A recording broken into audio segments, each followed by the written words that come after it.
The ceremony is as officially begun.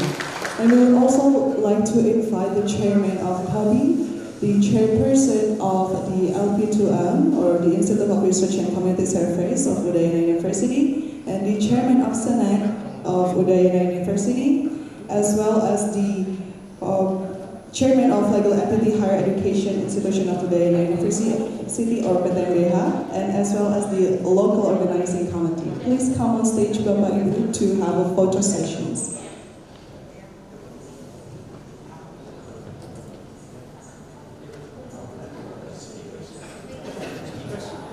Oh yes, also for all the invited speakers and the keynote speakers, please come on stage because we're going to have a photo sessions. Please, sir and ma'am.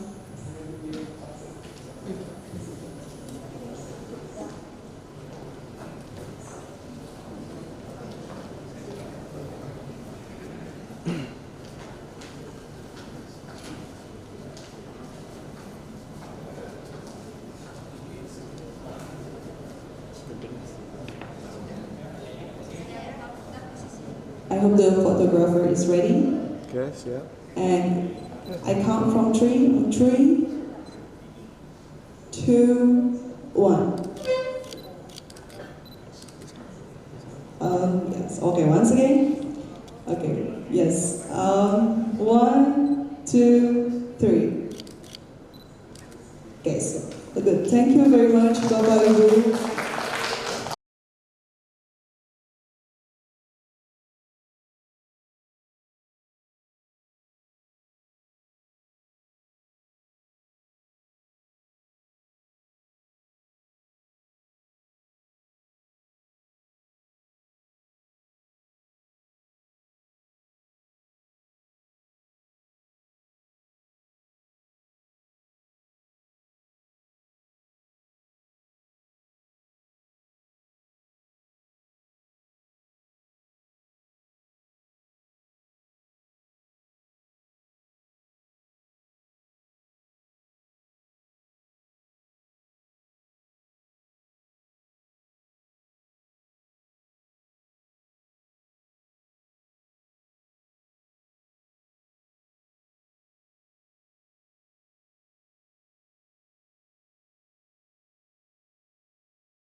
Cek, satu. Cek 1 2 3. Cek 1 2 3. I hope everyone is Cek 1 2 enjoying 3. Cek, satu, cek. test. I hope everyone is enjoying the morning refreshments. And please, ladies and gentlemen, if you are finished, come back to the Nusantara room because in about 2 until 3 minutes, we're about to start the plenary sessions one. Enjoying the morning refreshment.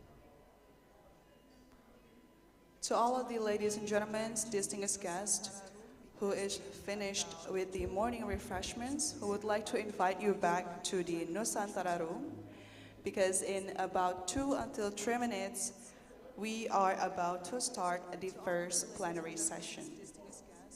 Thank you very much. Finished with the morning refreshments, who would like to invite you back to the Nusantara room. In a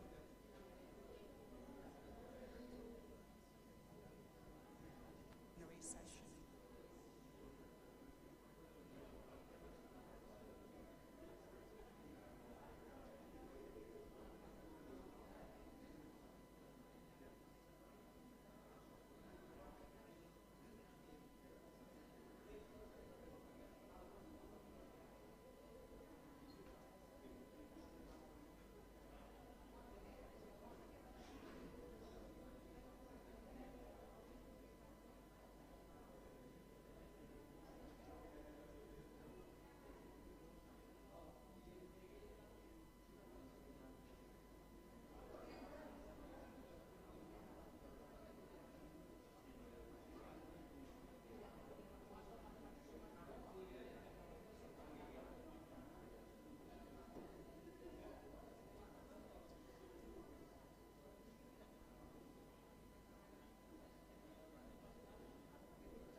To all ladies and gentlemen, we hope that you are enjoying the morning refreshments.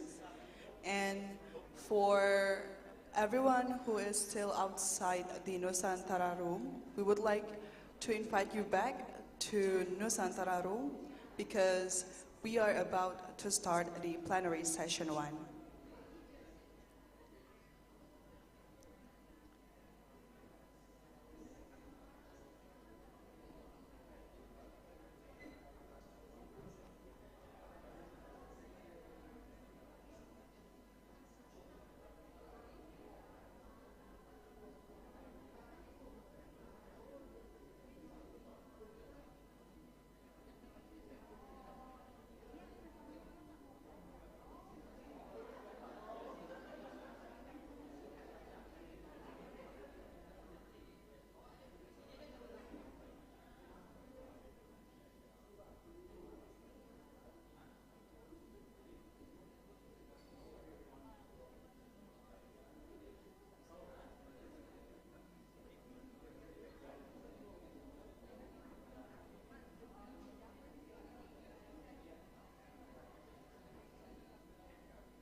Test, test.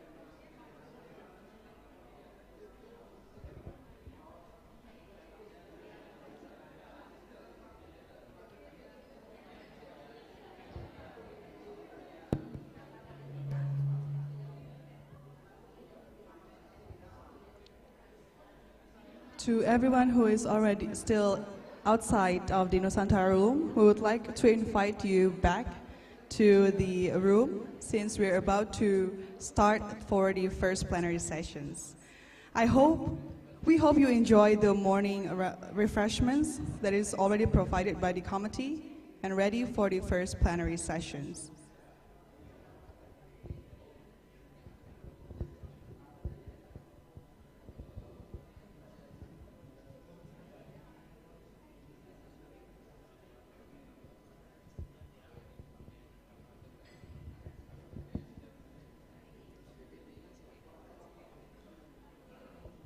Once again, we hope you enjoy the morning refreshment already provided by the committee and ready for the first plenary.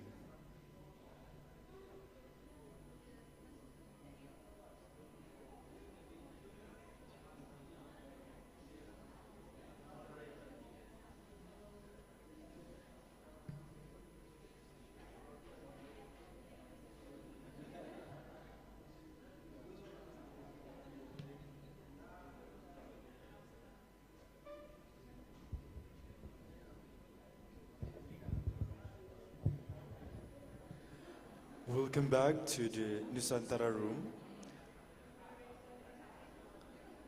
For the plenary sessions 1, there will be 2 remarkable keynote speakers. The first one is Professor Khalida Siti from North Dakota State, University of United States of America, who present on site at Nusantara room.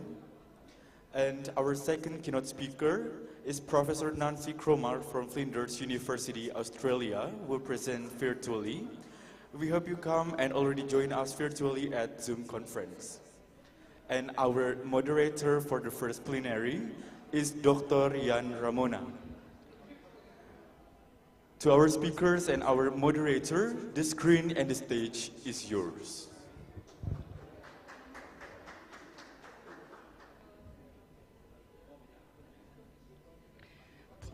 We would like to invite Professor Khalida Shetty from North South Dakota and Professor Nancy Cromer from Flinders University, Australia, who is joining on Zoom conference. This first plenary sessions will be moderated by Mr. Dr. Ian Ramona. To Bapak Dr. Ian Ramona, the stage is yours, Bapak. Well, thank you very much for the time for this plenary session, or first plenary session. I have been asked to chair this session, in which we will have two honorable speakers here. That is Professor Khalida Sethi from the NDSU USA, and the second one is Professor Nancy Cromer. Good morning, Professor Cromer. Can you hear me from there?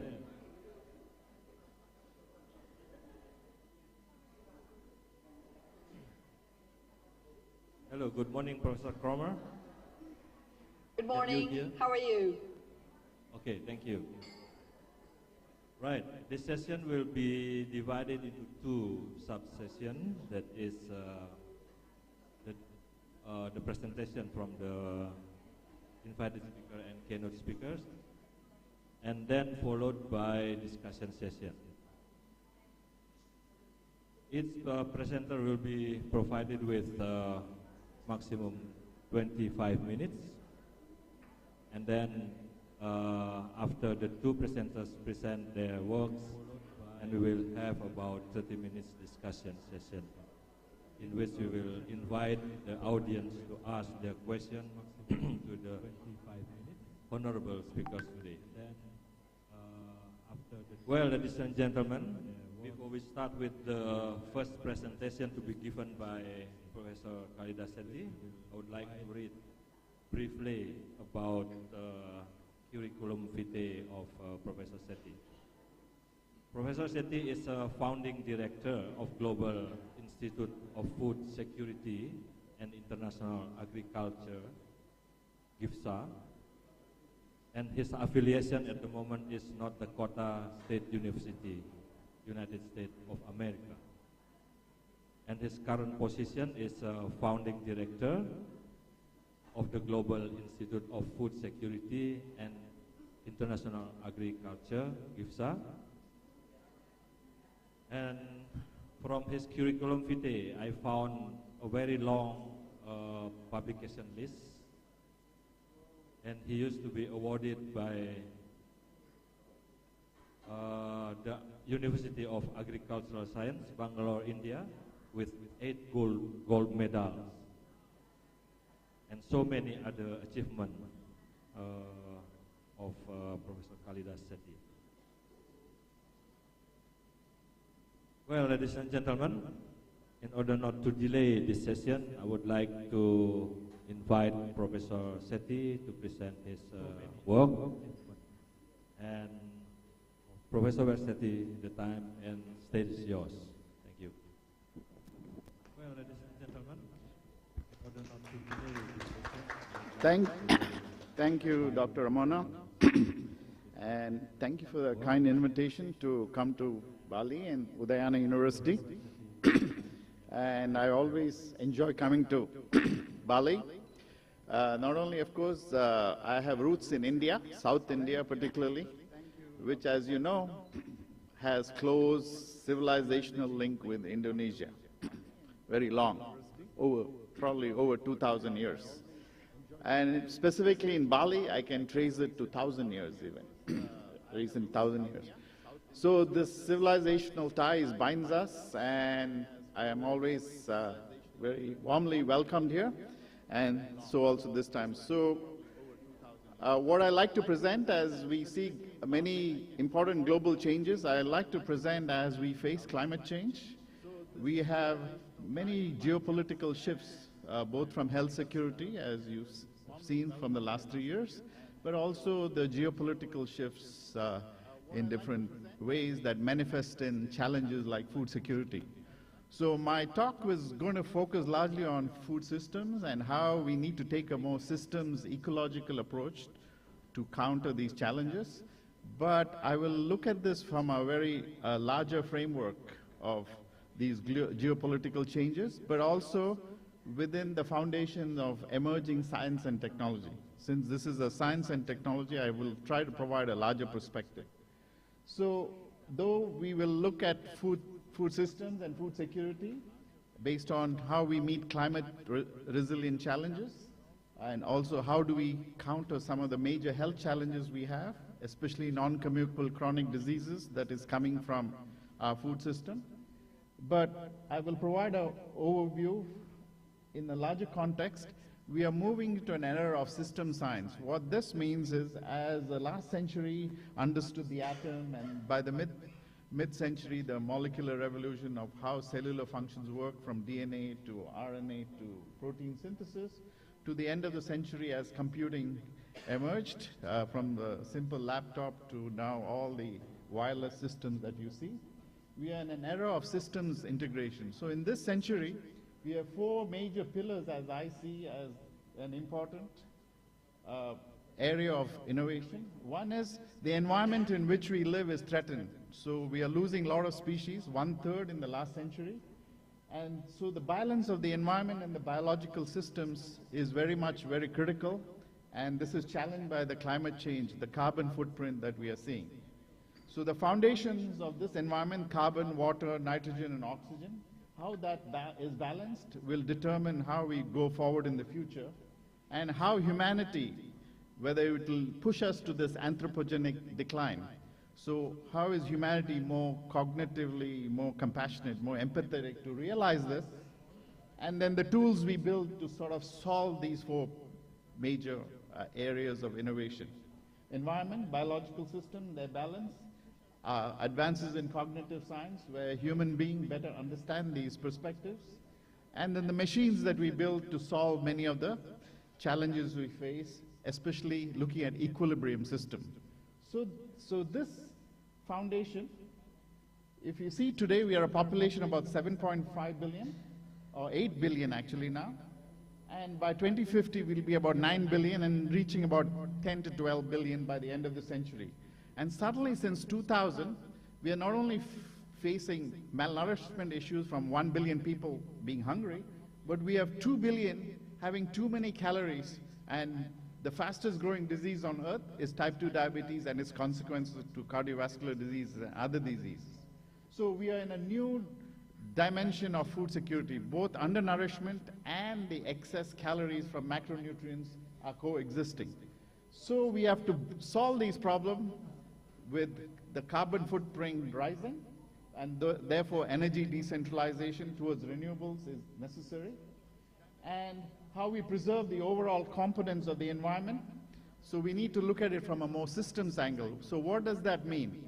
Is we are living in a system where these major challenges are in it, and they are interconnected control points. So only when we understand the control points can we then build a hypothesis to address all these challenges.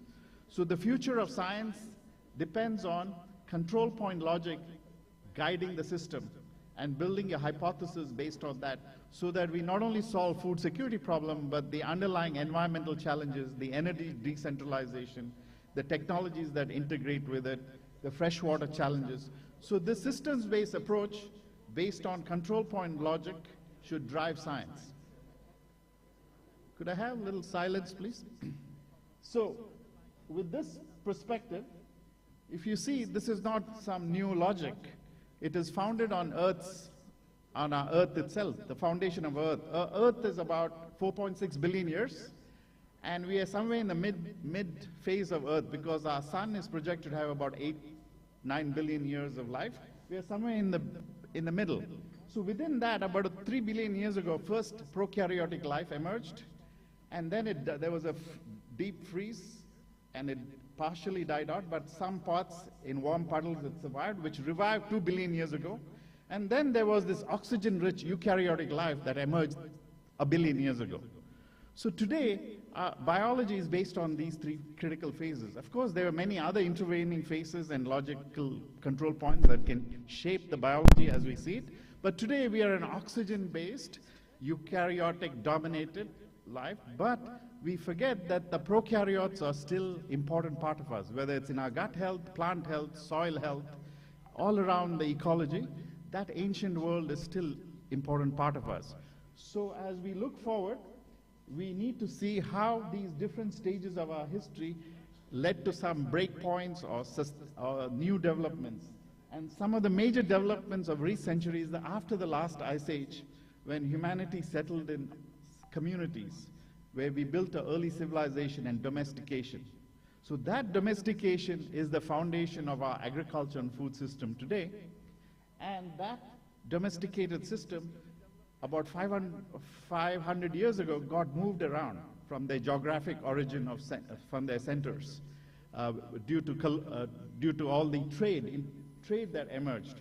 So this wide trade, largely driven by the European communities, had this mass exchange. So today the food system that we see, on which we have to build our climate resilient system, 60% of the species come from the Americas, have origin in the Americas, North and South America, and 40% in the old world. So this foundation, after the mass exchange, is the foundation of our food system. So that is where we need to start looking at the ecological foundation of the early prokaryotes and how they further emerged into the world that we live, where we have to live cooperatively. In a biological sense, this cooperative engagement between the prokaryotic and eukaryotic world is how it was always been. And then as we build the technological foundation, it needs to move forward in that way. So therefore, the common metabolic control points that shape this, because this biology comes from the basic components: carbon dioxide, water, nitrogen, oxygen. So how that balances with this emerging system is critical. And when we look at the food system today, we are based it on carbohydrate, the macronutrients, carbohydrates. From there we get lipids, then the nitrogen's added, the amino acids and proteins. And then we have micronutrients, vitamins and minerals, and that's what we see in a food label. Okay? But beyond that, it is the oxygen, the breathing, that is what controls us. So plants, in their native eukaryotic emergence 1 billion years ago, have been working with this, not only carbon fixation, but how the oxygen malfunction can be fine-tuned. So the plants in their sessile world, in combination with the microbial interaction, have dealt with this and have built oxygen countermeasures.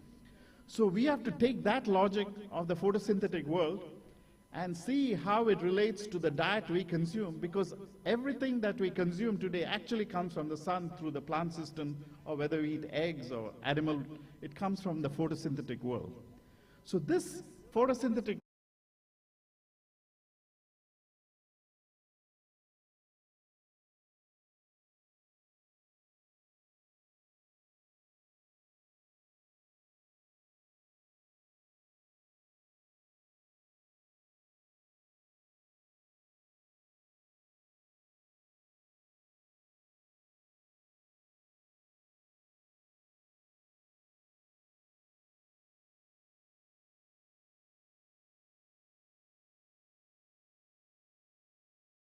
But then we have other challenges in how we manage our ecosystem towards sustainability and, most important, resilience.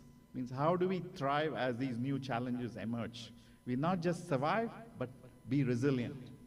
So the foundation for resilience is to understand these control points. And as we understand these control points, so as we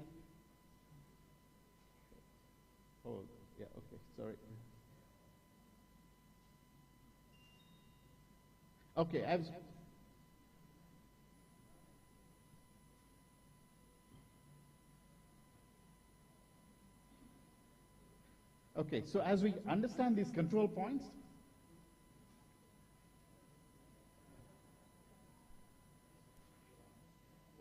so we need to take all the way from the plant system, how we manage the equilibrium of the plant food system with the rhizosphere interacting with us. And from that equilibrium, we have to build our food chain all the way from soil health to human health.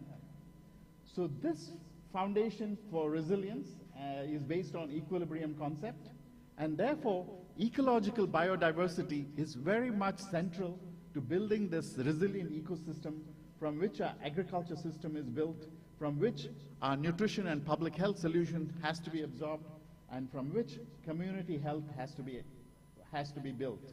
And therefore, this foundation of the ancient prokaryotic world that started 1 billion years ago and subsequent 3 billion years ago, subsequently 2 billion, that interacts with a eukaryotic system 1 billion years ago, and their balance in this ecological biodiversity that has been shaped on Earth must be very critically sustained. So with this, if you see some of the major challenges which today we face in food systems, is not only 1 billion of us being hungry, but there are 2 billion of us having preventable chronic diseases like diabetes and its consequences, and that's getting worse and worse. And we have to deal with these challenges in face of climate change. And further, the main antidotes for countering this preventable chronic disease, the fruits and vegetables, is highly perishable. So we need to build better supply chain and post-harvest management of that. Of course, there are other problems within, challenges within this agriculture system, but these are the 4 major challenges we see as very important in order to build a more resilient and sustainable, health-targeted, climate-resilient food system. So based on these 4 major challenges, we are looking at this much closely, and we need, but suddenly what happened to us is COVID came along. COVID quickly exposed these failings of our system. Because if you watch as the data of COVID is emerging, you can see comorbidity risks is one of the biggest factor where susceptibility was was high, especially in urban environments. In all major urban environments of the earth, the calorie density is high with very poor nutrition, overall nutrition. So especially in the Americas, North and South America, you had deaths over 3,000, 4,000 per million. And Europe was not spared. You would think Europe being well developed would have all the food system.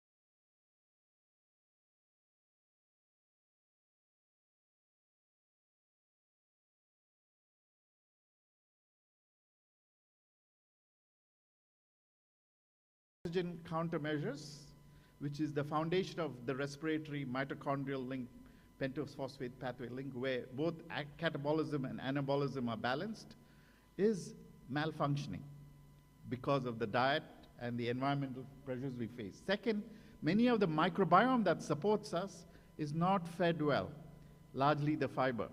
And there are other phytochemicals which we are not considered within the macronutrient and micronutrient platform that we have.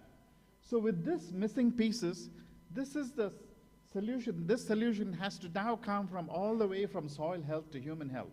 In order to correct these imperfections in our food system, to correct it, to be more climate resilient and more healthy, we need to consider the microbiome foundation of our agriculture system and our ecological system, and build a vision all the way from soil health to human health to our production to all the way to what we do at the healthcare level, okay? So we need a much more integrated system where this foundational logic has to be coupled, and it's missing today. So as we correct this food system, we especially need to go to our indigenous food system all around the world, because our indigenous ancestors had wisdom. So they built their ecology in their local system to be resilient, to survive, to thrive.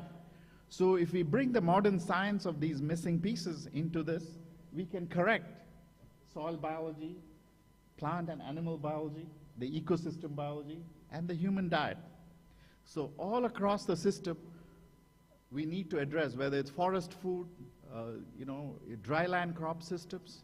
In all of these ecologies, if we build a stronger microbially driven platform, which corrects for the oxygen malfunction, but also overall survival of the ecosystem and the agriculture that we have built and the food system we have built, then we have a better systems-based, critical control point-based logic to solve food systems for both climate resilience and human health. And I will allude these points more closely to the points more closely. So if you see whether it's our human health, the microbiome is central. So how we refurbish our food to support the microbiome is very central to overall metabolism, immunity, chronic disease management, and therefore this is a lot of work is going on. This is not me alluding to this. There's a lot of research going around in the world on this fact. And the other critical point is the oxygen malfunction. Here also a lot of research is going on, but it's not just free radical scavenging. As eukaryotes emerged, there was a very strong antioxidant enzyme system. So that enzyme system has to be coupled with our diet. How our diet then couples this enzymatically regulated redox modulating system, which then prevents the breakdown, because a lot of the drug designs are after the breakdown on specific structure function. They are still important, but the overall diet on a day-to-day basis should be managed so that any malfunction emerging from the oxygen malfunction should be managed.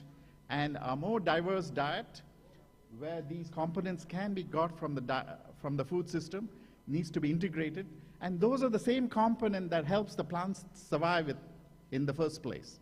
Okay? So what helps the plant survive in the first place is what we need to bring back into our food system. So with this redox biology and the balancing of the mitochondrial function, so where this control point is at the mitochondria. So how we breathe. And because mitochondria is the center where we have the energy emerged, right? Our carbohydrates are finally converted into NADH, and then the proton transport, proton motive force that generates the mitochondria generates the ATP. But it's that balance of the proton movements with the pentose phosphate pathway balances the catabolism and anabolism. So this control point should be fine-tuned, and plants have done this very elegantly in nature. So as land plants emerged half a billion years ago, they are able to fine-tune this, and it's from this that we built our food system. The Vavilaw's geographic origins are there, from which we built these, cross-border transfer of these foods that happened 500 years ago. So that needs to be further continued, and therefore how plants use their combinatorial logic in order to balance the oxygen malfunction is very central to how we build a healthy food system and also climate resilient food system. So if you see all our major chronic disease today, starting with diabetes, cardiovascular disease, onward to cancer, arthritis and cognitive breakdown, they're all oxygen malfunction diseases. So how do we manage this all the way from early stage? So first disease we get, diabetes, and that progresses, right? So as we manage this, we need to get clues from plants, and plants in every reproductive and stress adaptive response have these oxygen countermeasures, whether it's a fruit, a leaf, roots, any of these organs. They have these countermeasures for different ecological adaptation and reproductive function. So how do we capture that beyond the macronutrients and micronutrients? Should be the foundation of a more ecologically resilient food system. So, so over the years, many of my students worked with different ecology. They come to my lab from Peru and India and different places. So I've encouraged them to use their traditional, historical, ancestral food system in order to study these new concepts that are emerging. And they come across many families that are very common across different food families, Lamiaceae, Leguminosae, fruits. And so these are the foundation of our food system that can be fine-tuned into a whole food system to these oxygen counter measuring and fiber supporting food system to widen the diversity, to have a more diverse food system that's more resilient. So then even one failure can be countered. The more diverse it is, the more resilient by just simple logic. So as we see this, many of these components, different species produce small variation of this, but they're all producing it around oxygen malfunction or oxygen-related function. And there are some sub-components of the functions around them. So if you see some of these major groups, you can see how they can be all bought into the food system. And so we have been specifically targeting them. There are others, carotenoids, many others that have similar roles or related roles, but we are focused on that. So, oops. So if you see, could we kindly take the screen off, please? Okay.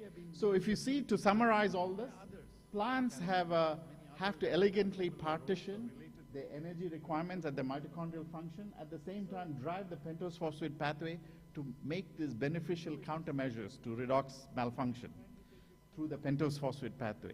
So how they balance that out and balance the catabolism and anabolism and drive many of their protective functions towards two main functions, reproductive function and stress adaptive function, provides us a whole range of countermeasures that can come into our diet.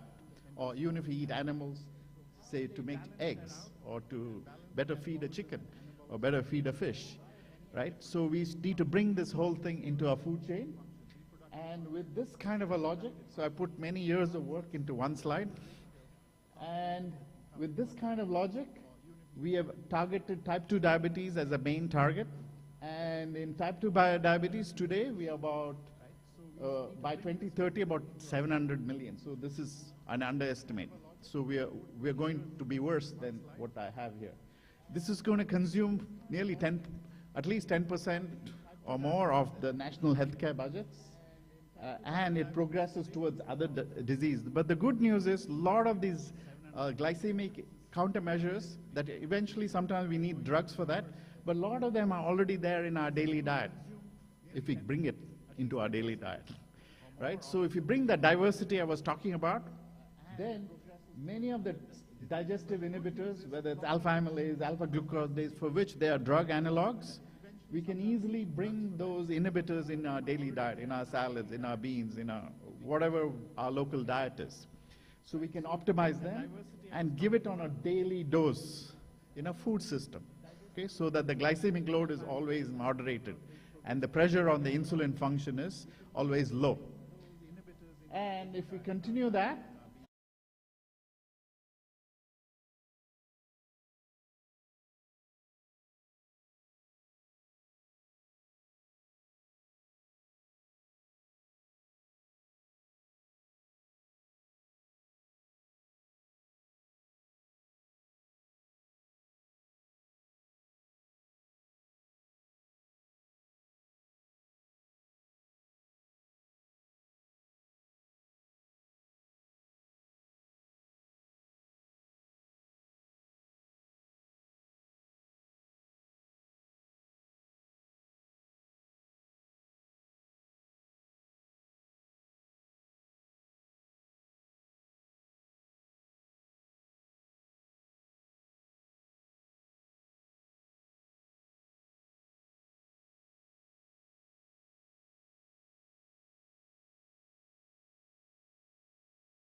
systems have been built and what is the health benefits, and anywhere else in the world.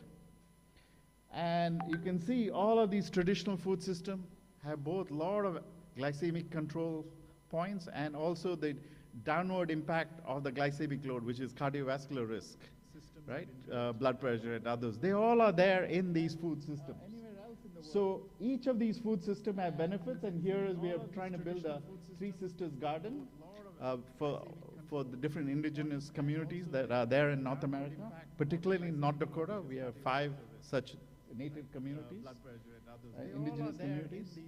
And with this kind of logic, we are even targeting baby food system, because not only at gestational maternal health, but also at early child development. We are trying to see if these indigenous food concepts can be brought into the overall baby food system that we need to build. So with this, we are trying to build a much more integrated approach, taking the local ecosystem and building the biochemical logic into it, and from there build a local enterprise, like the geographical indicator.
Not opioids, not those other easy solutions we thought can come into the picture. So that is really important, because our ancestors have already probed this. This is not new.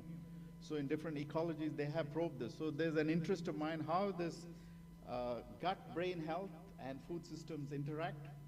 So there's all the way from ecology to the mind. And, but for lack of time, I will not go into those concepts today. But for now,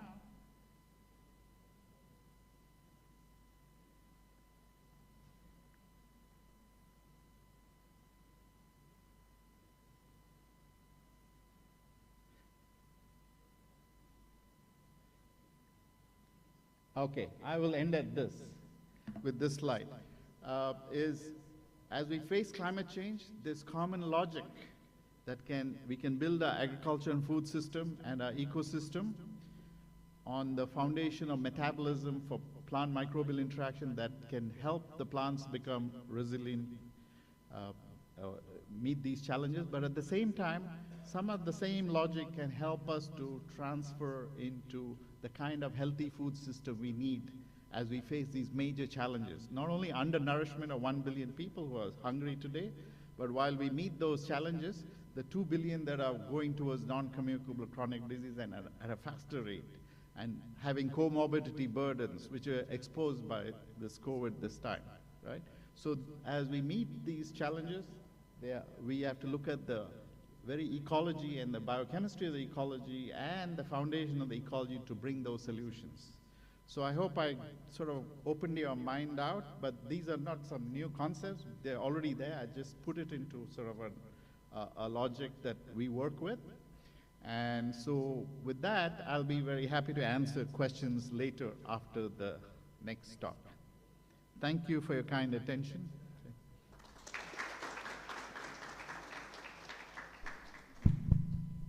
Thank you very much for your excellent presentation, Professor Sethi.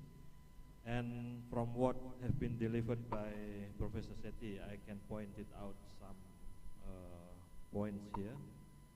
He pointed out that the population of the Earth may reach about 9 billion people in 2050, and at the moment a lot of people have been suffering from degenerative diseases such as diabetes and others like hypertension, and most of them has been caused by the imbalance in food system in our body. And he also mentioned that there is a relationship between the gut healthiness and the brain, which is known recently as gut-brain axis. This is very important to determine our level of health. I think that's the short summary of the talk given by Professor Sethi. And please be prepared with your question later after the second presentation to be given by Professor Nancy Cromer. Hello, Professor Nancy, can you hear me from Flinders? Maybe you are still muting. Your computer is still in mute mode. We cannot hear you. You should be able to hear me now. I've just been given Okay, access. yes. Okay, this is our honorable second presenters today. That is the Professor Nancy Cromer. Before we start with her presentation, I would like to briefly read her curriculum vitae. Professor Cromer affiliation is the Flinders University, Adelaide, Australia. Her current position is Professor on Environmental Sustainability and Public Health with Jang status at Flinders University. Yeah, I haven't been given any other information about her. And I think for the next 25 minutes, will be given to Professor Nancy Cromer. Time and the stage is now yours. Thank you very much. I'm currently trying to share my screen so that I can give you access to the presentation. Will be given to Professor Nancy Cromer. Time and the stage is now yours. Thank you. Are you able to see the first slide?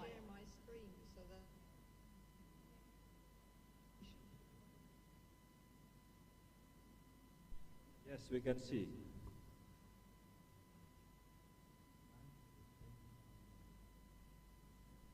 Yes, we see it. Are you able to see the first slide? Yes, it is clear here. There's a very significant delay at the moment. And I'm not controlling the screen. Yes, we see it.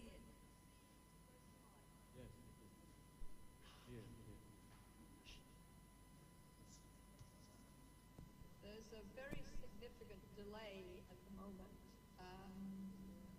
and I'm not controlling the screen.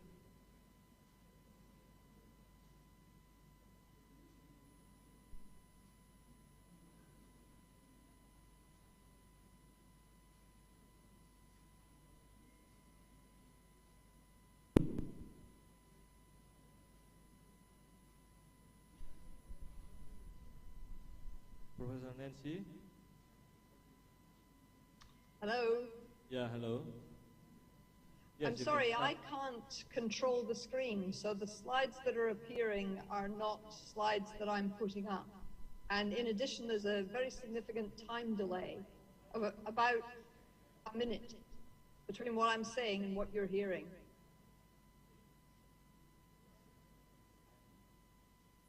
Oh yeah, probably this is because of the internet connection.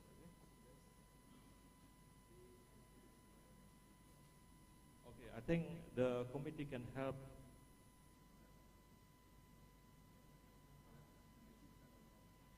Perhaps the committee can put up the first slide again.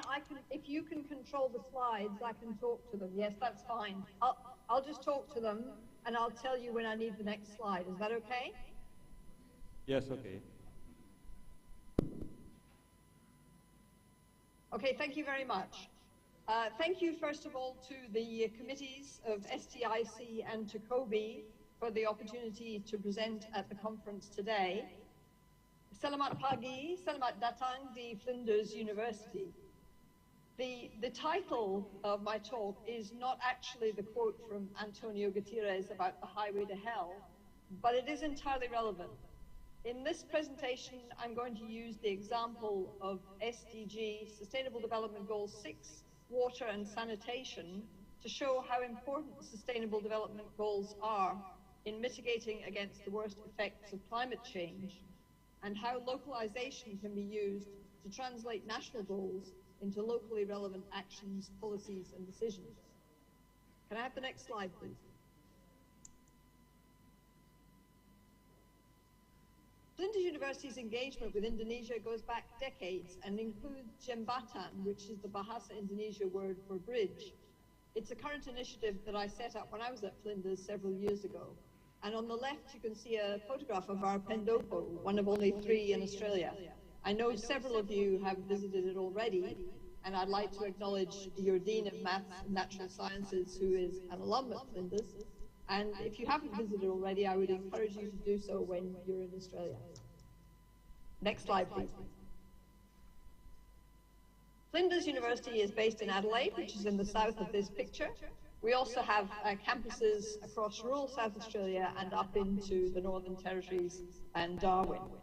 I currently have adjunct status at Flinders in public health and environmental sustainability, while I'm pursuing engagements with a number of NGOs across Southeast Asia, as well as in Australia.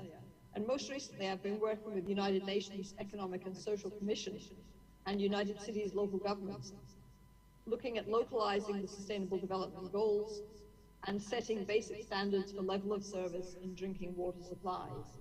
And some of the content from these next slides is used with the permission of these organizations. Next slide, please. In 2015, the Sustainable Development Summit in New York, the United Nations agreed unanimously to adopt the 2030 Agenda for Sustainable Development. The Agenda 2030 is a universal call to action to end poverty, to protect the planet, and to improve the lives and prospects of all people. The 2030 Agenda builds on a set of core principles, including leaving no one behind, under which interventions are fast-tracked for those who are furthest behind first. The agenda targets transformation through integrated solutions that focus on systems, root causes, and the synergies between challenges. And the targets are both comprehensive and inclusive. The next slide, please. The 17 global goals are highlighted here. They have 247 associated indicators, and they cover all aspects of sustainable development. In this presentation, I'll focus only on Sustainable Development Goal 6, clean water and sanitation, while acknowledging that many of the goals are interrelated and integrated, and that all require Goal 17 of partnerships to achieve them successfully. Next slide, please. The Sustainable Development Goals originated from the Millennium Development Goals of 2000. The number of goals, however, has more than doubled from 8 up to 17, and there is a significant focus on the importance of localization in achieving the goals. So what is SDG localization? Well, it refers to the process of defining, implementing, and monitoring strategies at the local level to achieve the goals and targets at all levels. And around 65% of the Sustainable Development Goals are able to be actioned at the local level. To be successful, the process requires an inclusive and localized approach, with governments and public institutions working closely with regional and local authorities, with international institutions, volunteer groups, academics, private and philanthropic organizations to implement the programs to target the achievement of the goals. Localization requires multi-level governance, shared leadership, and multi-stakeholder coordination, incorporating the agenda into local and regional plans, policies, and actions. Next slide, please. The process of localization involves 3 distinct phases. Firstly, definition, or setting the goals and targets to be achieved. Secondly, implementation, determining what measures need to be carried out to achieve the goals and targets that have been set out.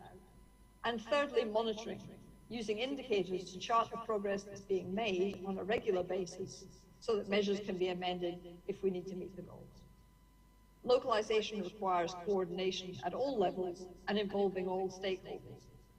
It also needs significant financial support to allow the various measures to be implemented properly, and it often requires building of capacity within the various stakeholder groups to allow their effective participation in the measures.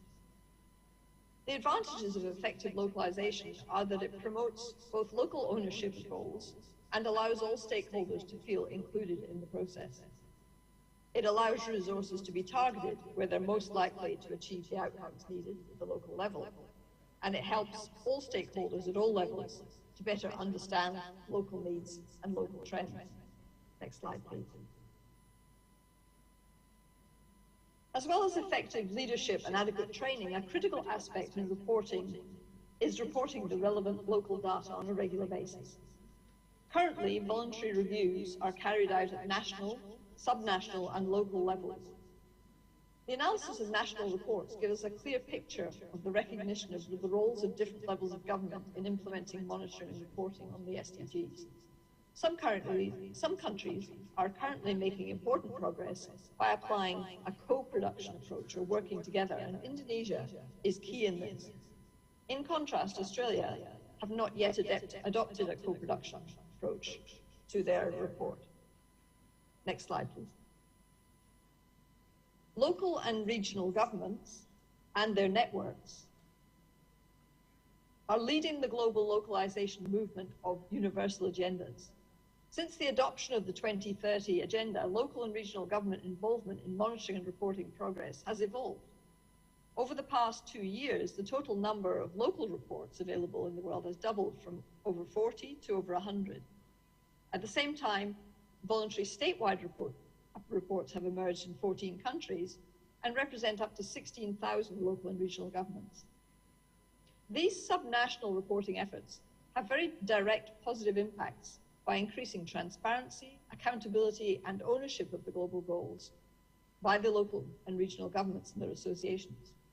Bottom-up reporting efforts have opened up and consolidated channels of dialogue with national governments and international institutions, enhancing the multi-level governance approach. These elements are necessary to accelerate progress towards achieving the goals in this decade of action to 2030. The table highlights the progress of various local governments around the globe in reporting, and Indonesia leads the field with almost 84,000 local government entities involved in reporting. While some reforms are still required, this engagement identifies the success of the Big Bang in 1998, in which Indonesia started its decentralization process. In addition, Indonesia has an institutional framework that also promotes a favorable environment for subnational governments. Next slide, please. I'm going to focus the rest of the presentation on the Water Challenge, or SDG 6, as an example of the opportunities for all of the challenges. Fresh water in sufficient quantity and quality is essential for all aspects of life and sustainable development. Human rights to water and sanitation are widely recognized by all UN member states. Water resources are embedded in all forms of development, including food security, health promotion, and poverty reduction, in sustaining economic growth and agriculture, in industry and energy generation, and in maintaining healthy ecosystems, in line with what Prof. Rashidi was mentioning earlier. Yes, the next slide, please. The establishment of SDG 6, Water and Sanitation for All, reflects the increased attention on these issues in the global political agenda. The 2030 Agenda lists rising inequalities, natural resource depletion, environmental degradation, and climate change among the greatest challenges of our time.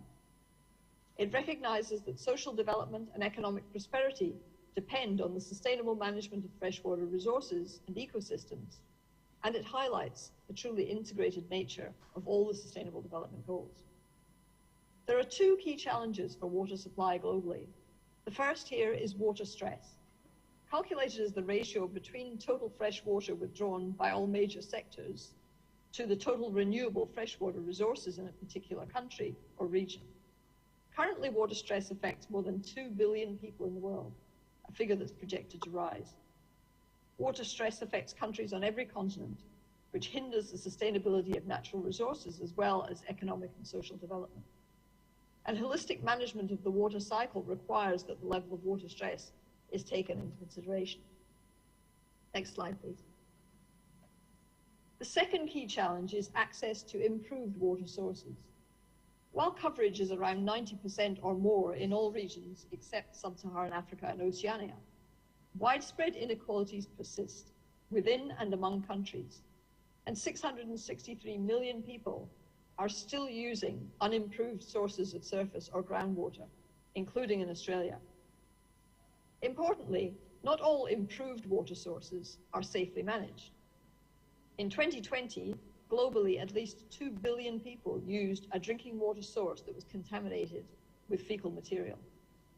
Microbial contamination of drinking water poses the greatest risk to drinking water safety today, while the most important chemical risks are arsenic, fluoride, and nitrate, as well as emerging contaminants such as pharmaceuticals, pesticides, and microplastics are also generating public concern. Safe and sufficient water allows good hygiene practices, a key measure to prevent not only diarrheal disease, but acute respiratory infections and numerous neglected tropical diseases. Microbial contamination of drinking water can transmit diseases such as diarrhea, cholera, dysentery, typhoid, and polio, and are estimated to cause 485,000 deaths every year. In 2020, 74% of the global population, or some 5.8 billion people, had access to safely managed drinking water services. That is, one that's located on a premises, is available when it's needed, and is free from contamination. But this leaves 26% of the population, or 1 in 4 of the global population, without access to safely managed drinking water services. Next slide, please. Historical rates of progress would need to double for the world to achieve universal coverage of basic drinking water services, that's those in green, by 2030. To achieve universal safely managed services, they highlight the blue in this slide, we would need to quadruple our rates of progress. Climate change, increasing water scarcity, population growth, demographic changes, and urbanization already pose challenges for water supply systems. Water stress is expected to be exacerbated in some regions as a result of climate change and population growth. Reuse of wastewater to recover water, nutrients, or energy is becoming an important strategy. Increasingly, countries are using wastewater for irrigation, and in developing countries, this represents 7% of irrigated land.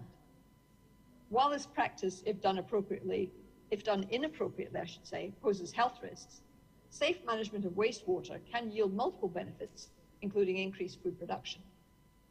Options for water sources used for drinking water and irrigation will continue to evolve with an increased reliance on groundwater and alternative sources, including wastewater. Of course, climate change will lead to greater fluctuations in harvested rainwater, and management of all water resources will need to be improved to ensure provision and quality. Next slide, please. SDG 6 includes 8 global targets covering the entire water cycle that are universally applicable and aspirational.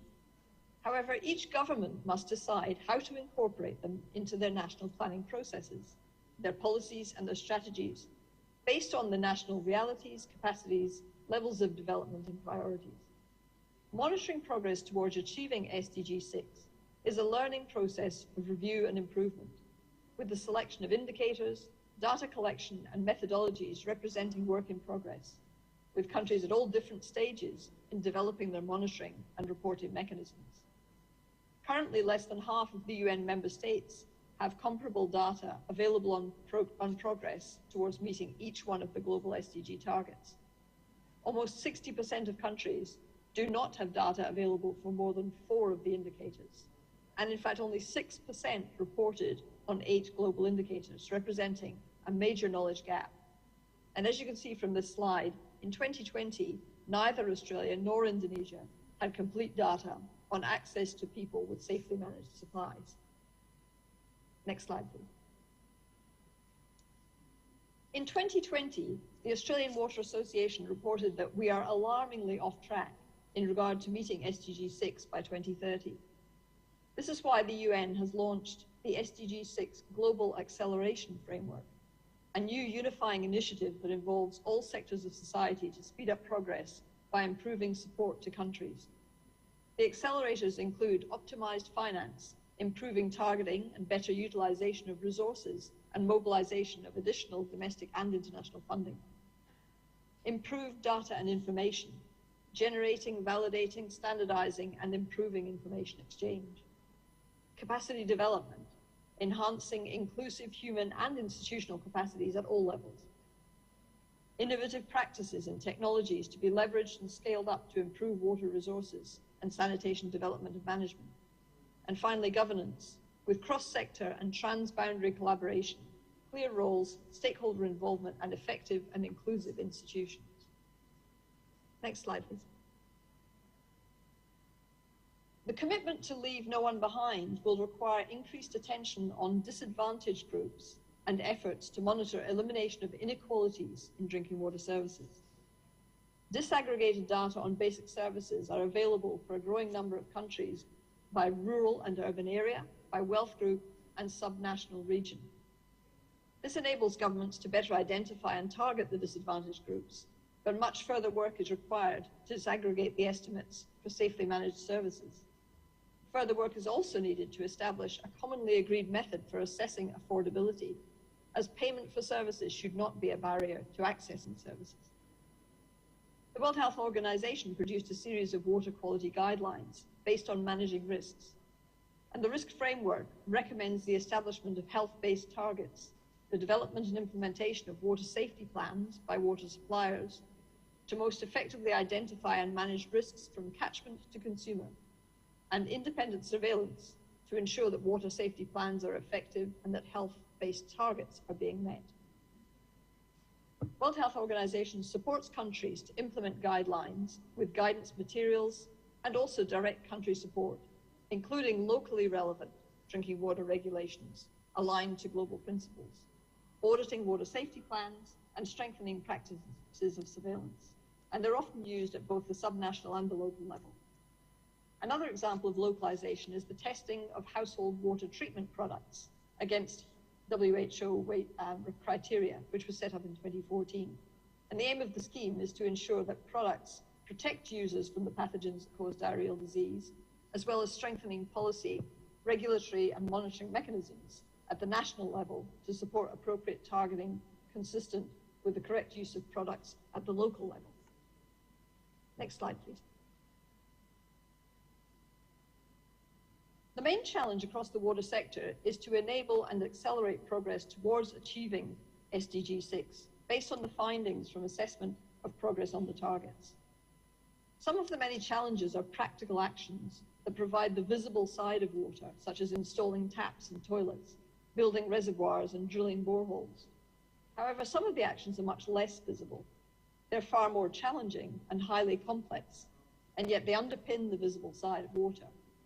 They include the need for good governance, which is crucial in implementing integrated water resources management, resolving the challenges of sharing water and the benefits it provides across national boundaries, and tackling the issues of inequality, where rich have better access to water services than the poor, and wealthy landowners control water, which reduces the productivity of smallholders. The ability to measure progress effectively is one of the key aspects of the acceleration plan. Australia's SDG 6 working group is helping to fill the data gap in Australia. We need to take the universal targets and indicators and develop approaches to let us use them at a local level. And this is particularly pertinent in Australia, being such a large continent with very diverse ecosystems and communities. We need context-specific indicators that allow us to collect appropriate data to effectively report on all aspects of drinking water. While we're progressing well in areas of drinking water and sanitation access in urban areas, with close to 96.5% of Australians having access to clean drinking water, at the same time, there's almost no detail on the 3.5% of Australians who don't have access to reliable drinking water.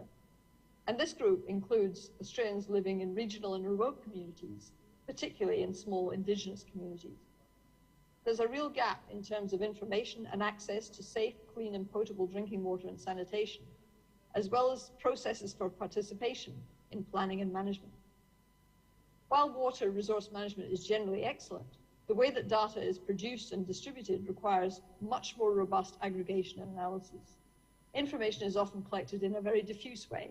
Usually it's the responsibility of states and territories, or in the case of more remote areas, of local governments or land councils who have few resources and a very limited legislative remit. The key must be to involve a wider range of different stakeholders in this process. To overcome the issue with data collection and analysis, we need to focus on identifying appropriate indicators. There are very different data requirements for different contexts, but it's clear that in Australia there is very limited collated information on the accessibility of drinking water in remote areas. However, there are some data sources from particular parts of Australia that we could use as a proxy to provide an indicator, such as the number of reported E. coli outbreaks. We need to determine whether such proxies are actually an effective way of collecting the information we need to report on our progress. The challenge, of course, is that these proxies are often short-term and locally specific data sources that are not necessarily collected on a wider basis. And there's a lot of argument at the moment in Australia about the need for a nationwide database on outbreaks that we could link to water. A lot of small-scale Indigenous communities and homelands undertake processes of water planning. They create their own plans, setting out cultural and social and environmental goals for water on country. And these plans can provide a very useful indicator that communities are effectively planning safe water and sanitation in their locations. But this data is quite different from that collected in more urbanized areas. And other issues exist beyond the meter in larger cities too. Clean water may be delivered to homes, but there are other issues involved, such as affordability and infrastructure, which can result in lack of access to residents. Next slide, please. The integrated approach to the 2030 Agenda recognizes that most aspects of society, development, sustainable growth, and environment are symbiotic. Accepting this can make development more cost-effective and help to maximize synergies and reduce risks that actions taken to meet one goal will undermine the other goals. Integration will also ensure appropriate timing and sequencing of policy and institutional reforms and related investments so that limited resources can be used effectively and sustainably. An integrated approach has important implications. It means that progress towards SDG 6 can enable and drive progress in most of the other SDGs, and equally that the success of SDG 6 will also depend on most of the other goals meeting their targets. Goal 17 strengthening the means of implementation and revitalizing the global partnership for sustainable development gives us a framework for enabling and accelerating progress in all of the SDGs, including the challenging issues of integrated water management for SDG 6 and eliminating inequalities. And these things are essential in ensuring that not only SDG 6, but all other goals leave no one behind. Final slide, thank you. Thank you for your attention. Terima kasih. I'll be delighted to take some questions after. Thank you very much for your excellent presentation, Professor Nancy Cromer. And in this presentation, Professor Cromer delivered about the sustainability development goals in Asia-Pacific region in response to the recent comment on the UN Secretary General at COP27 in Egypt. And what I heard from the presentation today is Professor Nancy Cromer mentioned that there is a scarcity in water and energy, and this is because of the global climate change that we have experienced since in the last decades, I think. And this has caused many problems, including an increase in demand and supply of the water. There is a gap that getting bigger and bigger. And in order to cope with that, the SDG has achieved many progress in order to decrease the gap between the water supply and the water demand, as well as the energy supply and demand gap. I think that's the short summary of the talk given by Professor Nancy Cromer. And now, in order not to further delay of the conference, I would like to shorten a little bit the discussion session. And I would like to invite 2 questions from the audience. Is there any question from the audience? Yes, Stephen.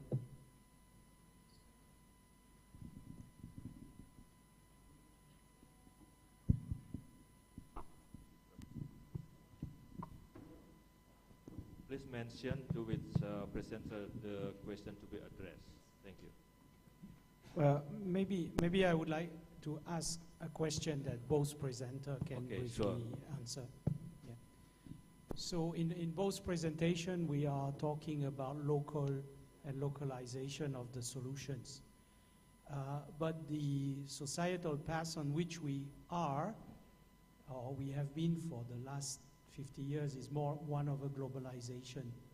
So I would like to ask the presenters maybe to, if they agree with that, to make a prediction. Are we going to be able to look at the problem as an engineering and optimization problem that allows us to continue on the globalization path with the same kind of growth? Or do we need to reduce our objectives and change our society model to also a local and localized model? This is a question for both speakers. I can quickly, in the food security, if you look globally, it is 70% of the world food is produced by 500 million small farmers with less than 1 acre of land. So that's really where, and of course, 30% of the other agriculture, the global supply chain agriculture is equally important, especially as we faced hunger challenges, the Green Revolution, the many exciting revolutions that helped the world. So I think both are important, and wherever technology can help diversification locally and strengthen it and build a value chain, I think localization, enhancing localization into a higher value added is equally important, and the global supply chain being flexible to where shortages occur is also equally important. So strengthening both is important, I think, because by nature, food is still a small farmer enterprise that can be improved tremendously. So that's the way I think of it. And so science can help even urban farming, but still it's got a limited scope, vertical farming. We still have to depend on the land system. So still the foundation of global agriculture is small farmers. So you need strengthening of every angle is what I think. Okay. Does it answer your question, Professor Stephen? Yes, I think the last few years, particularly our responses to COVID, have been quite instructional. I think we were heading down a path, or certainly some areas, of thinking that globalization was going to provide the response to every one of our problems. And I think one of the things that's happened recently is that COVID has provided a really interesting opportunity for us to consider the world at a more local scale. We've all been reminded of the importance of doing things locally.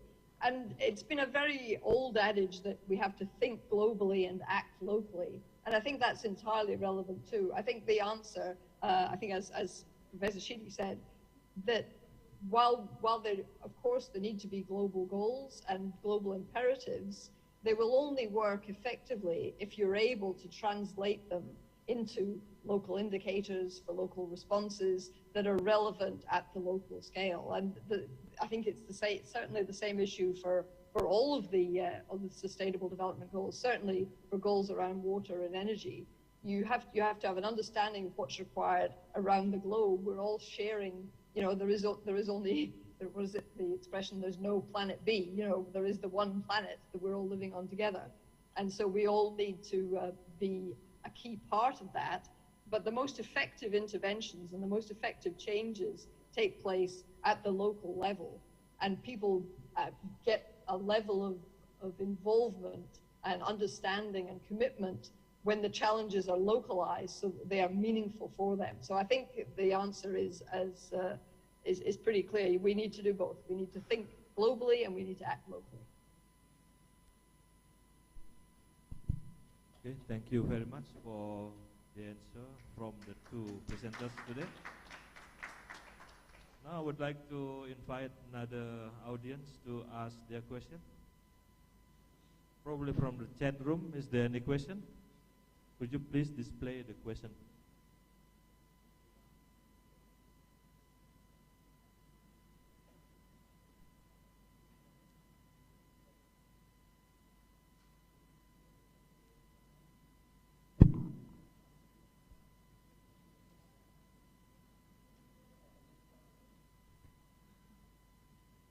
Could you enlarge the font? Oh, chat.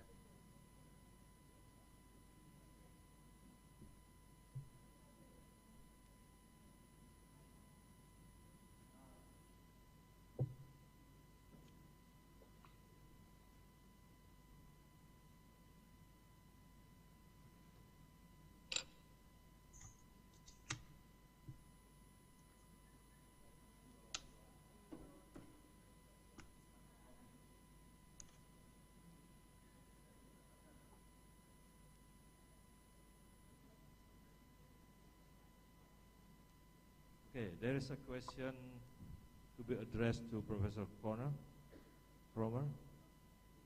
Do you have access to Israel technology where they provide water for?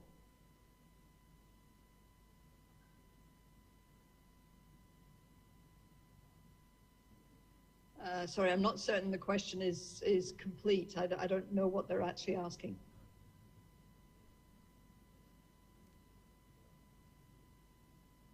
What display, Pak?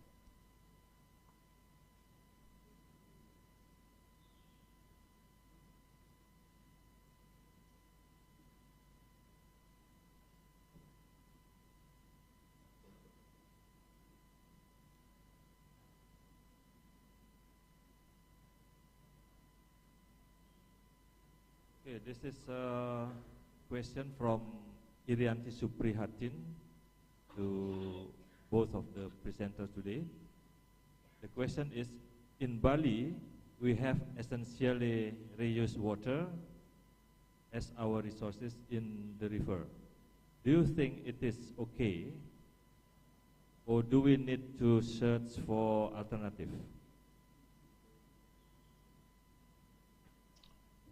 Well, I can have a go at that, and I'm sure Prof. would have some thoughts on that one too. It depends on the level of contamination of the water supply. The idea of reusing water as a resource for irrigation is a very good idea. As I mentioned in my presentation, it happens significantly in many parts of the world. But you can only do it if you can do it safely. So if you're going to be using the water for irrigation under the surface of the ground, so if you're putting in subsurface irrigation, then the risks are obviously lessened. And you need to be ensuring that you've been able to remove high levels of the contamination from the water in the first place, particularly if the water is already significantly contaminated. So the answer there is, in principle, reusing river water is a very good idea. It's happened for centuries and all over the world. But you need to be able to monitor the quality of the water very, very carefully, because you don't want to be reusing contaminated water in situations where humans are then going to come into contact with the contamination and become sick as a result. Okay, thank you very much. I hope Ibu Irianti can get the point of the answer from Professor Nancy Cromer. Do we still have time?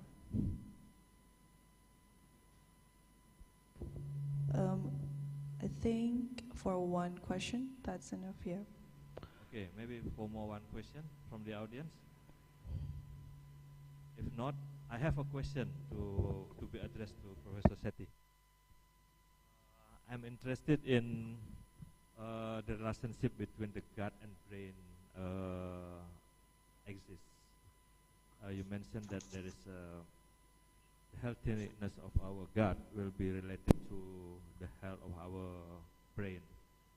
And I heard, I used to read from a journal that autism is also has been claimed to be caused by this. Do you have any comment on it? Yeah, I do not know the direct link to autism because it's many factor related, environmental, xenobiotics. There are many reasons, which is it may not be gut-brain axis in itself. But on the question of gut-brain axis itself is the serotonin, melatonin, GABA. Many of these key neurochemicals, they have the function in the plant microbe interactions. So, for example, a lot of GABA can come from fermented foods, which is a very important neurochemical. Same also in serotonin, melatonin, DOPA.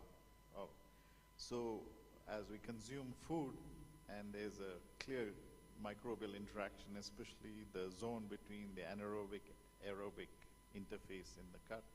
So there's a lot of key biological transformation that can only happen with the microbial support. So that's the key. And so a lot of the neurochemicals have a tie into that. But how they may have consequences directly in autism or any other disorder, I'm not sure about that. Or I do not have that knowledge to provide any insights. Okay, thank you very much. Because the time is up now, so I would like to close this session. And before we come to the next session, let's give our big applause to our two honorable presenters. Thank you. And the time, I would like to return to the MC. Thank you.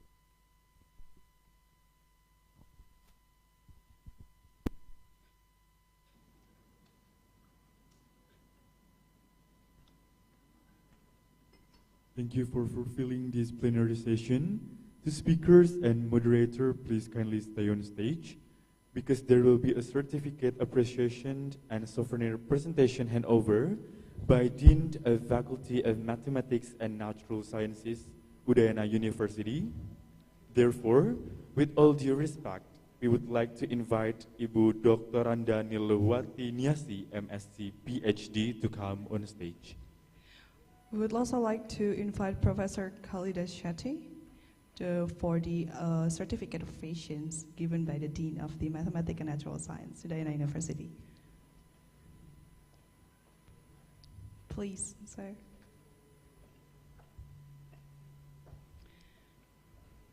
And after the certificate appreciation and souvenir presentations, there will be a photo sessions preceded by the photo sessions.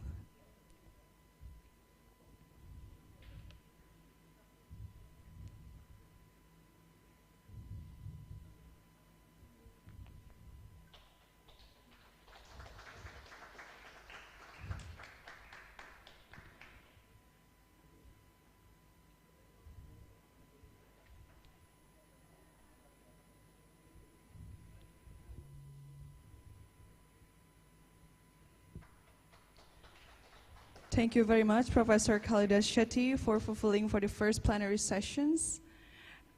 Thank you very much, sir, and also for the moderator. Thank you very much. Please, kindly be seated. And for the moderator, Mr. Dr. Yan Ramona. Thank you very much for moderating for the first plenary sessions.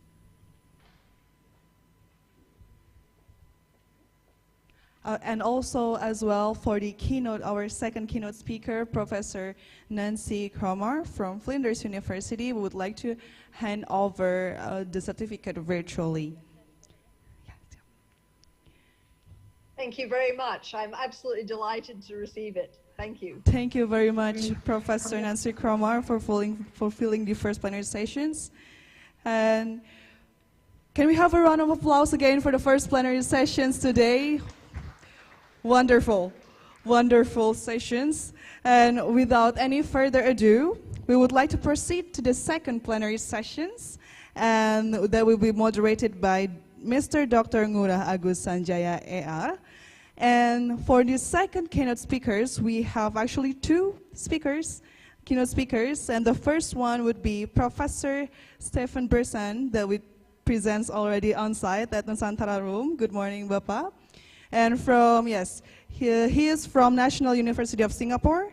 And the second one would be Professor Wei Sung Hong, that presents, we hope that he already presents online virtually via Zoom conference from National Taiwan University of Science and Technology. To Dr. Ngurah Agus Sanjaya, the stage is yours.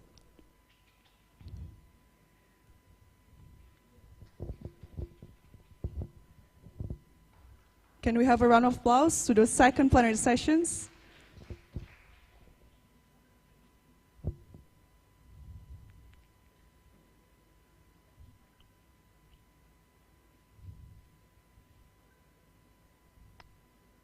Again, to Dr. Ngurah Agus Sanjaya, the stage is yours, Bapak. Okay, thank you for the time and place. So,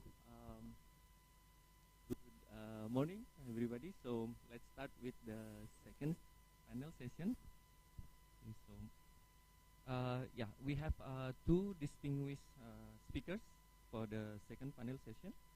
So, the first one is I'm very proud to present Professor Stefan Bersan. So he's from the National University of Singapore.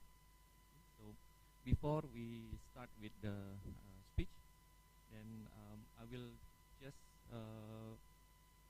introduce Professor Stefan Bersan by reading out some of his very excellent curriculum vitae. So Prof. Stefan Bersan is Associate Professor in the Department of Computer Science of the School of Computing of the National University of Singapore.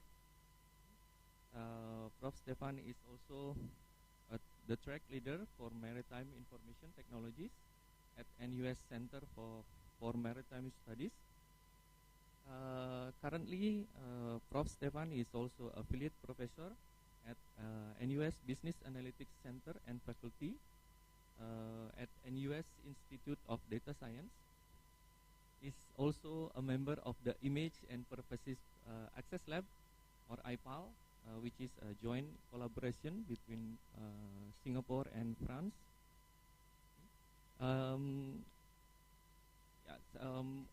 Prof. Stefan also has experience in industry-related profession. So in 1919, Prof. Stefan joined the European Computer Industry Research Center of Bull, ICL, and Siemens in Germany. In 1994, he was also appointed site leader of the database platform project and principal investigator and work package manager for the European IDA Esprit project on intelligent databases. From 1996 to 1998, Prof. Stefan was research associate at the Sloan School of Management of the Massachusetts Institute of Technology, or MIT, in the United States of America. So, Prof. Stefan's research interest is in the integration, management, and analysis of data from heterogeneous, disparate, and distributed sources. So, today, Prof. Stefan will be giving a talk with the topics from symbolic artificial intelligence to statistical machine learning in 42 years. Heterogeneous. So for Prof. Stefans, and the time and stage is yours. So today, many millions of years ago, a race of hyper-intelligent, pan-dimensional beings got so fed up with the constant bickering about the meaning of life that they commissioned two of their brightest and best to design and build a stupendous supercomputer to calculate the answer to life, the universe, and everything. Oh, Deep Thought, we want you to tell us the answer. The answer to what? The answer to life, the universe, everything. We'd really like an answer. Something simple. I have to think about that. Return to this place in exactly 7.5 million years. Is it finished? No, there's more. There's more. They go back. What, 7.5 million years later? That's right. They do.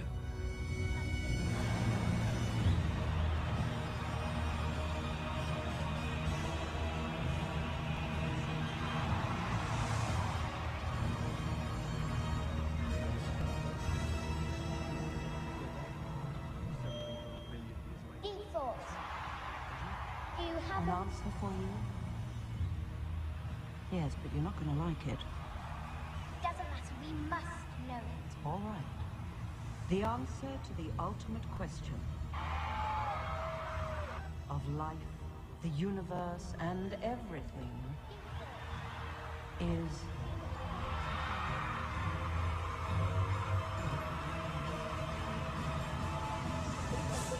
42. The answer to the ultimate question. Yes, I thought it over quite thoroughly. It is, it's 42. It would have been simpler, of course, to have known what the actual question was. But it was the question. The ultimate question. Of everything. That's not a question. Only when you know the question will you know what the answer means. Give us the ultimate question, then. I can't. But there is one who can. 42. It would have been simpler, of course, to have known what the...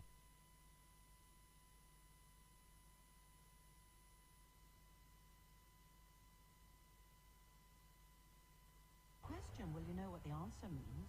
Give us the ultimate question, then. I can't. But there is one who can. Among computer scientists, that's actually why in my title I calculated 42 years. From 1980, when I started my university studies, until now. So it happens to be the ultimate number, right? Let me see. Can we get the slides?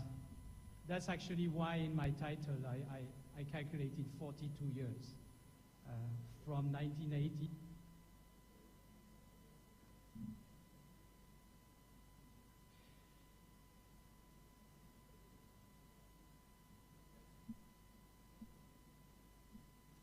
Can we get them full screen? Is it possible? Yeah, that'd be great. Yeah. And I can activate them with this? Okay.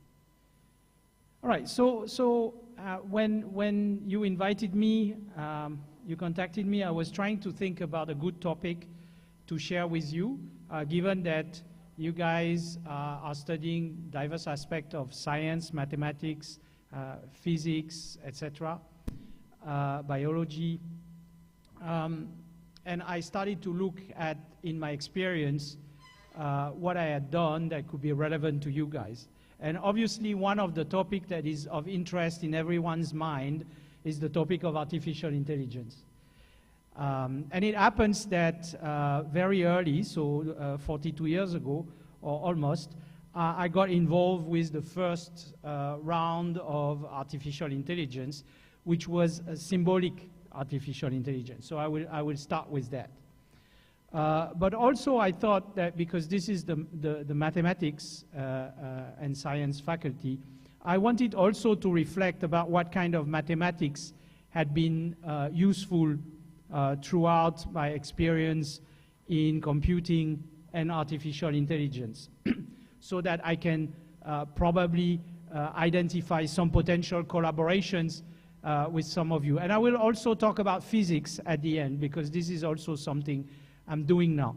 So maybe the vested interest behind my talk is to find people with whom I can work and collaborate.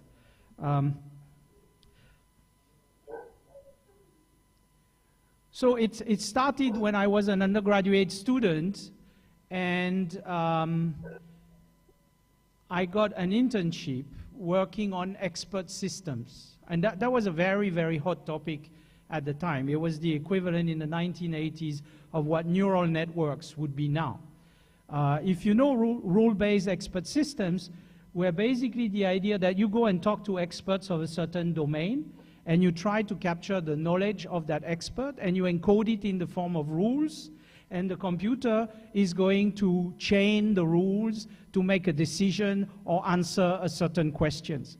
So I developed two expert systems as an undergraduate student in my internship. One was about the diagnosis of comas at the emergency room. So if you know, and I know you have a big famous medical faculty here at Udayana, the interns are actually often working in the hospital. So they are still students, but they're going to the hospital. And they receive the people at the emergency service, and they have to decide, oh, this guy is in a coma. They have to diagnose the coma to send the persons to the right service. And one of the issue is that if the diagnosis is hard to make, then they have to call the professors. And that can be any time of the day and night, and of course, the big medical professors don't like to be called in the middle of the night, right, obviously.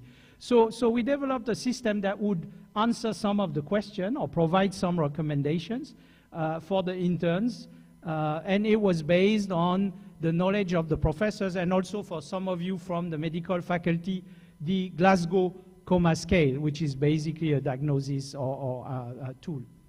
Another system that I developed at the time with the same platform was a system to identify actually burn or damage, but essentially burn wood.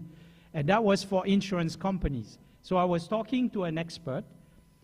The guy could look at a piece of burn wood through the microscope and tell you whether this is an expensive wood or very cheap, maybe plywood, you know.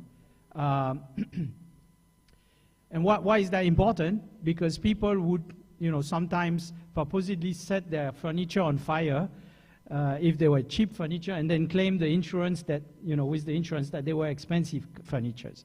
So we had this system that was trying to capture the knowledge of the expert to identify the wood and guide some maybe younger or non-expert person to go through the analysis. So this was symbolic because we had to represent the knowledge of the experts explicitly, first of all capture it and then represent it in the form of rules. The reason I went through this work, can we change the slide? Yeah, is because one of my professors, when I was in first or second year of my engineering school, was coming back from Japan, and he had been working on the Prolog language. So I don't know if any of you know the Prolog language. If you don't, I'm going to teach you how to program in Prolog. And I'm sure, how many mathematicians are in the room? Anybody from the math department? We got here mathematician. So this should look very familiar to you. I'm going to ask you questions, right? So please follow the conversation. And everybody should be learning Prolog today, or a little bit of Prolog. So Prolog is a language that was invented by computer scientists who were trying to do natural language processing. Here you have the pictures of the people. You have Alain Commerauer from the University of Marseille with his collaborator Philippe Roussel. They were the actual inventors, but they followed an idea of using logic for programming computers. So formal logic, as you have maybe learned it in your math classes, an idea that came from Robert Kowalski, is the third on the picture. And for those of you who know linguistics or maybe natural language processing, this is also related to the grammar rules and the rules, the general rules of grammars as they were advertised by Noam Chomsky. You probably have heard about Noam Chomsky. So he's very famous, beside his political statements, about his work on linguistics and formalizing linguistics as rules. And actually the higher level of grammars for the language characterize exactly the power of programming languages. So there is a connection, interestingly, we were talking about Sanskrit this morning, between linguistics and computing.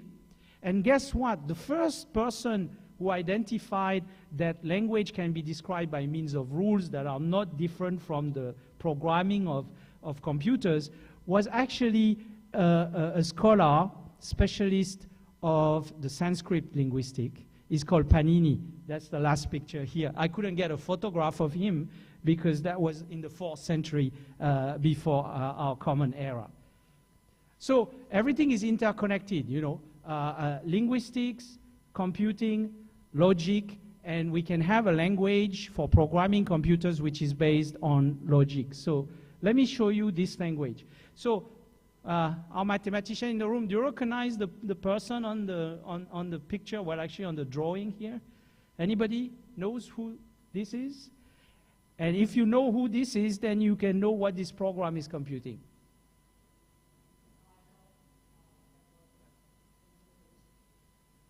Sorry, maybe, can we have a microphone? I cannot hear you.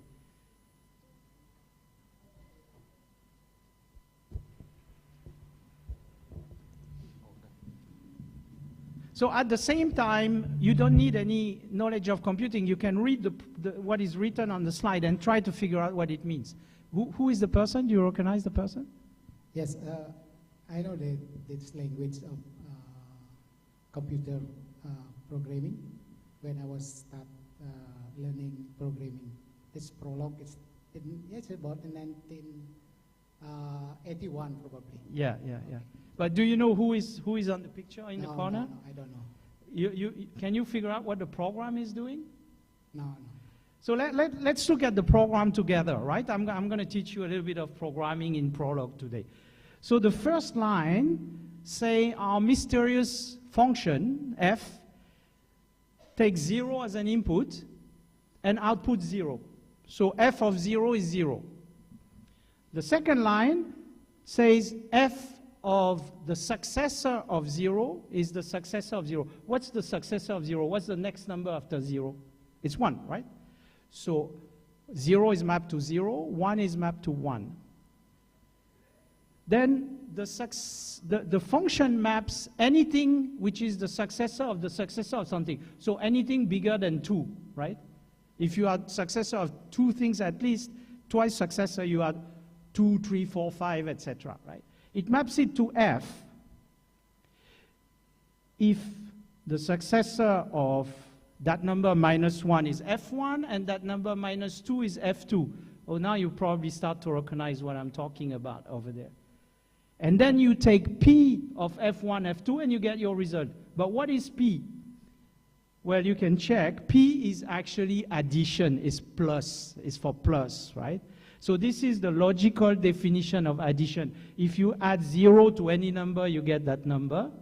And if you add the successor of a number to a number, then you get the successor of the result if you add that number with n2 and n3. Okay, so it's like the basic definition, step by step, of addition. So this is Fibonacci's numbers. You probably have heard about Fibonacci's numbers, right? So what is amazing about this Prolog program is that if you were to look at a math book, not a computing book, just a mathematical book, the formula in mathematics would be written in a very similar way. So Prolog is almost a direct implementation of the underlying logic of the mathematics. You take the mathematic logic and you write it in a program, and what is amazing is that when you press return, it actually runs, right? You can ask questions. So for instance, if you are interested, it's free. You can go to this website. You will download the Prolog program, the Prolog interpreter, the program that runs this Prolog programs that they are writing, and you can just run it. I can meet with you at the breaks if you want to try that. And you can ask question, what is the Fibonacci number for 2, for 3, for 4? But you can also, interestingly, because it's entirely logic, you can actually, with the same program, reverse the question and say, 5 is the Fibonacci number of what number? Because the program you have written can calculate the Fibonacci number of a number, but can also tell you what number originates from a given Fibonacci number. So this is very interesting. But all this is based on knowledge. You have to know the definitions of Fibonacci number first, or you have to know the rules of in the mind of the experts that can identify the Burnwood, or you have to know the rules of the medical experts that can identify a given coma. This is what we called machine learning, but symbolic machine learning. Why symbolic? Because we have a symbolic representation of the knowledge. That was 1980s, 1990s.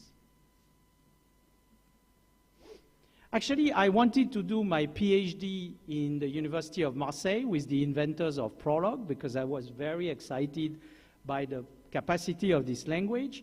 And I wrote a letter to Alain Kolmerauer asking him to take me as a PhD.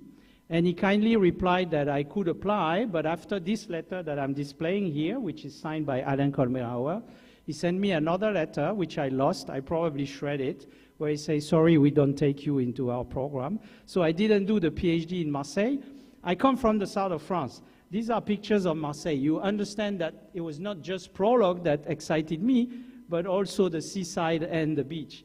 So instead, I stayed in the University of Lille to do my PhD, and you can see the striking difference, right? Instead of 20, 24, or 30 degrees, you have below 0 degrees, and I discovered the snow and the rain, and this is where I was living here. But I did a PhD, so I could concentrate on science because the weather was very bad outside, right? So I started to take this idea of logic, and that was the trend at the time in the industry, to take the idea of logic and bring it together with a very important component of information technology, which is database systems, right? We know that database systems are everywhere.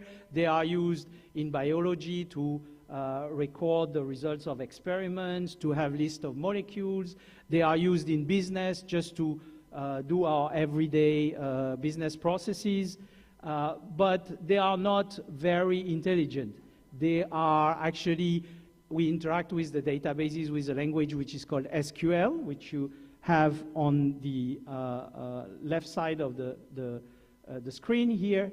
But that language can actually be written almost in Prolog, and we have the version on the right side of the screen here. So if you look at the Prolog rules here, they are saying the ancestor of X is Y if Y is a parent of X. So your ancestors are your parents, right? This is very clear. This is very easy to write in Prolog. This is a little bit trickier to write in SQL, right? The syntax you see on the left side is a bit more complicated. And your ancestor, who are they? They are the parents of your ancestor, or rather the ancestors of your parents, right? So basically Prolog is saying very simply, your ancestors, if you want to define your ancestor, they are either your parents or the ancestors of your parents. This is a recursive rule, right? The definition of ancestor is based on ancestors itself.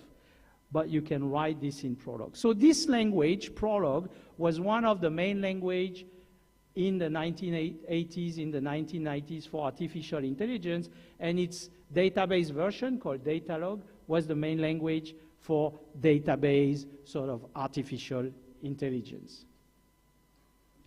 Then as Agus kindly recalled, I went to MIT to work on the context interchange project, where we were trying, and you know, I was at the Sloan School of Management, so we were working with companies like PricewaterhouseCoopers, or we were working on projects with the American Army in DARPA projects, where they had very practical engineering problems of integrating information to answer you know, business questions.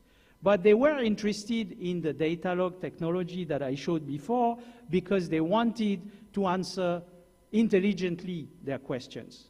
So we used the same technology and something that some of you may know, which is called abduction. So it's a different kind of reasoning. You know, in reasoning you can have deduction, abduction as well.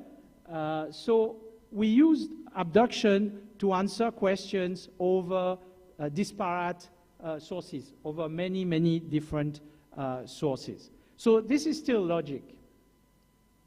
But then I realized that, you know, the word is not always very well organized and very symbolic and very formal, that sometimes the information doesn't come in a table like it does in a database, but maybe it comes in an unstructured way. It's a movie, it's some recording, it's some natural language. So I also started to look at natural language processing or geographical information systems. And by the way, for those of you who are interested, for many years with colleagues from University of Indonesia and colleagues in Malaysia, we ran the Malindo workshop on natural language processing for the Malay and Indonesian language. And we still have some activities around this. So if you are interested in that topic, you can join me. I also work on maritime studies and environmental engineering, and maybe the project that is the most related to the previous session is a project with Shanghai Jiao Tong University and NUS called E2S2, where we were looking at the sustainable development of mega cities like Shanghai or to some extent Singapore. And of course, one of the issues is the management of water challenges. For instance, we studied the E. coli pollution in the rainwater or in the waters of Singapore. And this led me to look at how modern artificial intelligence can be used, because more and more I realized that while the old symbolic artificial intelligence was powerful, actually what happened is that there were new techniques that were able to handle things that are not formalized, that are not symbolic, namely statistical machine learning. The neural networks that you all hear about are the new interesting devices. And here, how many physicists? Are there physicists in the room? Anybody from physics? No? Yes? So here you may recognize the two pictures that I have here. On the most modern one, or the most advanced one, is on the left. These are the energy level of a quantum Ising system, a many-body particle system.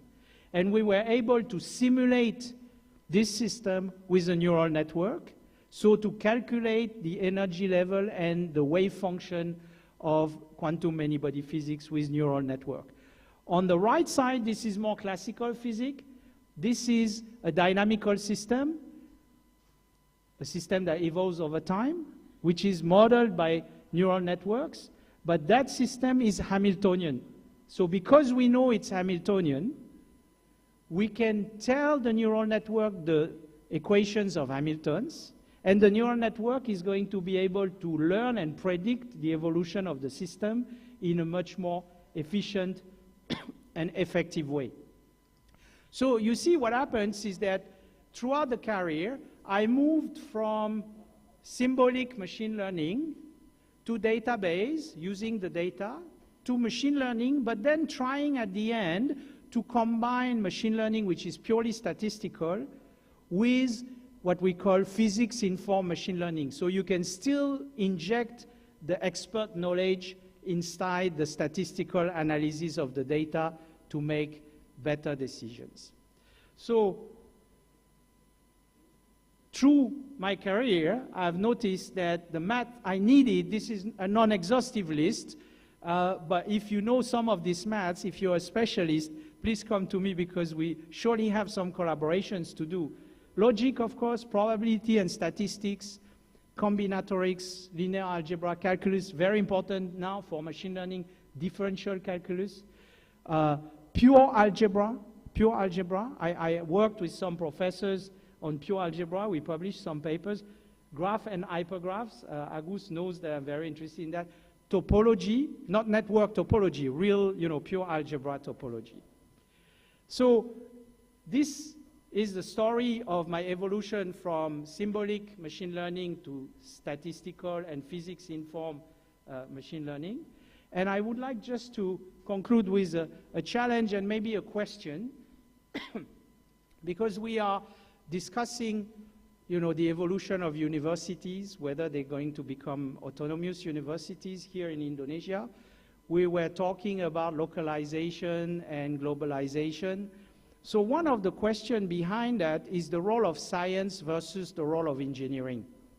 Maybe for our students, the hero today is Elon Musk, right? But Elon Musk is an engineer. He's not a scientist. So what about science versus engineering? I'd be happy to discuss that with you. I just want to tell you the story of these Egyptian fractions. Do you know Egyptian fractions? So the Egyptians, they had their own way to calculate fractions. They insisted that every fraction should be rewritten as the sum of unitary fractions. So if you take 23rd divided by 8, they would say, well, first, okay, this is 16 divided by 8 plus 7 divided by 8. Why would they do that? Because they were thinking about using fraction to share maybe the salaries of the workers, right? They are giving breads to their workers. So they have 23 breads, and they have 8 workers. How do they share?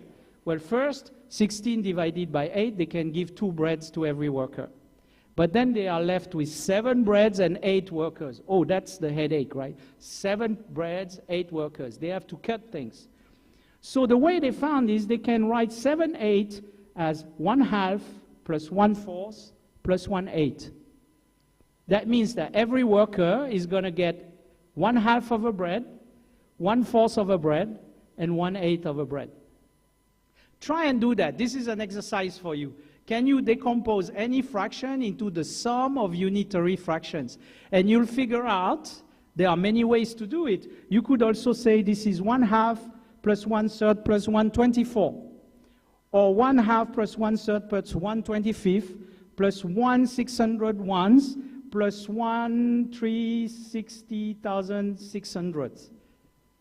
Now try and cut a piece of bread into 360,600 pieces, right? This is not convenient. But this is how engineers and business people in Egypt were doing math, were dividing the salaries. So the question I want to ask to conclude is, isn't that one of the reasons why the Egyptian empire collapsed? Because they were too confident in the math that were promoted by their business and engineering people, and they forgot to trust their scientists who probably could have told them there are much better ways to do fractions that we know now, right? We don't do fractions in this manner. So maybe we should still give money to the pure scientists and not just to the engineers. That would be the conclusion for my presentation today. Thank you very much.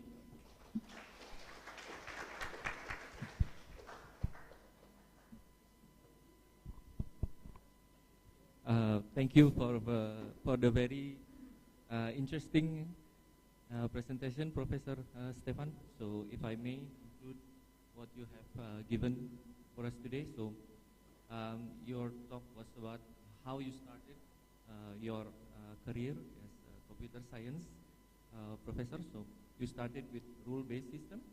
So it's kind of a symbolic representation of AI.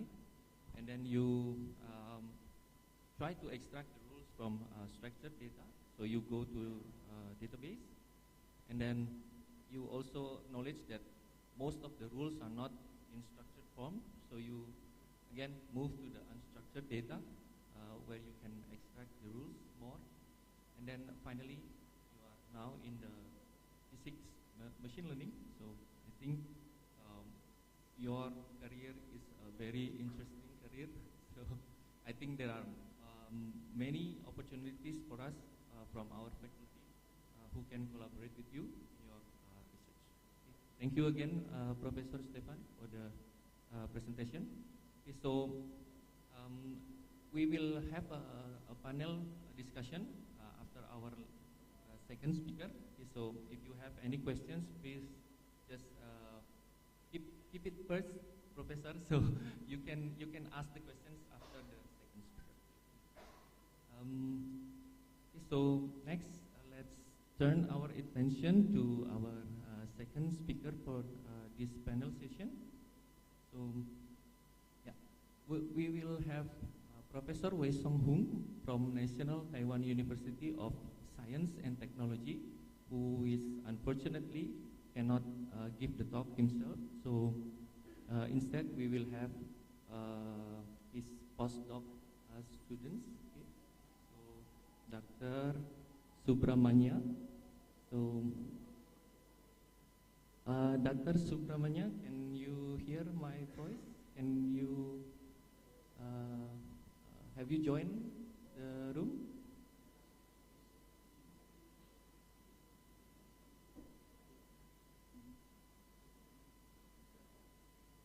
Hello, excuse me. Hello. Hello, doctor. Can you Hello. hear? Okay. Because the host is mute our audio, so I cannot speak anything. So sorry. Sorry. Wait a minute. Okay, we can start. Sorry, doctor. Can you hear? Can you hear us? Yeah. Yes, sir. I can hear you. Okay. So yeah. So before you give your talk, let me just read out some of your curriculum vitae. Okay. So Dr. Subramania is currently a postdoctoral fellow in the Department of Graduate Institute of Applied Science and Technology at National Taiwan University of Science and Technology, or NTUST. Dr. Subramania obtained his PhD degree in membrane science and technology from NTUST in 22nd, and his MSc degree in polymer science from University of Mysore, India in 2015. So prior to his PhD, Dr. Subramania has worked as a junior research fellow at Jawaharlal Nehru Center for Advanced Scientific Research in Bangalore, India. So Dr. Subramania research focuses on developing advanced membrane materials and modules for energy efficient water filtration technologies And also his research concentrates on novel high surface area porous materials and polymers for energy and environmental application. Dr. Subramania also has received distinguished awards. So he has received the ESDA Green Leadership Award from the World Environment Summit in India, and another award, the Best Research Award in the annual meeting of the Polymer Society of the Republic of China in 2020. He also has published 15 research articles in various reputed journals, which constitute 155 citations with H-index 7. So, for Dr. Subramania, the time and stage is yours.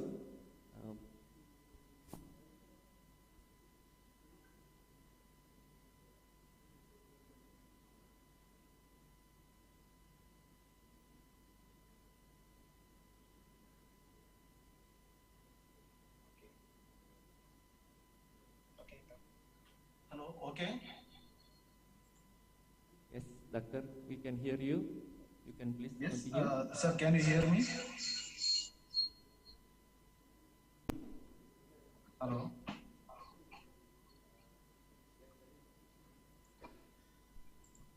Hello, doctor. Please continue. Hello?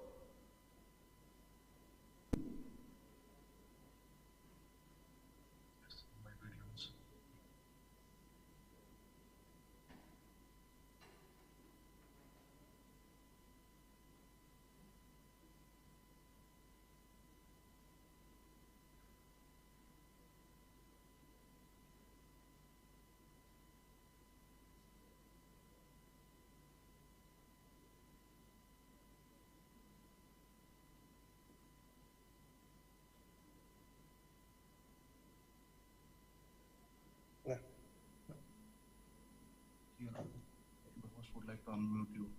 Okay, unmute you.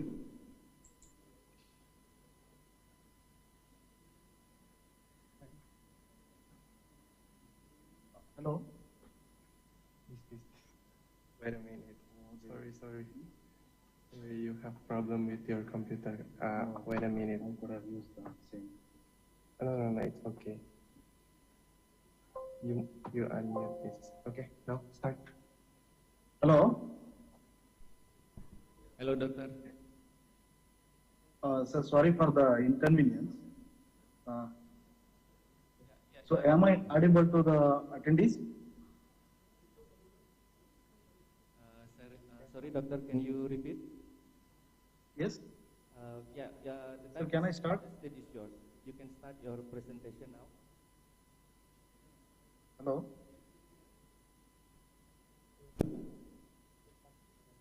Can I just begin? Yes, you may begin, please. Yes, thank you.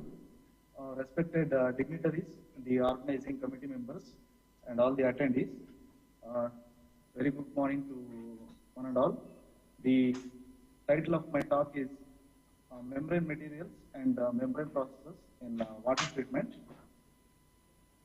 So actually, Professor Vaisang, who was supposed to deliver this talk, unfortunately, he has some other work, so I took this opportunity to deliver the talk. So can I, please next slide. So this is the outline of my talk. First introduction, then a short introduction to the membrane-driven processes, and then membrane distillation, a thermal and membrane hybrid process, then smart membranes in membrane distillation.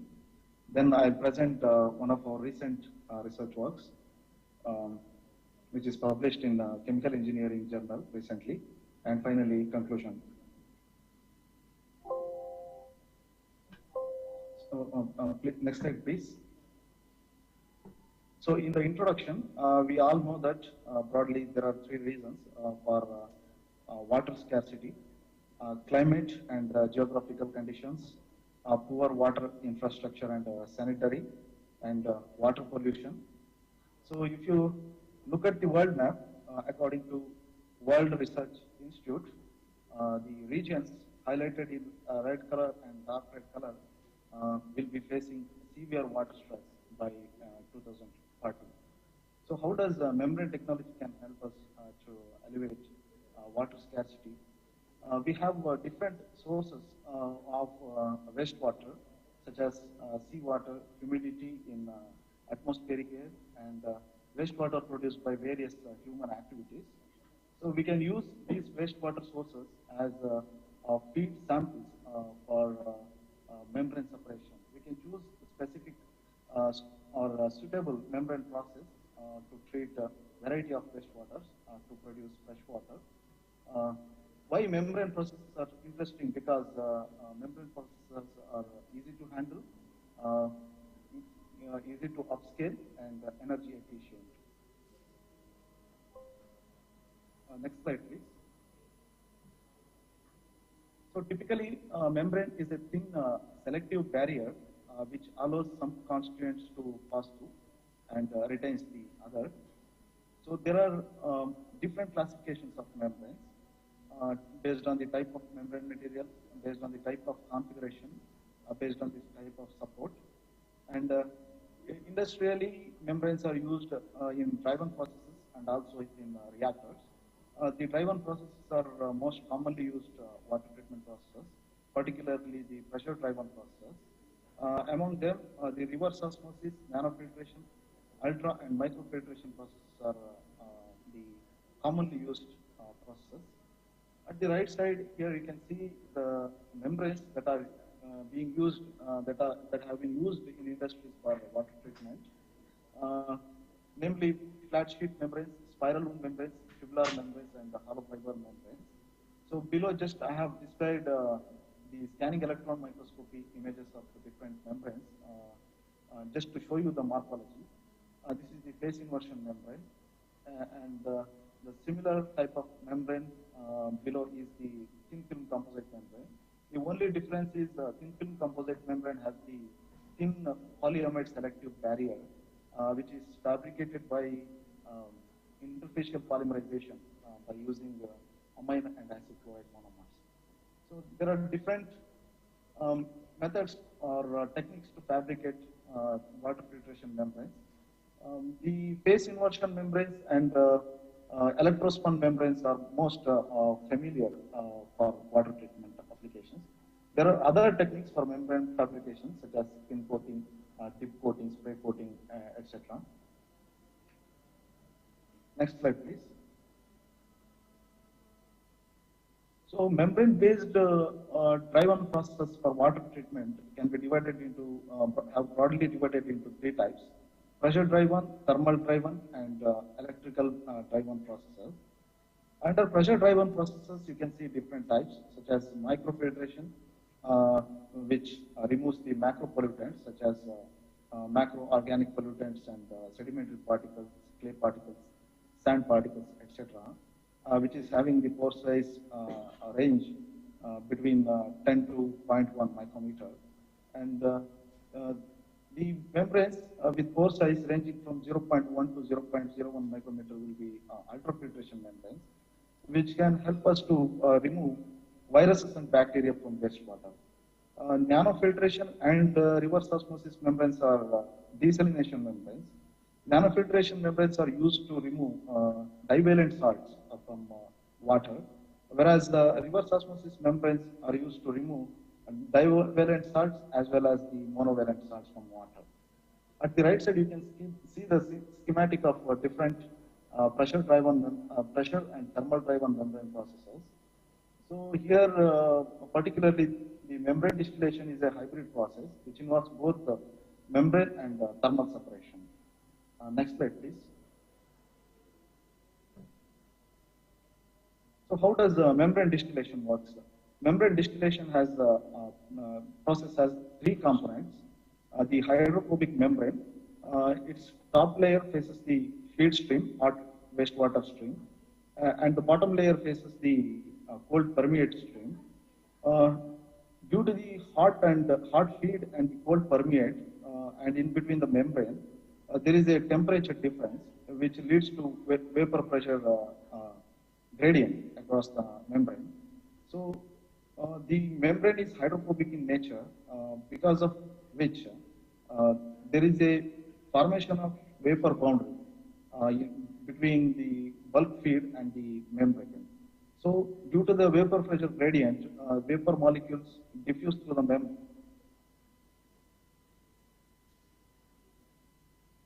and condense over there to produce a fresh water. So there is a continuous movement of vapor molecules across the membrane to the permeate side.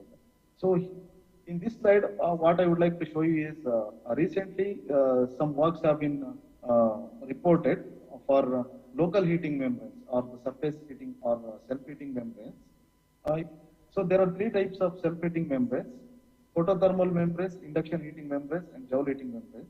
In case of photothermal membranes, membrane surface will be coated with plasmonic materials, plasmonic nanomaterials like carbon nanoparticles and noble metal nanoparticles. When you exert light on the surface, due to photothermal effect, heat will be generated for water evaporation. In case of induction heating, electrothermal induction energy, electromagnetic induction energy will be used. So membrane will be, matrix will be loaded with some magnetic nanoparticles. In case of Joule heating, we use conducting membranes with limited conductivity, so that when we apply lower voltage, due to the resistance, the membrane will produce heat energy that can be used for evaporation of water. To develop this kind of membranes, we need advanced materials, because membrane should possess mechanical and thermal robustness, and also the chemical robustness. And membrane should have the high thermal and electrical conductivity. And this type of membranes are suitable for the treatment of low feed, low flow rate feed samples. Next slide, please. So this is the work that we published recently in Chemical Engineering Journal, where we report a new class of membrane material called flow-through in-situ evaporation membrane for the MD desalination for the treatment of hypersaline water. So basically, this membrane contains consists of three layers. The top layer is made of PI, PDA, SPF 15. So this top layer performs three functions: salt rejection, hydration, and thermal insulation. So salt rejection is due to the dual charge nature of this material. This dual charge nature is from the numerous hydroxyl groups present on the SPF 15, and also the positively charged numerous amine groups from the PEI. So the middle layer is made up of carboxylated multivalent CNTs PVA material cross-linked with glutaraldehyde. So this is electrothermal in nature. We apply different DC voltage to heat the middle layer, so that the water penetrates, water that enters to the middle layer through the top layer will be operated in the middle layer, and the bottom layer provides support and also the mechanical support, and also it allows only vapor molecules to pass through at a certain vacuum pressure. The membrane is a tri-layered system which can be used for the treatment of hypersaline water. Next slide, please. So to prepare the top layer material, that is PI, PDA, SPF 15, we first mix the monomers in tris copper solution, PEI and dopamine. We partially polymerized for about 4 hours. Then we added SPF 15 into the polymer mixture solution. Then we continued polymerization with stirring for another 12 hours. After successful encapsulation of this PI, PDA to SPF 15, we centrifuged, washed, dried, and obtained powder for the spray coating purpose. Next slide, please. So after synthesizing the powder, we performed some morphological and physicochemical characterizations. The figure A to C shows the transmission electron microscopy images of SPF 15 particles. Figure D is the SEM image of PIPD SPF 15. So at the right side, in the SEM images, you can clearly notice the difference. Before coating, the surface was rough. After coating, the surface becomes smooth due to the polymer coating, which is useful for the particles adhesion during the fabrication of layer.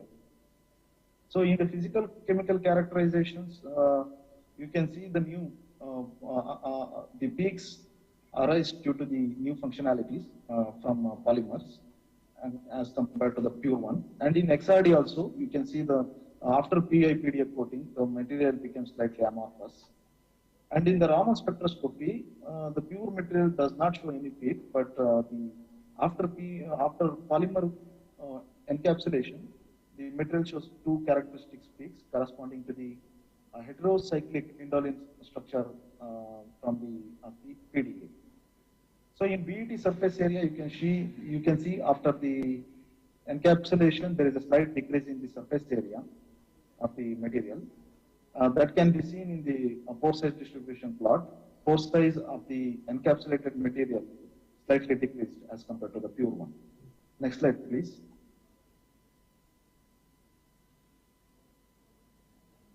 So here I would like to show you the entire schematic for the fabrication of flow-through in situ evaporation membrane.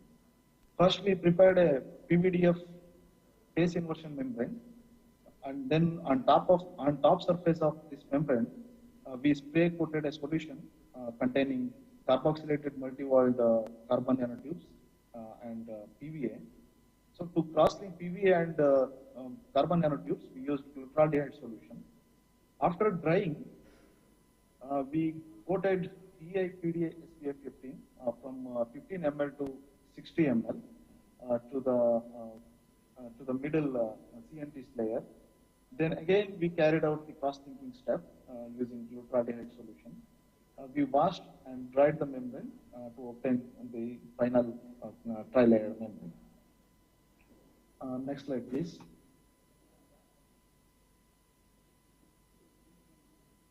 Hello. Yeah. So here I would like to show you the difference of membrane surface morphology before coating of PIPDA and after coating of PIPDA. So we varied the carbon nanotubes content from 100 mg to 500 mg. You can see the increasing rate of, increasing trend of aggregation in the membranes. So here also, with increasing spray amount of PIPDA SPF 15 from 15 ml to 60 ml, you can see the increasing density of aggregation, so which forms void-like structures, and in the aggregates also there is a void-like structures inside, so which acts as a high surface area coating with the thermal insulation property for this application. Next slide, please. Next slide, please. So here you can see the fabricated different FTIEMs. So in this diagram, we show you, so with increasing the CNTs content from 100 to 500, how their electrothermal property increases. So the membrane with higher CNTs content, that is 500 mg, gives us 158 degrees Celsius at 20 voltage. This is the IR characterization of the membranes. The pure bottom layer after coating the CNTs and after coating different amounts of PIPDA SPF 15. This is the XRD to show the different alpha crystalline peaks in the polymer. And then after introducing the CNTs, you can see the 002 lattice plane peak of the CNTs from 2D hexagonal skeleton of sp2 carbon. So after coating CNTs, after coating different amount of PIPDA SPF 15 on the membranes, we wanted to check what is the power consumed by the membranes at the different voltages and what will be the surface temperature depending upon the insulation material coating amount. So we found that at 20 volt and 15 ml, there is a high membrane surface temperature, and also there is a high consumption of power in the membrane. So can you go to the next slide, please?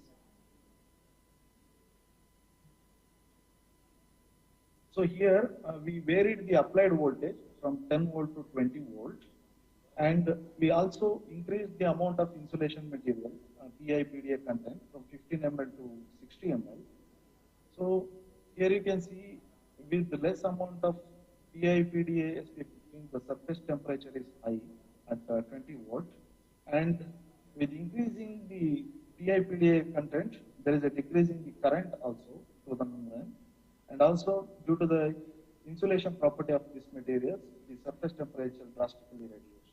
But the heating layer temperature will be high.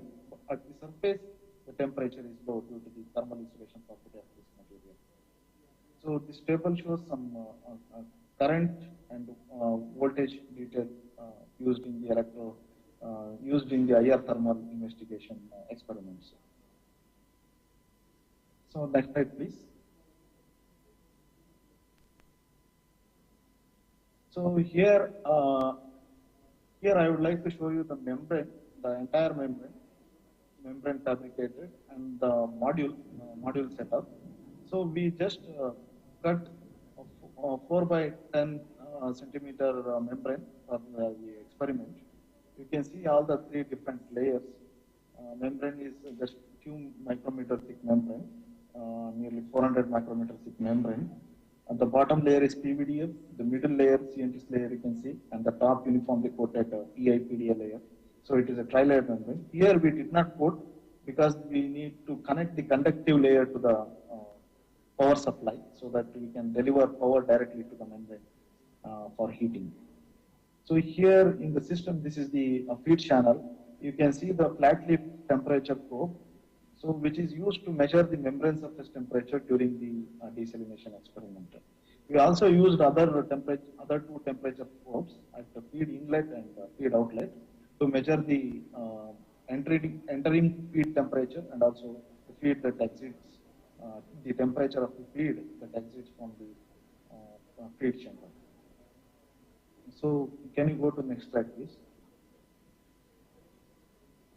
So before carrying out the experiment for the entire membrane, entire tri-layered membrane, we carried out the experiment for bilayered membrane. So this is interfacial heating of the feed stream. Sorry, Dr. Subramania.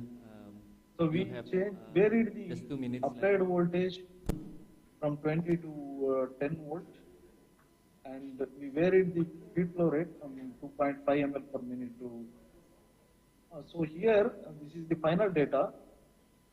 So with varying the amount of PI/PDA SPF15, so interestingly, the 45 ml coated one, the flux is high, but the membrane surface temperature is low, which indicates that the heat energy is localized at the central heating layer, so that we are observing higher flux, but we are observing the lower membrane surface temperature. Here I have shown you the membrane surface temperature in this scale. So rejection is high in all cases, So the delta temperature is the difference between the membrane surface temperature and the feed outflowing feed temperature. We also calculated the energy distribution, energy consumption for different membranes. So in the summary, we would like to conclude that we fabricated tri-layered in-situ evaporation membrane by combining phase inversion as well as spray coating techniques. The carboxylated MWCNTs with 500 mg content gives the temperature of 158 degrees Celsius at 20 volt. The PI/PDA SPF15 coating as a top layer served as an excellent thermal insulation, prevented heat loss from bulk feed stream, from membrane to the bulk feed stream. The lowest specific heating energy was 0.024 kilowatt hour per liter, which is the highest performance obtained as of now for this kind of MD processes. So long-term MD operation using hypersaline water resulted in maximum flux and salt rejection of 29.25 liter per meter per hour, and salt rejection is around 99.99% respectively. So offering it to be a most attractive solution for high salinity water treatment. The comparison of specific heating energy of this study with the previously reported self-heated MD system suggested that the system is more energy efficient. Next slide, please. So, thank you very much for your attention and time. Thank you for the really nice presentation, Dr. Subramania. So, in short, if I may conclude, Dr. Subramania just invented a new technology to develop membrane from polymer and then applied it as a water filtration. Okay. So, next we will have a panel discussion. Okay, so maybe we open with 2 questions first. Prof. Komang.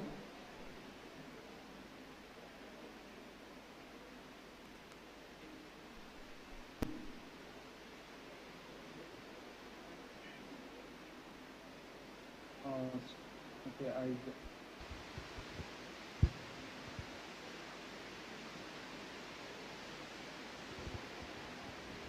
so how did you fabricate the membrane? What is the raw polymer for the fabrication? So we used, in this membrane fabrication, we used polyvinyl leading chloride, which it has a high melting point, the thermal stability, and it is hydrophobic in nature. So this is suitable for MD application. For the MD in membrane distillation, we use hydrophobic membranes so that water should not enter directly into the membrane pores, but it should receive only vapor molecules from the hot wastewater. So we used PVDF, PEI, and PDF, 3 different types of membranes in this work. So the second question is, what kind of physical and chemical parameters that you consider for the membrane for water filtration? Physical parameters such as morphology, like surface area we considered, porosity we considered, and chemical properties like it should not degrade under high salinity water. It should not be reactive to any other. It should not be reactive to other contaminants, and the membrane material should be. It depends upon the characteristic. It has to be hydrophilic to receive water, and the bottom layer should be hydrophobic to permit only the vapor. It depends upon the function. And the third question is, I saw that you use a PVDF membrane. What is the superior properties of this membrane compared to the chitosan membrane that can be used to fabricate? So this is the MD process. I repeat again, MD processes require hydrophobic membranes. So where we use polypropylene, PVDF, Teflon, and other super hydrophobic membranes. Chitosan is the biopolymer which is hydrophilic in nature, which is good for other type of filtration purposes, like for the biomedical application or other type of dyes rejection can be done by using chitosan-based membranes.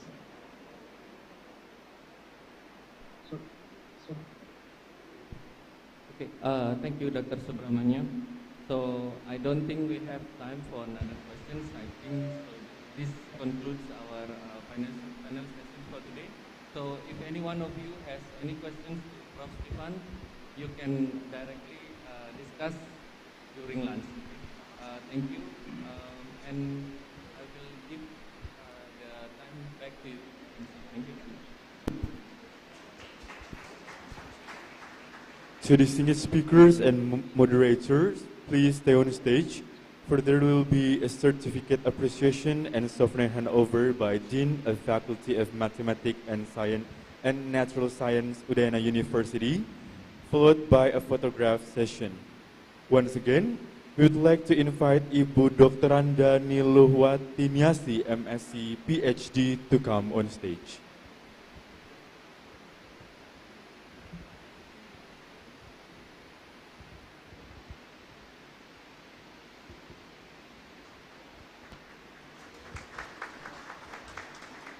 Thank you very much, Professor Stefan Brusan, for fulfilling for the second plenary sessions.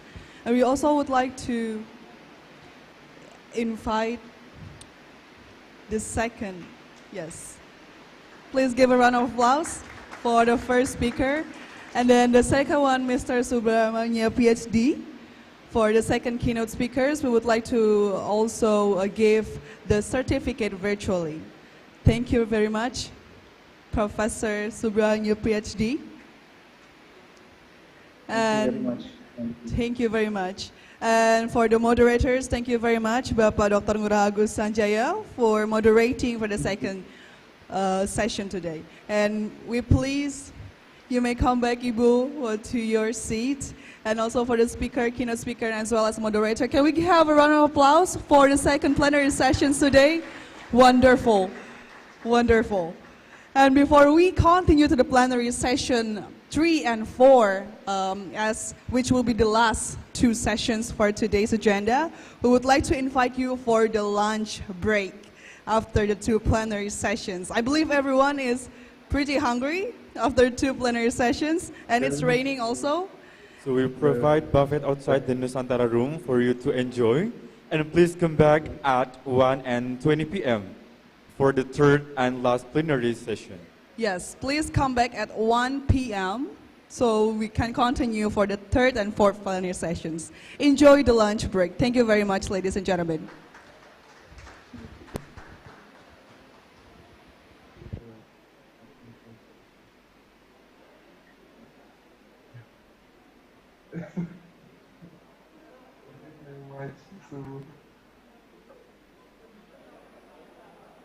We have problem in the because we cannot directly on the mic.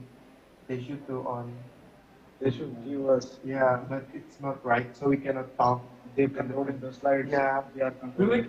They will give you the original one. So, but it is one I capture only.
Good afternoon, ladies and gentlemen, all distinguished guests.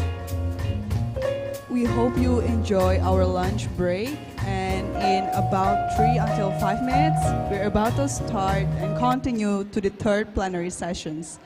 Please, to everyone who is still outside of the Nusantara room, we would like to invite you back to the room for we are about to start the plenary session number 3. Thank you very much.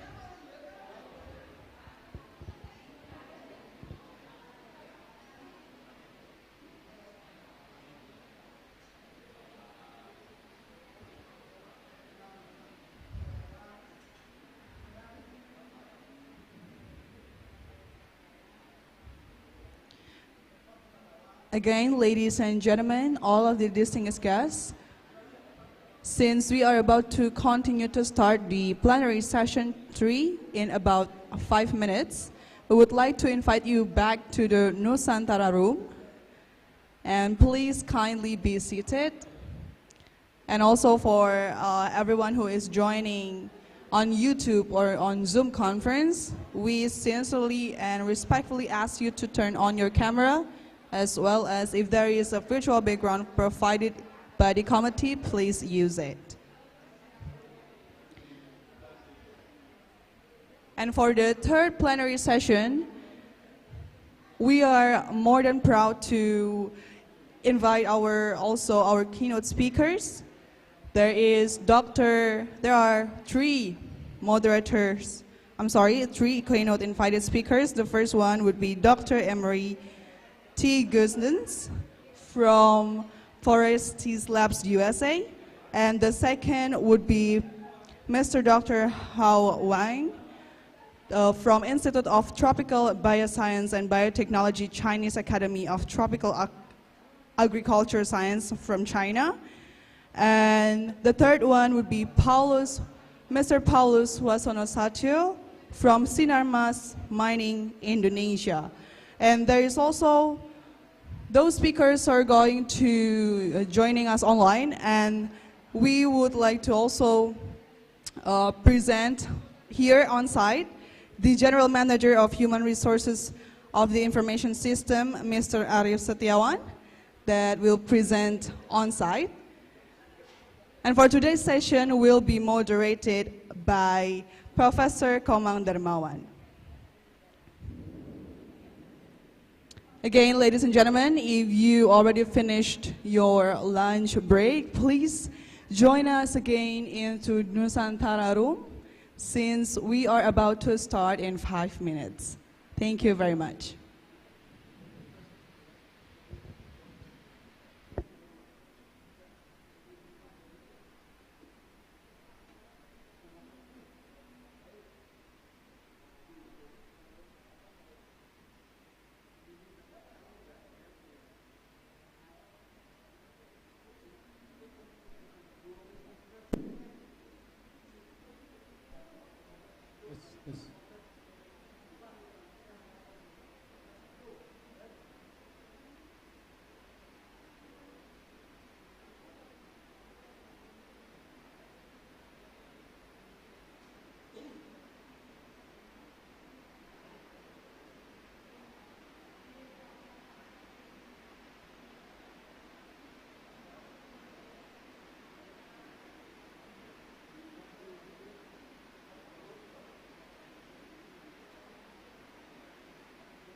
Okay,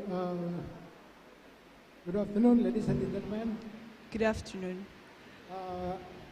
For the third plenary, we invited the first speaker. We invite Dr. Emery T. Gusdens for Forest Labs USA. Good afternoon. Okay. Okay. Before that, we introduce Emery T. Goosen, PhD, about his study first. Dr. Goosen finished his PhD in statistics at Purdue University with a thesis on the interplay between statistical concept and computational model in omics application. And he got his master degree, Master of Science in Math and Statistics at Purdue University as well. Was work in computational statistics and probability and mathematical statistics. And his Bachelor of Arts in Economics in New York University. Okay, his expert. He's now a senior machine learning scientist at Foresight Labs, USA, at San Francisco, California. And then what he's doing is currently is create cloud-based image processing and deep learning pipelines for biotechnology startup. And also he formulated the statistical design of experimental data and precision finding to both executive and as well as outside investor. That's for the biography, short biography of Emery, Dr. Emery P. Goosen. Okay. At the now, Dr. Emery will present his topic of his presentation is featurization of complex data using deep learning. Okay, Dr. Emery, time is yours. Thank you so much, Professor. Hi, my name is Emery Goosens. As you just heard, I'm involved in venture creation at Foresight Labs, which is an incubator arm of a venture capital firm in San Francisco.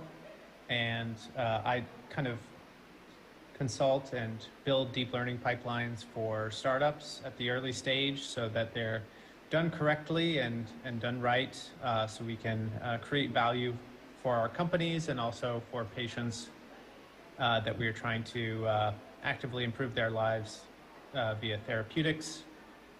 And I've also worked on some synthetic biology applications in the imaging context. So I'll get right into it. Next slide. So brief introduction, and then I'm going to be talking about what traditional approaches look like before I dive into what deep learning can really provide as a optimization framework, and then I'll pause for any questions. So next slide. So just a quick introduction to what we do. We're a venture creation platform. Since 2019, we've spun out 4 different companies. And really what we do as an incubator is kind of provide that early expertise and fill in any gaps in expertise that early stage companies go through. Obviously, it's a very tough process to start a company, raise money, and getting the right people to do machine learning and statistics is quite difficult, as most people can typically find other less risky jobs, and so we kind of fill in those gaps as we launch the companies and then eventually hire people to take over those roles. Next slide. So I have a varying degree of backgrounds in machine learning and data science at a number of different startups, as well as more established companies like Illumina. and I also worked in the Cancer Research Center at Purdue while I was a graduate student. I also really like to do different courses in genomics to kind of fill in the gaps in my understanding, as well as follow up with the cutting edge research in these areas, and that's kind of informed my trajectory throughout my career. Next slide. So, you know, just a blanket statement, there's lots of data being generated in these fields, but biology is by definition complex because we have these iterative and cascading complexity of data that we can generate in an increasingly complex system where we start out with something like DNA and genes. Those can be kind of mapped to proteins and protein networks, but ultimately these things operate within a cell that create organs, and then at an individual level we have the interaction between all of these different subsystems. And so to really kind of make use of this data, first we need to figure out how to store, pre-process, and featurize the data. And oftentimes we can do that in a simple way, but deep learning provides a framework for optimization, but also in many contexts allows us to directly featurize these data in a more usable way such that we can employ them in drug discovery, population health, risk stratification, etc. And so typically when we collect this data, it requires some sort of featurization or aggregation that I'll talk about in some simple examples. And deep learning is kind of this new way of figuring out how to featurize and offer some advantages, particularly in the context of biology, where we might have lots or majority of our data being irrelevant to something that we're interested in, and only a small amount of that data is actually relevant to what we actually are trying to do. And I'll get into what that exactly means in the next section. Next slide. So a few traditional approaches that we've seen that you may have heard about is DNA sequencing. So for example, for those who aren't familiar, this requires taking a biological sample, extracting the DNA, fragmenting it, and then ultimately sequencing it, or figuring out what letters are those DNA molecules composed of. And so if we want to determine whether somebody has a variant that is of particular interest, this involves literally aligning billions of DNA fragments against the genome and looking at particular regions where there may be a variant of interest, and then counting the number of non-reference or non-standard DNA sequences in a particular area and calling variants. So you can see here that we have billions of data points that are ultimately distilled down into a single piece of information, that is whether somebody has a variant or not. And we know that these are important because for certain germline variants such as HER2, these can represent a very highly increased risk of a particular patient for breast cancer. And so we want to know whether you have this variant so we can determine whether we can prevent or take steps to reduce the risk of cancer. Next slide. Another great example of a simple featurization of variants is in certain types of therapies for cancer, researchers have found that literally the average number of variants that you have in your genome of your tumor can inform whether you will respond to particular treatments. And so this is kind of counterintuitive because obviously mutations in a tumor are a bad thing, but for certain types of therapies, the more mutations you have actually is indicative or shows whether you have an increased response rate to particular therapies. And so again, here we are taking, we're not looking at particular variants, we're actually just looking at the average level of variance that someone has in their tumor, and that is informative when deciding what treatment you might have for cancer. And so this is just another example of how we have lots of data across various genes that is distilled down into a simple average, and that is useful in providing information as to whether you might respond to a treatment. Next slide.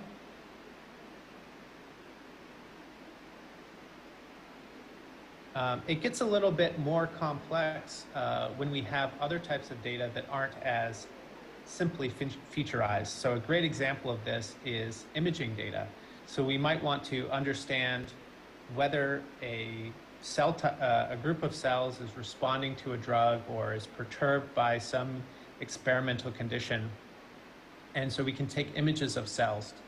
The issue is that there are many steps involved in going from an image to creating useful data that we can use in a statistical model to understand whether there is some difference between two groups.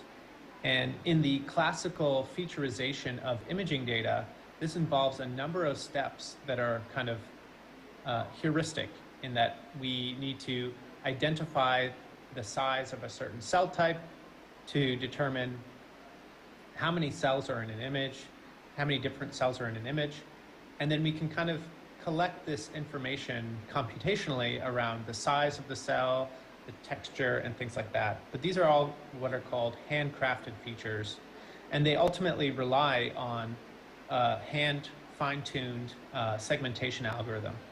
And ultimately, traditionally, people would take the average of all of these features across all of the cells in an image. And this can be an issue because there are often artifacts, there are pieces of dust in an image that might throw off these featurizations and create biases in your data.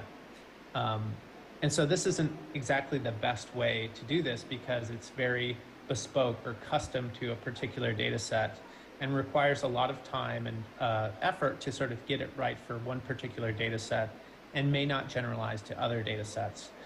So this is kind of the motivation for why we might want to learn or use a more flexible framework for featurization of biological data. So next slide. So deep learning is something that you might have heard about, but really it's a framework for optimization. So it's a computational optimization technique that allows us to optimize more complex models than we would by simple gradient calculation using calculus. So really back in 2014 was when deep learning really started to outperform these other handcrafted or fine-tuned featurization approaches in image classification tasks. And what we see here is a picture that demonstrates what this model is doing. So really what an image deep learning model is doing is it's looking at small patches of the image, learning weighted transformations of these small patches, and then doing that, maybe 64 or 128 times over to provide a featurization across the spatial dimension. And in this way, you're learning hierarchical feature sets that kind of relate to each other across this spatial image. But what we can see here is that these images are quite small, and they only have, as we can see, one number in the image. And so these are very different than biological images where you might have many cells in a particular image. So what we're trying to do here is provide a classification for an image in aggregate. And oftentimes what is done is you learn a featurization across these spatial dimensions. And then as we can see here where it says flattened, a simple average is taken over this spatial dimension to provide an average featurization that the model has learned for this image. And that's great when you're trying to do simple classification tasks. But when we're trying to do more complex tasks where we have cells in an image or information spread across various images, this doesn't really work. And so in many ways, deep learning started out with a simple featurization technique similar to what we saw earlier, where we learned a featurization, but then we simply averaged that featurization over the spatial dimension of an image. And these images were typically quite small starting out. Next slide. What we see in biological data is that there might be many cells or many objects within an image, and there might also be a background where we see here in the black, in the top image, the black background is essentially, there's no information there. So if we were to take an average over this image, we're averaging between the signal, where the cells are, and the background, where there's basically no information. And so if we were to take a simple average over these images, we would be dampening our signal by this background. And in many images, the background is the predominant, takes up the majority of the images. So we'd really kind of be hurting ourselves by taking a simple average. Another example is whole slide images of tumor samples, whereby we actually don't know what areas of this image are relevant to some diagnosis. So as I can see here, compared to the simple 28 by 28 pixels, we actually have something like 90,000 by 90,000 pixels. So it's many orders of magnitude larger than a simple image containing a number. And so the question is, what do we do here? So on the next slide, we can see that that certain frameworks in deep learning can actually be used to find relevant areas of an image and then classify an entire set of images based on a similar optimization technique that we saw before.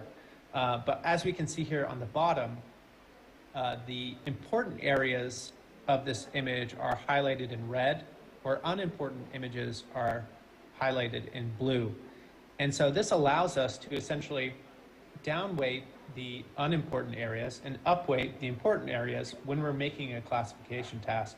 But as a byproduct, we get this really interesting featurization of our image that the model has learned what is important and what is not important. And we can simply do this by taking the input prior to averaging. We simply map the image to a weight, sum those weights up to 1, and then take a weighted average of our original image. And that has provided us a powerful means of featurizing our image, where we now have interpretable features rather than taking a simple average over our image. And this is done in an application where we're trying to diagnose or classify what type of tumor a certain patient has. So obviously, this is trained on thousands of patient samples, but for a new patient sample, we not only get what their diagnosis is, but also a guide for where pathologists can look within an image to determine or verify that this is actually a correct prediction. Next slide. And this can be extended not just to what is important, but for a given input, what is important to different parts of the input itself. So here what I'm showing is an example or an image of self-attention, where we can see that for a given sentence, we can see where certain words are looking for other words to define what the sentence actually means. And so this is a really cool application, and is kind of the foundation of modern language models that we see for conversational AI. If you've ever seen somebody interacting with an AI and conversing with them, this is the type of models that that they use to provide this very powerful, very powerful tools. And the way that they are trained is actually by reconstructing missing words in a sentence and doing that over billions of sentences, such that they extract the information in the English language and are essentially featurizing these words by predicting missing words that you have held out from the model.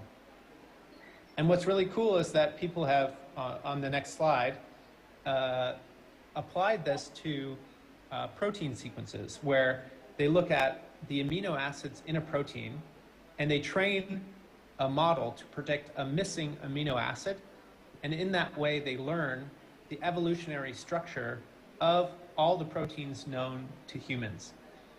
And if you actually look at the self-attention between a protein sequence, these are actually can be transformed into a contact map, or to determine what areas of a protein are close to each other.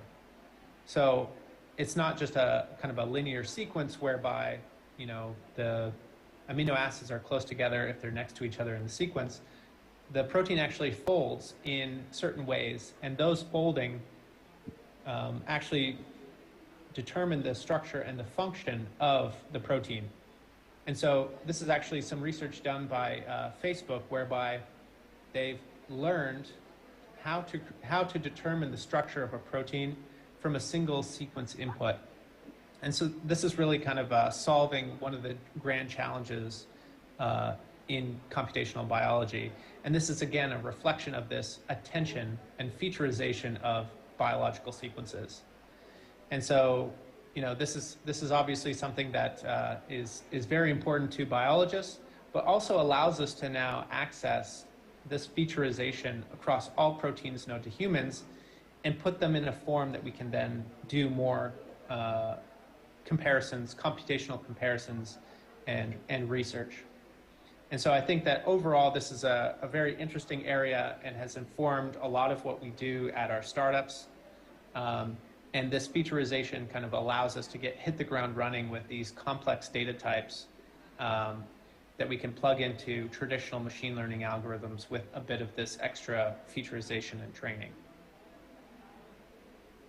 So yeah, I guess that's all I have to talk about today, and open to any questions either now or during the panel session.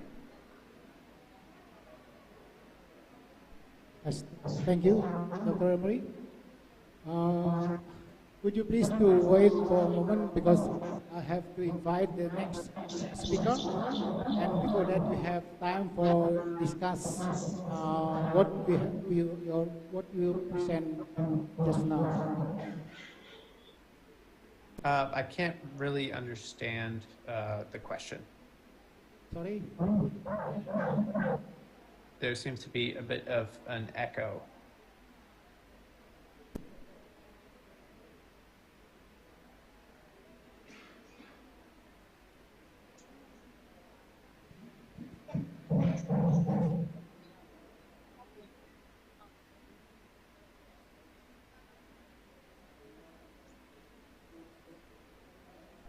Okay.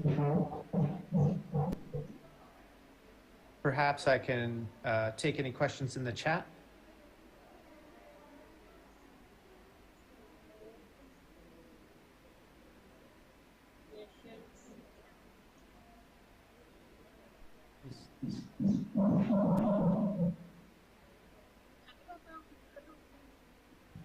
So the question is, what is your strategy in overcoming the overfitting problem, and what is the most successful ML algorithms you have deployed thus far?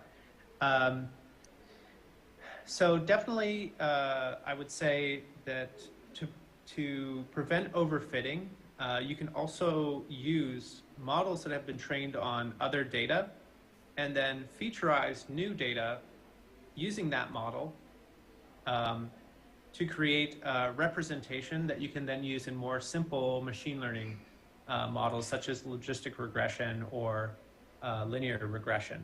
So that's nice because linear models don't tend to overfit as badly as deep learning models. And so oftentimes you might have one large data set that you can train a model on, and then use that model to featureize a smaller data set, and then use a method that is less prone to overfitting.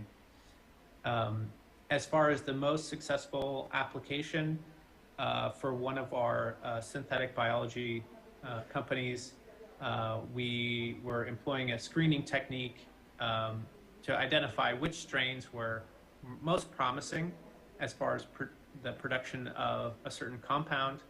And we were able to create a image-based model using images to kind of prioritize which strains we were looking at based on just the image of those strains, rather than running a more expensive experiment to determine the actual production of a certain chemical. And so that allowed us to kind of more quickly screen these strains for the most promising ones, and then verify using the more expensive and costly experimental readout. Okay, yeah. Thank you very much, Dr. Emery. Thanks for having me. Okay, the next speaker, I invite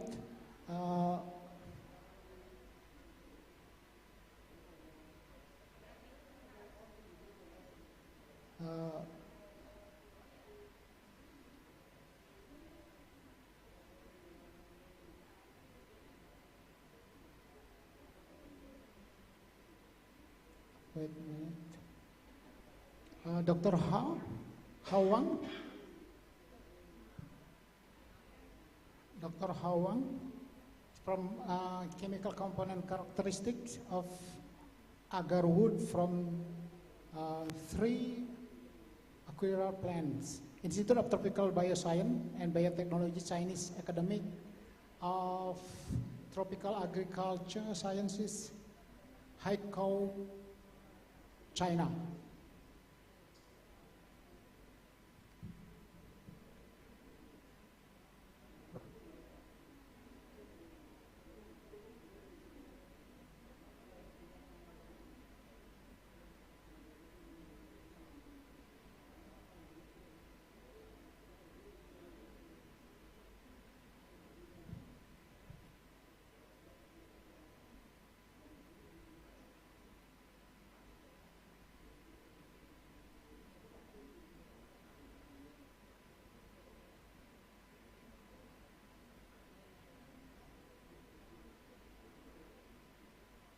Okay, while waiting for his presentation, I will introduce Dr. Hao Wang.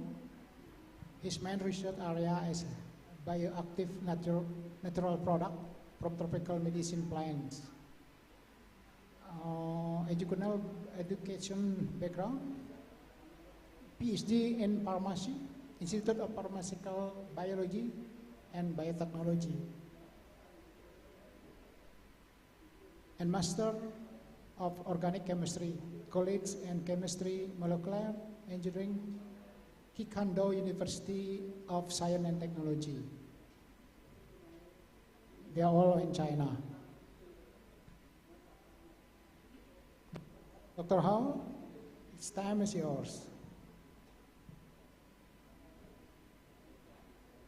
Would you please turn your video, please?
Okay, good afternoon, respected professors and my dear friends. Can you hear me?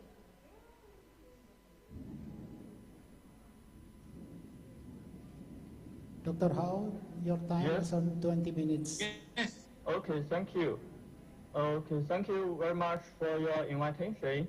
I'm Hao Wang. It's my honor to be here to give a presentation. Our group's main research aims at leaf folk medicine in Hainan Island, especially agarwood. The title of my presentation is Characteristic Chemical Components of Agarwood of 3 Coleoria plants. So next slide. My topic includes 3 parts. First is a general introduction to agarwood, then followed with results and discussion. In the end is the conclusion.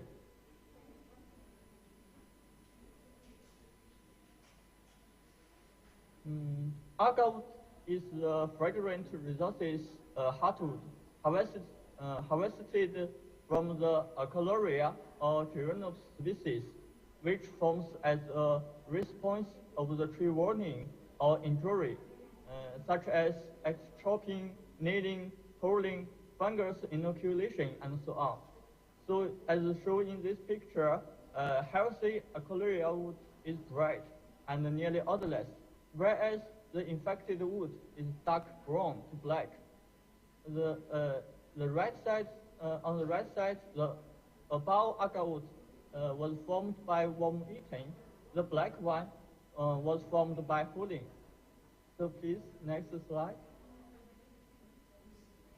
To date, 21 species in the genus Coleoria and 9 species in the genus Geranopsis have been documented and are widely distributed in the Entomologian region as shown in the map, such as Malaysia, Indonesia, Vietnam, China, India, and Laos. Among them, 16 species could produce agarwood. All species are currently protected under CRTS regulation and the IUCN Red List. So please, next slide. As a natural incense and valuable traditional therapy, agarwood is used for various purposes, such as medicine, fragrance, and also cultural uses. For example, the religion, ceremonies, and so on. In traditional Chinese medicine, agarwood is used as qi regulating drug to relieve gastric problems, coughs, and high fever. In traditional Arabian medicine, agarwood essential oil is used for aromatherapy. And for most of the famous perfume, they will add agarwood oil. The global sales of agarwood chips reached 13 billion in 2018 and is forecasted to reach nearly 64 billion by the end of 2029. So next slide. Thank you. So as shown on this slide, the agarwood from different countries or from different original plants are different. The high quality agarwood, like the first one in China, it looks like full of oil. For the last picture of agarwood from Vietnam, it looks more like a normal wood. So the quality and the price of agarwood in the market vary widely, and agarwood and its products lacks standard of identification and grade classification.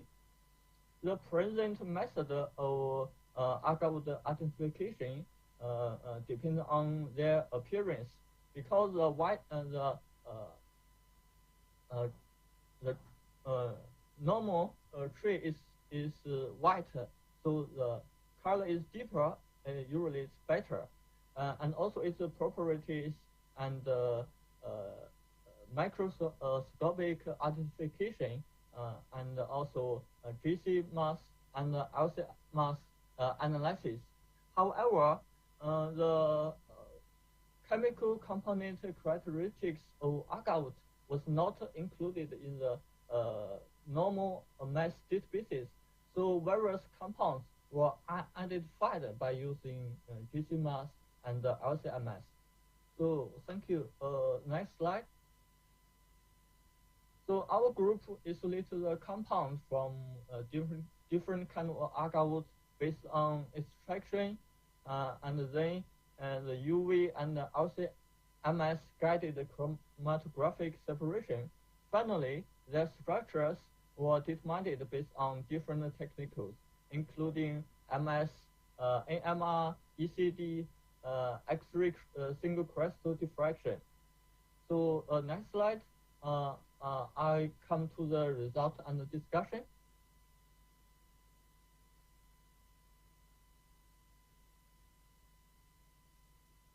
So next slide, please. Thank you. Next slide. Yes, thank you. Which are divided into 3 parts.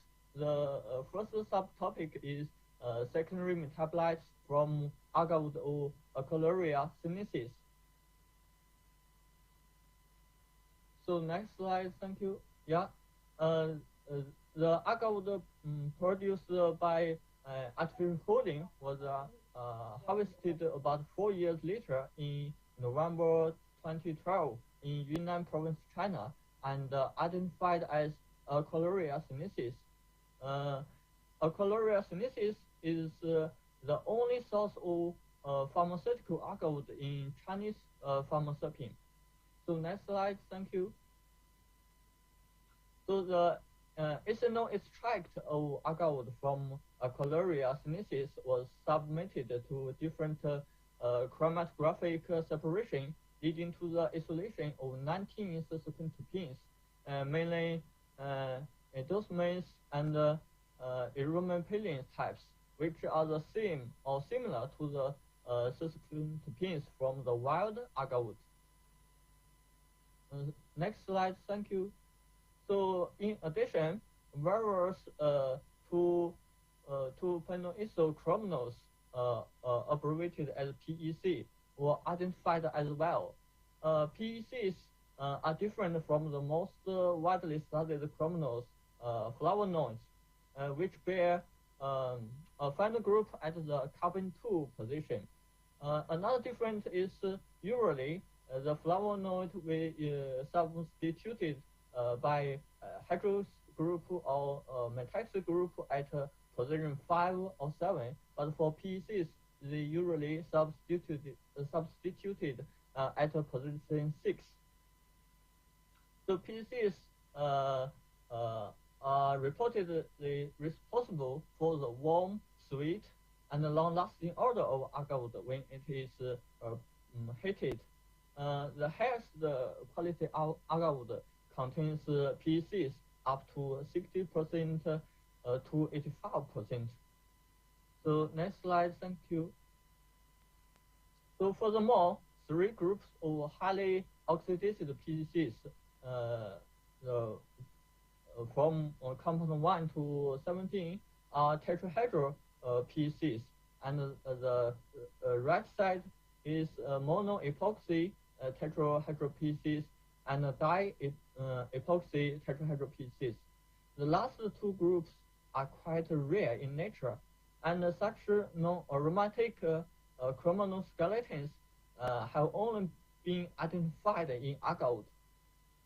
So next slide, thank you, Professor.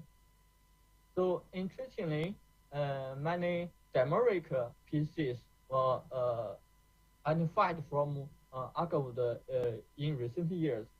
From the agarwood of Achloria phenoria, 19 PEC dimers linked through an ether single linkage, and 5 PEC dimers feature an uropyran ring.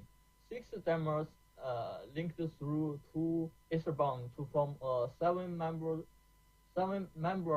oxygen carrying ring, and all of them contains the oxidized PEC. So next slide.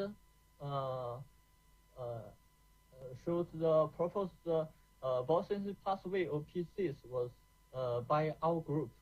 The PCs was catalyzed by PKS from cinnamonyl coenzyme A and with malonyl coenzyme A and 2-hydroxybenzoyl coenzyme A. The PC in blue can be catalyzed by hydroxylase or OMT to form various FT PCs, which could also undergo epoxidation, resulting in DEPCs. DEPCs is suggested to be an important intermediate for EPCs and the dimeric PCs.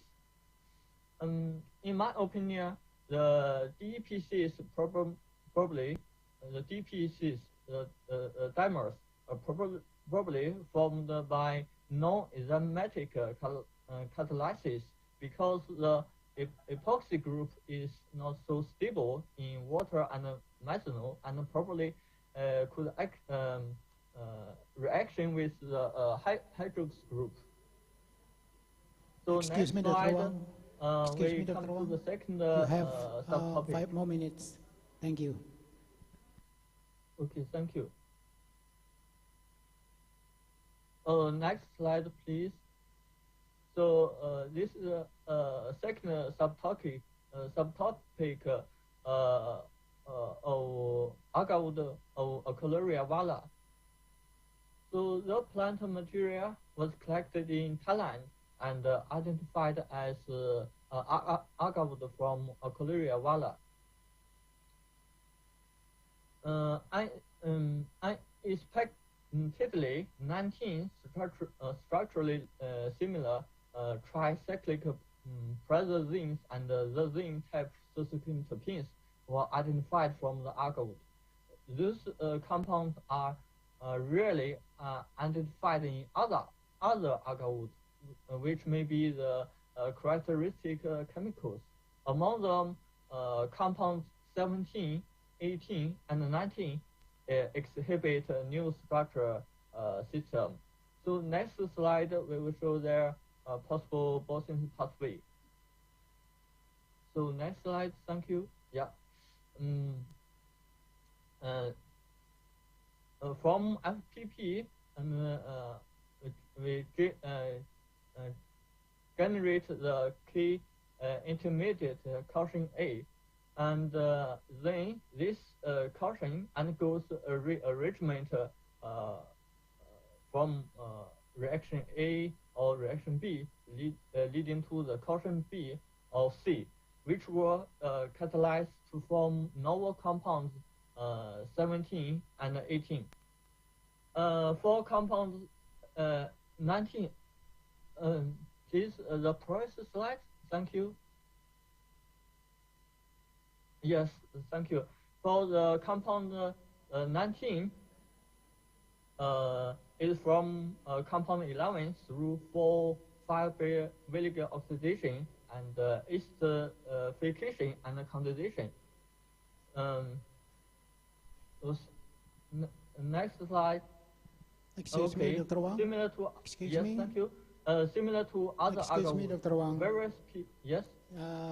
Would you summarize what you have just talked, and then because the time is up, you conclude your just talk. Okay, thank you. Yeah. So various pieces were identified as well, and the last subtopic is agarwood of Achalaria filaria. Yes, this sample was bought in West Papua province of Indonesia. So from this agarwood, yes. So from this agarwood, guanine and aromaphylline subsequent terpenes were isolated, but most of them are new compounds. And numbers of PCs and their derivatives were identified as well.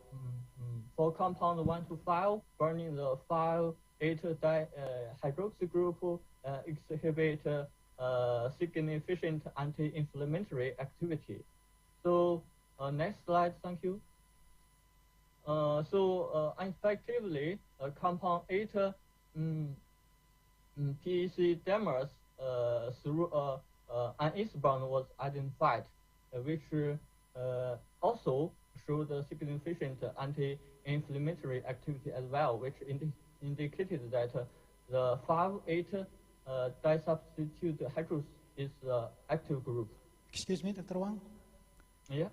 Your So next slide. conclusion. Your conclusion, because your time is up. Yeah. So next Last slide, yeah. I mean. Okay. Okay, that's one. Yeah. Thank you. Yeah. From the above results, and we know that cysteines and PCs are commonly accumulated in agarwood.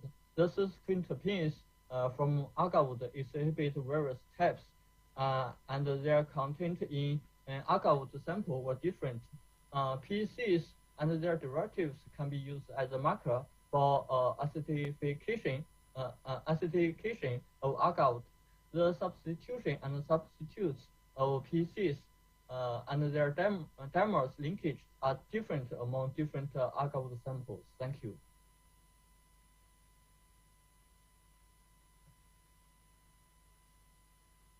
Okay, thank you for your attention.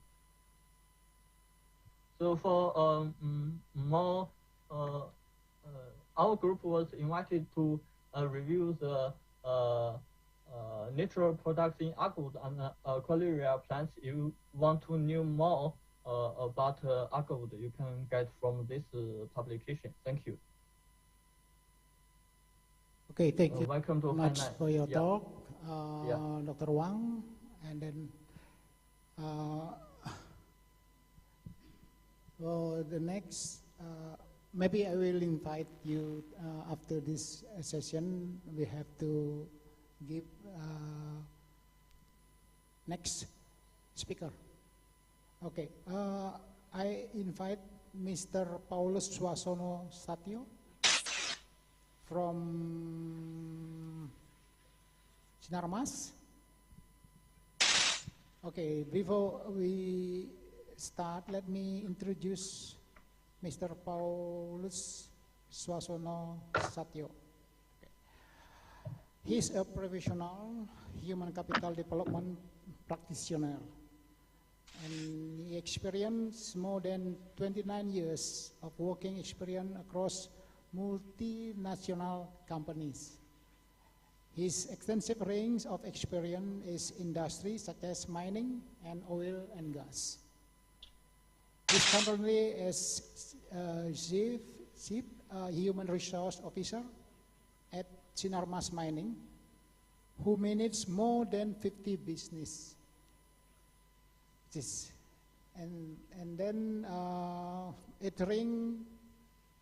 includes production, trading, logistics, renewable energy, and new frontier such as financial service to media.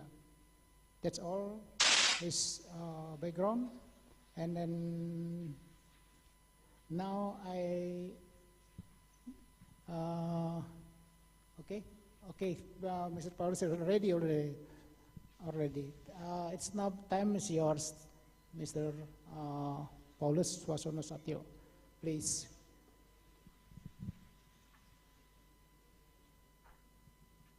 And actually, your talk is about 20 minutes. Thank you.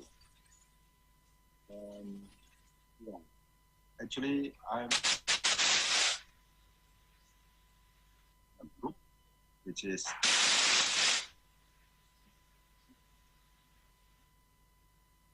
today we represent the main side in the technology. But you might know, future proofing organization is what most companies are.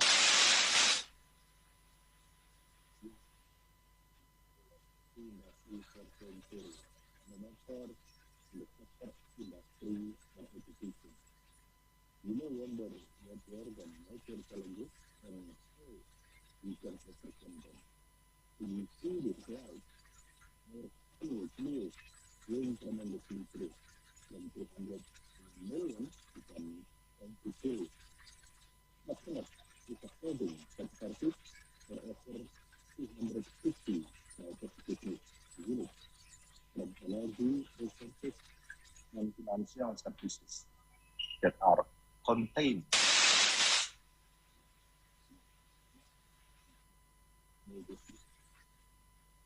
So you can imagine how me and my team, have such a minute like this business fit and explanation to financial stuff. Then I will start in the slide. This is not challenging for me at the moment.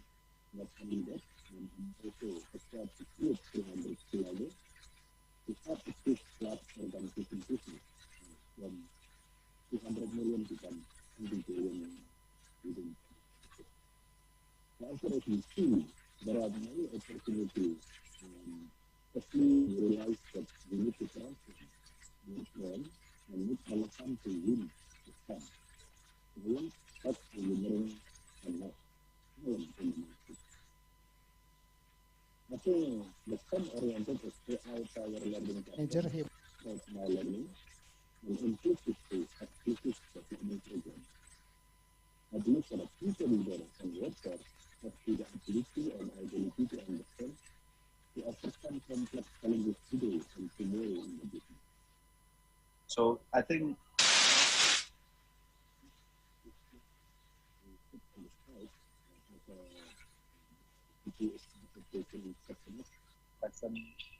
Zoom.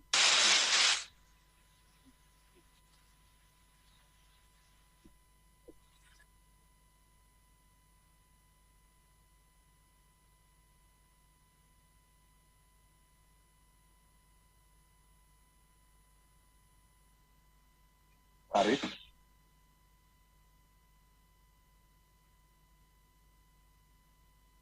Okay,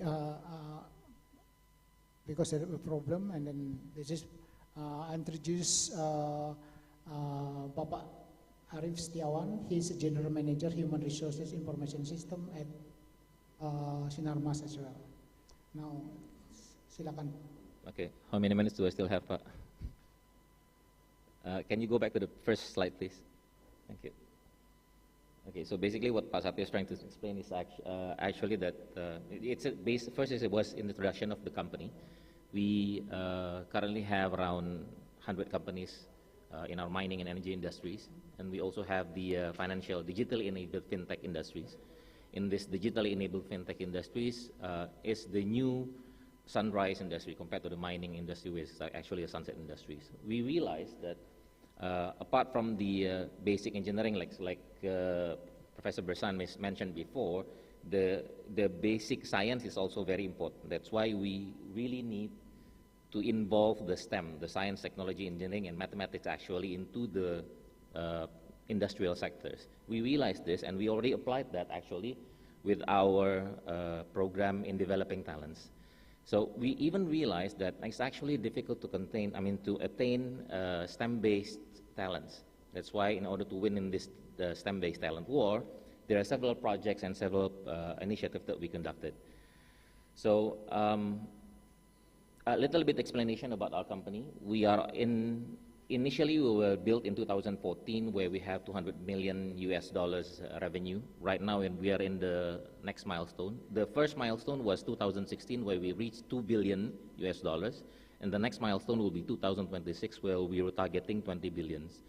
We will not be able to reach here with the current resources unless we develop with untraditional methods, which is one of them is actually to utilize the STEM people in order to improve the business. So in the HR point of view, the classic and HR traditional model was first implemented in 2014. And then we start with a global functional model in 2015 and start with the agile HR team, which can already create teams, squads, and etc. within the company. And 2020 and beyond, we are going to the metaverse organization, which combines actually holacracy and metaverse. Next slide, please.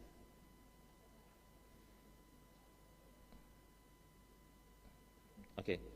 So we conducted what we call Redwood Project. This is actually the project of how the HR is actually driving business together with the business leaders. In order to create this business transformation, we actually create a three-spoke approach, which consists of using technology, which is actually we're using RPA and AI solutions. So in order to remove a non-value-added task from people and create, let them do the actual work that needs creativity, we use RPA. But this is just basic concept. I mean, this is just basic task reducing steps. What we're doing next is actually to implement AI solution, whereby we will need resources from STEM that I've mentioned before.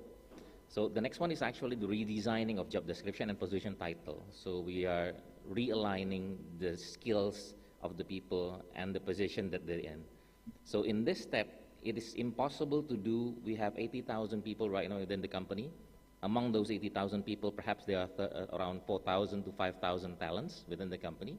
It is impossible to do all of those allocation, automatic resource-based allocation manually, because there's only 200 HR people within the company. It's going to be difficult also even though we invite external parties. That's why we use technology as a resort later on. I will explain in the next slide. How to actually map the skills and the needs that is available within the company. The last one was the Holacracy Metaverse organization. So this is basically a skill-based organizations. Positions is no longer important. What is important is actually the skills of the individuals, because the skills of the individuals will be the one that is contributing to the company. So imagine like, I will explain in a more down-to manner. Imagine like a Mission Impossible. For each mission that you have, you will need different skills. So all different skills may be provided by different people, regardless of their positions. So this kind of holacracy, so building a team, building a squad consisting of people with needed skills is more important than combining people with same positions or same direct department and etc. So this is the third-pronged approach that we compose in order to provide the 20 billion revenue in 2026 for the company. Next slide, please.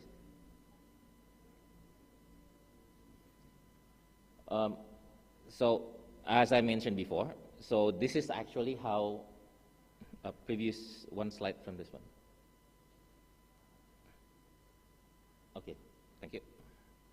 So how we create and develop Readers, like I mentioned before. So the program was, initially it was this traditional exclusive development program that we built for people, for resources, for talent that we identified. This is the traditional approach.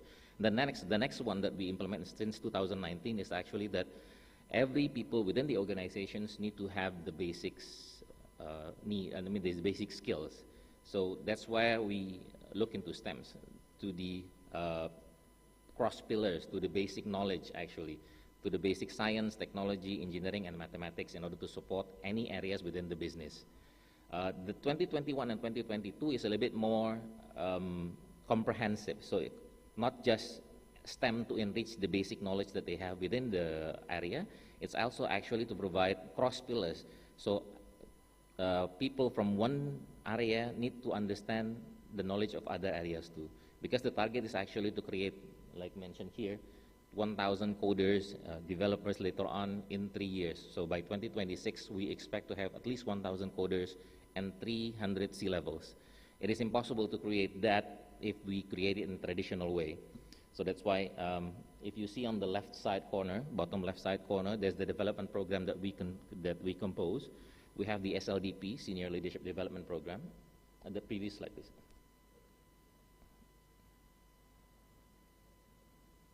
Yep, correct, thank you.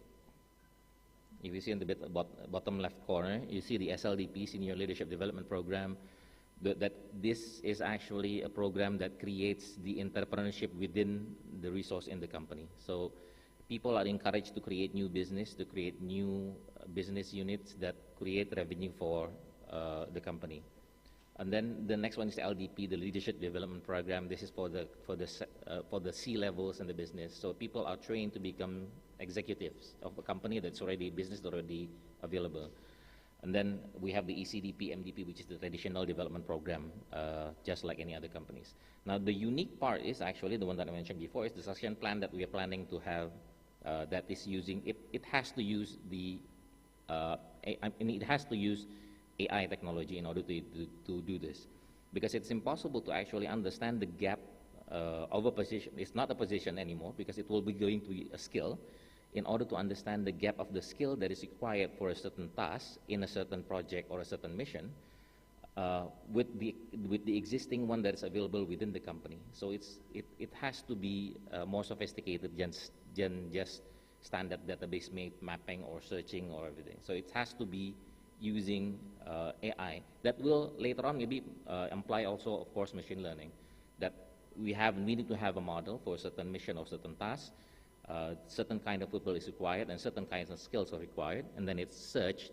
It's using the standard database function, of course, within the database, and then analyzing where the gap is available, and then providing talents with necessary learning or necessary education or development in order to fulfill those steps. Identifying the training materials, the learning, the education that those resources need to have is also need to be done by using system later on. Next slide, please. Okay, so like previously mentioned in the previous slide, we are basically aligning the business with the leadership mindset. So basically, HR is leading the business driver, leading the growth of the business itself in order to, by providing resources, necessary resources, with non-traditional methods, with the technology, of course, in order to improve the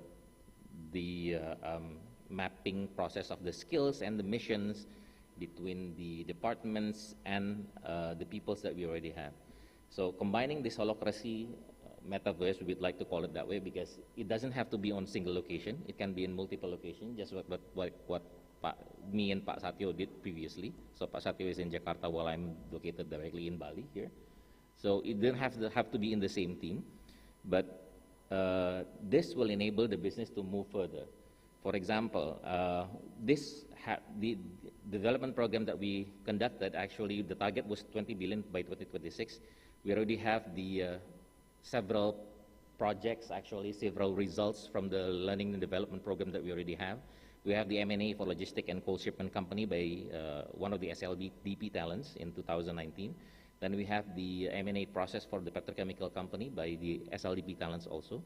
And then a new business in media and lifestyle was created by one of the ECDP talents.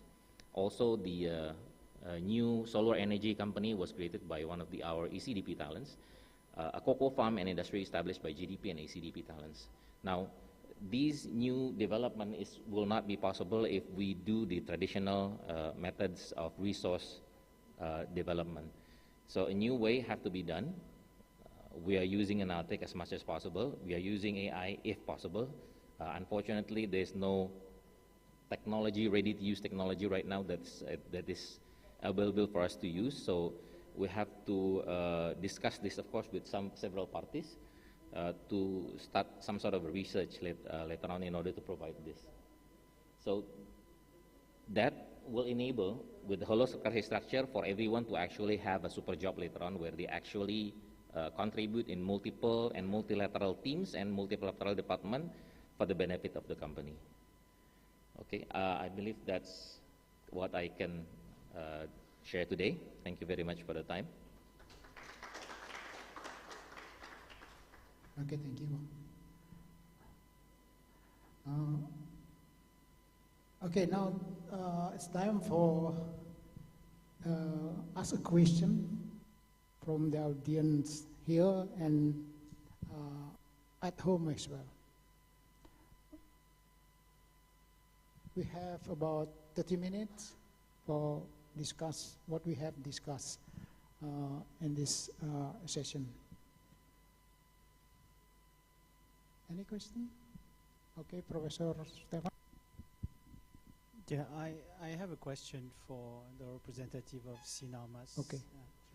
So, can you explain how do you represent the profile of the people in your database? So, what kind of features you are storing and how you're storing them, because that is what you need for the analysis, and it will depend on that.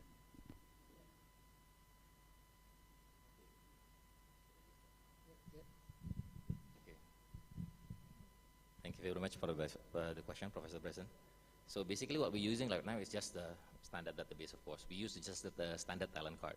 What we utilize right now is only, we're using Tableau basically to process the data, and Google BigQuery actually to store all of the data right now. So within the Google BigQuery that we have, we actually create some models. I forgot the technical terms for that, I'm very sorry. So there are some Kubernetes. So within the Google Kubernetes, we create the models, and then it actually run, and then provided a recommendation of profile match compared to the skills required. Well, I'm curious about what makes a profile. So what kind of elements? The age, the gender, can you elaborate on that? Everything. So we have, in the traditional, we combine the traditional method and actually the new one. The traditional method was we have a skills catalog. In each skill catalog, there's a proficiency level. So we know that every people will have a skill catalog in each skill, technical skills, and then they have the proficiency level that will be mapped into the requirement of the project or the mission. And then after that, we also create the results from the performance. So there's interactions within the 360-degree evaluations with the people working with the person. This will be used later on to validate actually the actual technical skills and the soft skills. And the result is actually combined to present what we call a talent card. The talent card is presenting all of the capability of the person from the point of view of data and maybe structured and unstructured. The structured one was from the catalog that we have. The unstructured one is actually from the 360 view from other people who's working with the people. So that's basically the process. Thank you.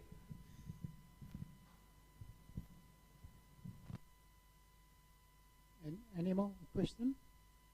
Yes, Pami?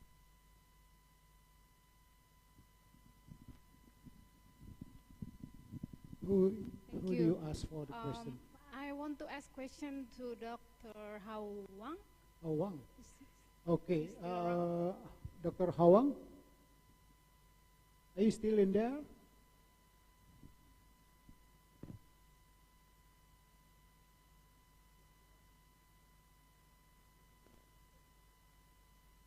Away from computer. Dr. Hao Wang. Dr. Wang?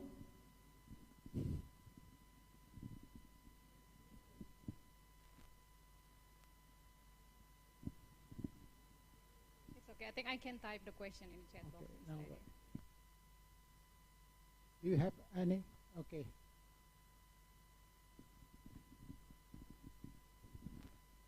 Thank you. So for Bapak from Sinarmas, thank you very much for coming, and it was very useful information that you shared to us. So it would be useful in the future if you can give us an explanation in which part probably our student and our staff can contribute or join onto your program. And because to what we now in Indonesia, we have a student that have to join the MBKM, Merdeka Belajar, that they have to join for at least 1, 2, 3 semesters. So please give us an insight probably in what part and how can we approach to your company. Thank you.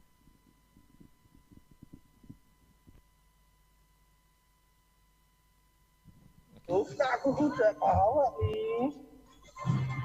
Loh, mau nak kemo loh. Sepak.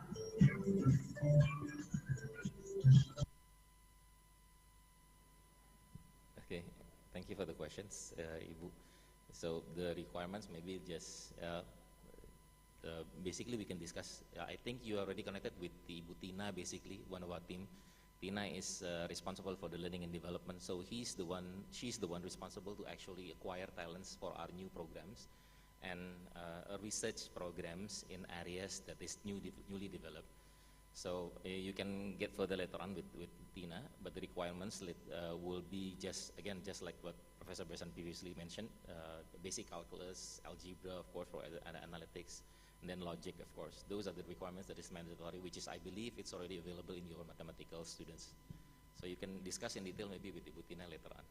Thank you. Any other question?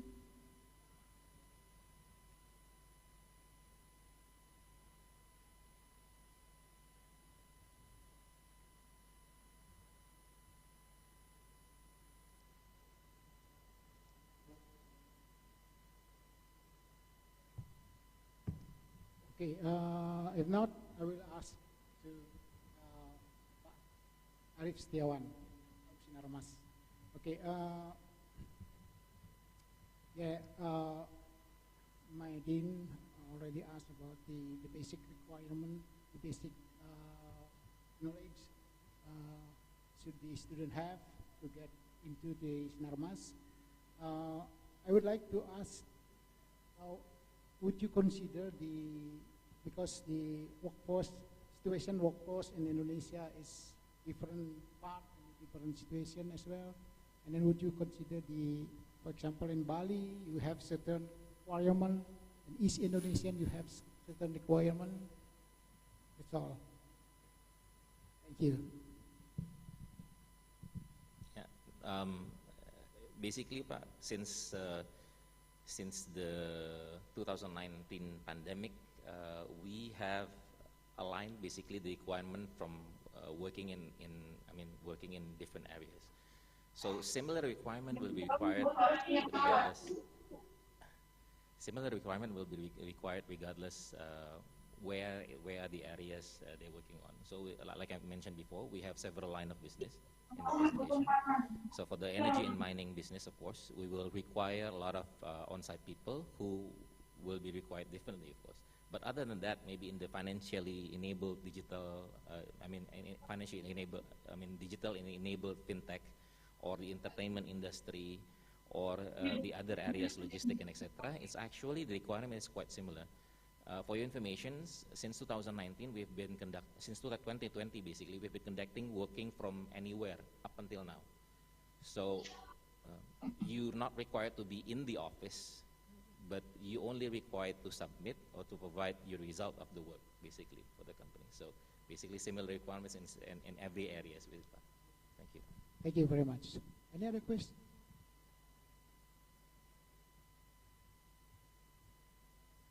Okay, if not, okay,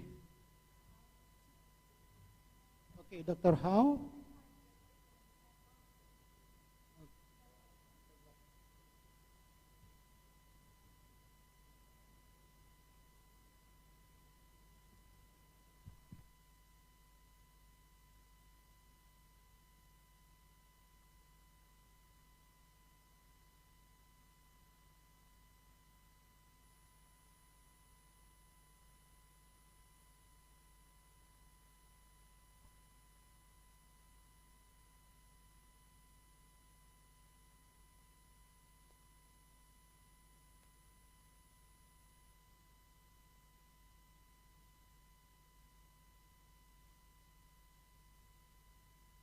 Okay, I think we cannot connect to Dr. Huang. So this is the last talk from Arif Setiawan, and then give applause to Mr. Arif Setiawan. Thank you. Okay.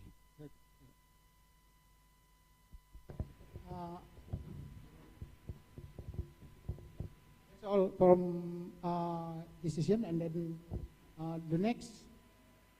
Okay, the time I'll give to the MC. Thank you very much, Bapa, for moderating the third panel plenary sessions. Can we have a round of applause for the third plenary session today? To distinguished speakers and moderators, please stay on stage, because again there will be a certificate appreciation and souvenir handover by the Dean of Math Mathematics and Natural Science Faculty Udayana University. To Ibu Dr. Andani Lohwatiniase, MSc PhD, please come on stage.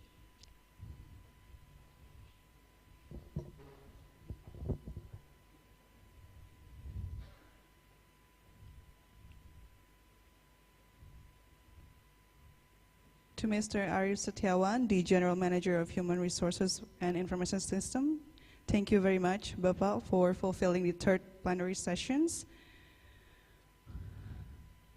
And there is also our speakers that is presents online to Dr. Emery T. Guzens from Foresight Labs USA and to Dr. Hao Wang from the Institute of Tropical Bioscience and Biotechnology, Chinese Academy of Tropical Agriculture Science, China. And there is also Bapak Paulus Swasano Satyo from Sinarmas Mining, Indonesia. Thank you very much, Bapak, for presenting online and for having us here also.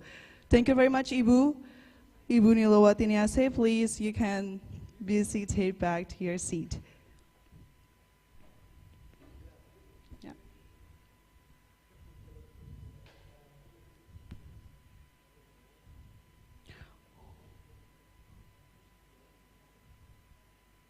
We also would like to thank our moderator, Professor Komang Darmawan, to moderating for the third plenary sessions. Thank you very much, Bapak. And yes, we are going to the fourth plenary sessions, which would be the last plenary sessions for today's agenda. Ferdio, please. Now we are about to start our fourth session as our last agenda for today. In this fourth session, we have three invited speakers. The first one is Dr. Maria Economopoulos from IMDA Spain, who presents online by Zoom conference. The second one is Professor Dr. Anda Cicik Sri Jandari from Airlangga University, Indonesia, who present here on site at Agro Complex. And the third one is Professor Komang Darmawan from Udayana University, Indonesia, who also present at this room today. And this session will be moderated by Ibu Fain Marinat Selviani Inabu, PhD. And without any further ado, to all the invited speakers and moderator, the stage and the screen is yours. And for your information, Bapak Ibu, ladies and gentlemen, if you want to have an afternoon break, tea or coffee, we will provide it outside the room and you can enjoy. And we encourage you to please immediately go back to the room for this. At the same time, we are going to continue the last plenary session. Thank you very much.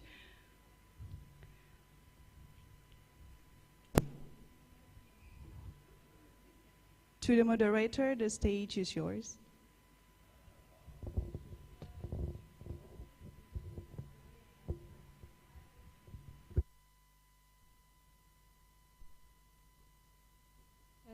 Test. Can you hear me well? Okay, good afternoon, ladies and gentlemen. Okay, I would like to invite all students outside to please join us here. Very informative session today. So if you can join in this last session, I hope this is, although it's the last session, it's not reduce the importance of the talk today, because in this three coming talk, we will focus on how interdisciplinary approach will be used to solve problems, real problems in our life. The first speaker is a professor. Hold on, give me a second.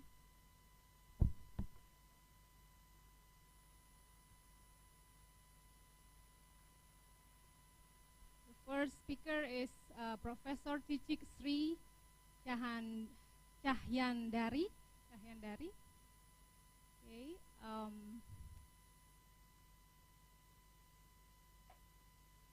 She is based on Universitas Airlangga, Surabaya, Eastern Java. She is currently a lecturer at Department of Chemistry at Airlangga University, but she is also a secretary of the Directorate General for Higher Education, Research and Technology at Ministry of Education, Culture, Research and Technology, Republic Indonesia. Dr. Cicik, born in Surabaya, took her bachelor degree in chemistry from Airlangga University and took her PhD in organic chemistry from University of Western Australia. And in 2020, she got her professor degree in organic chemistry. I would like to highlight some of her main activities. She was a head of chemistry department, and then she was the head of planning and development board of Universitas Airlangga. And from 2003 until present, she is the reviewer of the competition grant program of higher education in Dikti. And also currently, she is appointed as Secretary of the Directorate General for Higher Education, Research and Technology, Ministry of Education, Culture, Research and Technology in Indonesia. So welcome to Bali, Prof. Cicik. Our honor to have you with us today. Today, Prof. Cicik will talk about the diversity of bioactive compounds from Flamingia in Indonesia. So this is a very interesting topic to follow through because these compounds that she discovered happen to have a strong activity against cancer, especially for, I believe it's breast cancer, yeah? So this is a very eye-opening research based on what I learned. So without further ado, please, time is yours. Thank you.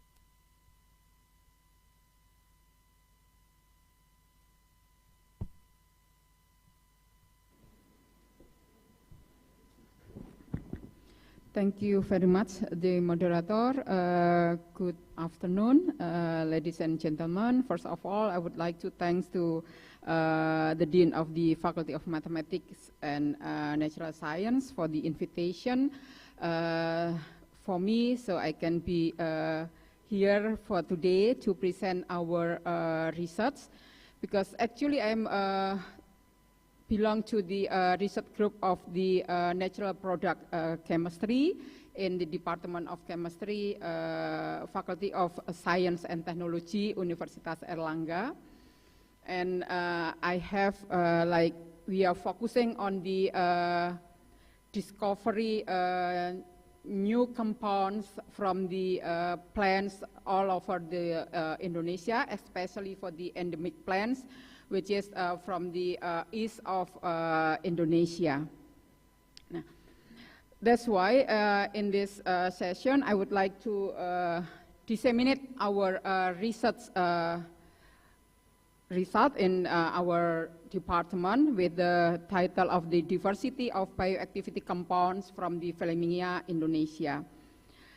As we know that the Indonesia is one of the country with the largest biodiversity in the world, and one of them are we have a diversity of plants, and in Indonesia it's overgrown with about 37,000 species of high-level plants, with 20,000 plants that are endemic to Indonesia. And the next, please. Oh, sorry, I have to do this one. Is it? Should be. Okay. Yeah. See, the Flamingia genus is one of an Indonesian. Sorry. Okay. Yeah. One of the Indonesian plants, but I believe that this plant is not originally from Indonesia, because based on our tracer study, literature study for this plant is also exists in India as well as in Africa. And it shows that this plant actually is not looked at by other people, because this is like the short plant, like a flowering plant, and then usually people just ignore as the plant in the yard of the household in Kalimantan and also in other places. And in Indonesia, we found that this plant is distributed in this center of Kalimantan or center of Borneo, and also in East Java. And actually, we found that there is this kind of species is still in the East Nusa Tenggara, but I haven't find this species there because I haven't going there yet. And actually, however, this chemical content, since this everybody never look at this plant, so there is no studies of the chemical contents of this plant. And in Indonesia, we found that there are 5 species, which is based on the, we call it encyclopedia of the plant in Indonesia. And I have found 3 of them, 3 of the species from the 5 one, and which is the Flemingia macrophylla, which I found in the Kalimantan, center of Kalimantan or central Borneo, and Flemingia lineata, as well as the Flemingia stropilifera, I found it in the East Java. And there are still 2 other Flemingia, which is Flemingia congesta and Flemingia infocularta, which we haven't found yet. So what and why Flemingia? Because as we know that Flemingia, the local known as hahapaan, is the genus of the scrub. This is the flowering plant, belong to the family Fabaceae family. And this Flemingia contain like the secondary metabolite, which is flavonoid and their derivative. And the uniqueness is that this chalcone and flavon, which is belong to the flavonoid, have a distinguished characteristic and oxygenated pattern at the E and B ring. That's why, based on this distinctive characteristic and the pattern of oxygenated, so this compound in this Flemingia actually enhance the biological activities. Some of these compounds that I have isolated from this Flemingia, so the cytotoxic, antioxidant, as well as anti-inflammation. And actually this, we have studied 3 of these species of this Flemingia, which is Flemingia macrophylla, Flemingia stropilifera, and Flemingia lineata. However, from these 3 species of Flemingia, we found several types of the metabolite, secondary metabolite. Like here, the structure of from this Flemingia macrophylla, we found the chalcone as well as the isoflavonon. But from the Flemingia stropilifera and Flemingia lineata, we found only flavanones and isoflavone. And these 2 groups of compounds has, like, we have tested with the anti-cancer, which is we have examined this compound to the colon cancer, cervical cancer, as well as the breast cancer.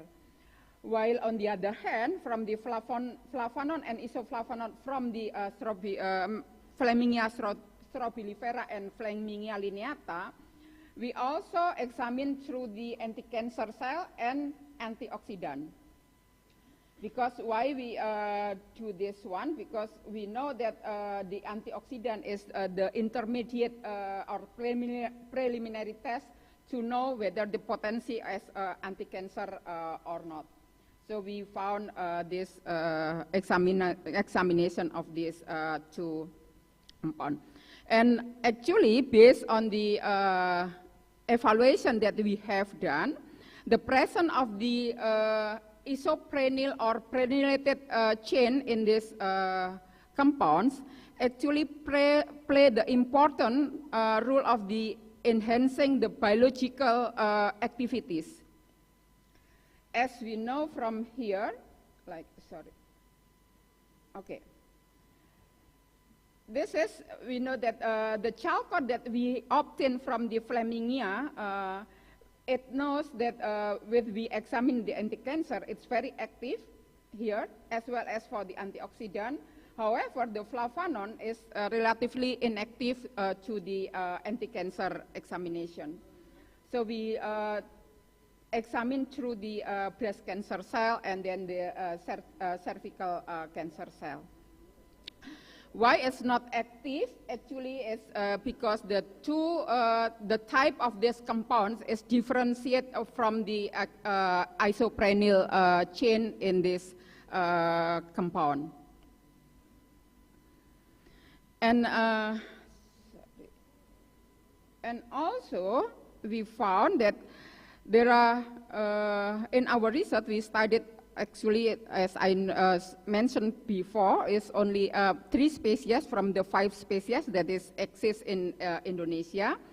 And we collected the Flemingia macrophylla from the Hajak village, Muara Teweh, the central of Kalimantan. It's about 10 hours by car from the Palangkaraya. It's quite deep down into the village.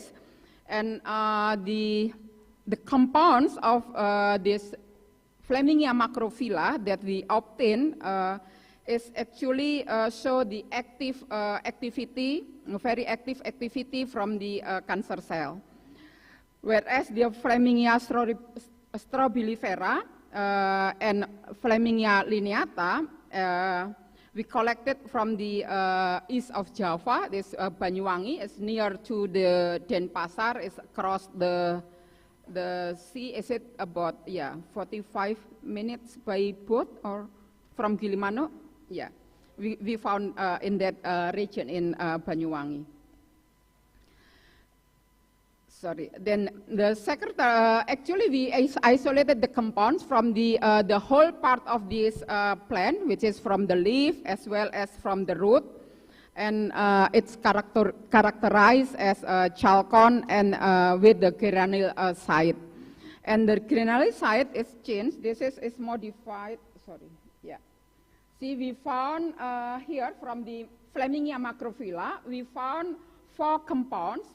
One, which is 2 of them. This is the new one, this unknown compound, and we based on this structure of this compound, we know that the difference between one to the other is on the granulated or the prenylated chain, which is from the 3-hydroxyflamingin A, and then this is this flamingin ski, which is this modified into the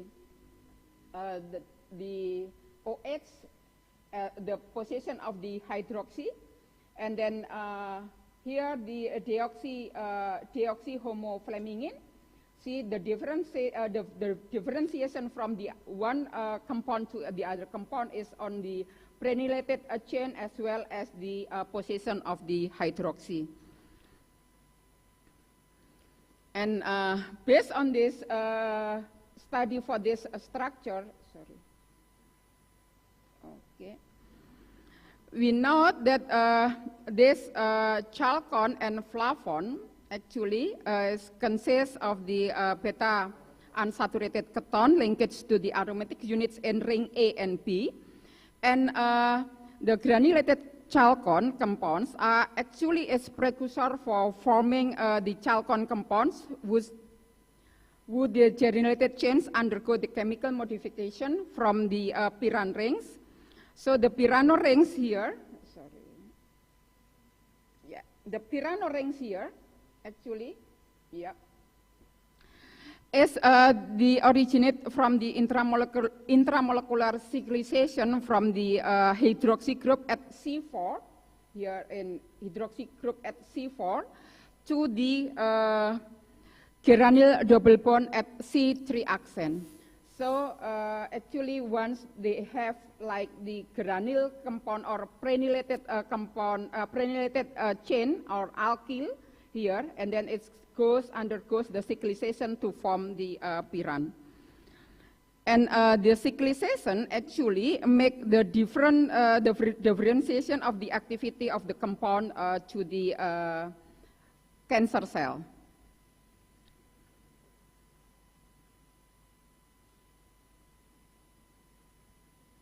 See here, as we know that actually when we got this one, for the methylation, it has to form the flamingin P. This is the new compound that we found from the Flamingia macrophylla. And once it goes the methylation and followed by the cyclization, it's resulted in the formation of the flamingin key. This is the two of them are the new compounds that we got from this Flamingia macrophylla. And actually this compound here, the 3-hydroxyflamingin A here, is a modification of the methoxylated or cyclization from the deoxyhomoflamingin. And in addition, we know that we know that the Flamingia macrophylla also produce the isoflavone derivative compound, which has 8,1,1-dimethyl-propyl-genistein and also the osagine. These two compounds, actually the isoflavonoid derivative, include the flavonoid isomer consisting of the 15 carbon, which is the isoflaminate compound, have the structure of the C6, C3, and C6. It belongs to the isoflavonoid. And the isoflavone biosynthesis, this we know that it's come from the combination of the Sikimat pathway and the malonate acetate. Actually, as we know here, this is the pathway of the biosynthesis of the isoflavone. And from this pathway, we know that the chalcone compounds, it form actually because of the isomerization enzyme, it's formed or it's produced the flavonone compound. The flavonone compound itself actually are the intermediate forming from the flavonoid and isoflavonoid. Actually, the flavonoid oxidation reaction it's followed by the migration of the ring P. It will produce the isoflavonone compound. So, yes. So it's produced the isoflavonone compounds. And modification of this structure, it resulted in 8,1,1-dimethyl-propyl-genistein and also the osagine. This is followed by the alkylation and further cyclization of the reaction. And the further development of this one,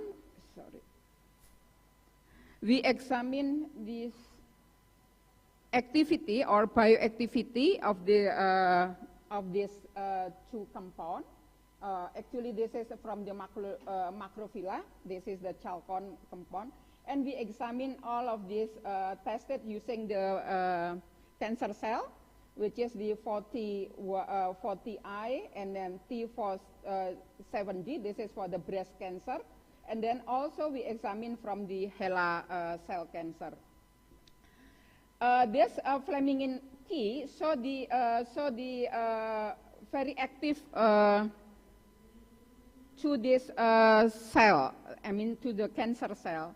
While on the other hand, we know that the flamingin A, 3-hydroxyflamingin A, is not so active compared to this flamingin key. And however, the flamingin P and also the deoxyhomoflamingin that we also found in this Flamingia macrophylla, so they're inactive against this for a cancer cell. Why it's different? Because I think we assume that this is because of the position of the prenyl chain in this skeleton. as well as the number of the hydroxy. Because this is, we have only one hydroxy in this bearing, and for this one, we have like 2 hydroxy attached to the bearing. And as we know, this is the Flemmingian key, exhibit the high cytotoxic activity, and but conversely, the Flemmingian P and deoxy homoflemingin did not show any activity to the cancer cell. And while on this, sorry.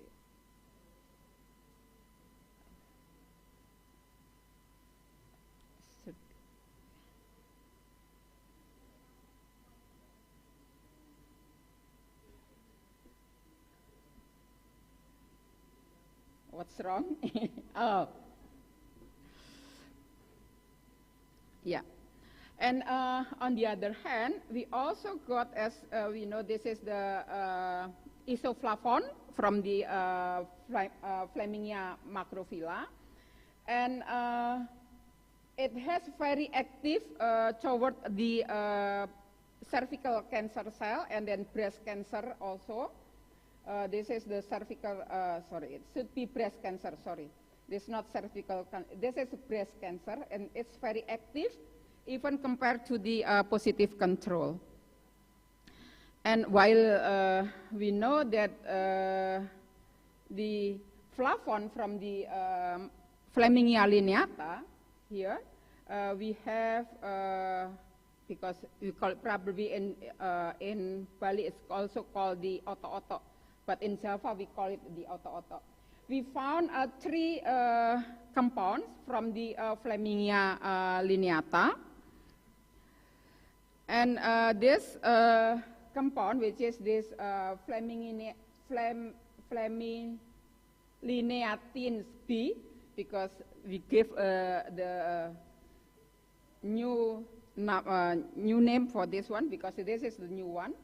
And then Flemminlineatin A, and this is the known compound. This is 6-isoprenyl erythritol. This is the trivial name that we given to the new compound that we got from this Flemmingia lineata. And these 2 compounds actually derive from the flavanone, which undergo this cyclization actually after that, because this is belong to the, because of the alkylation from this flavanone in bearing actually. This is the isoprenyl in this bearing. And then also the number of this, this is without the isoprenyl in this, ring. And it shows that the addition of the alkyl here, it's reduced the activity of this compound toward the cancer cell. So this compound is not active to the cancer cell. Okay, yeah, actually, and sorry, yeah. See here, this is inactive, but this actually is not moderately active, not so active to the cancer cell, while the 6-isoprenyl erythritol is not active to the cancer cell. The focus of our research here is actually to determine the potential cytotoxic activity of the isoprenylated flavone compound that we have and against the HeLa cervix cancer cell, and then the compound of the Flemminliatin A. So the as I told before, it's gave the moderate activity, while the other one, hopefully, okay, yeah. And we from this lineata, we also got the isoflavone derived from the leaf, and with this genistein and 2-hydroxy isogenistein. And this compound, actually, the flavanone here,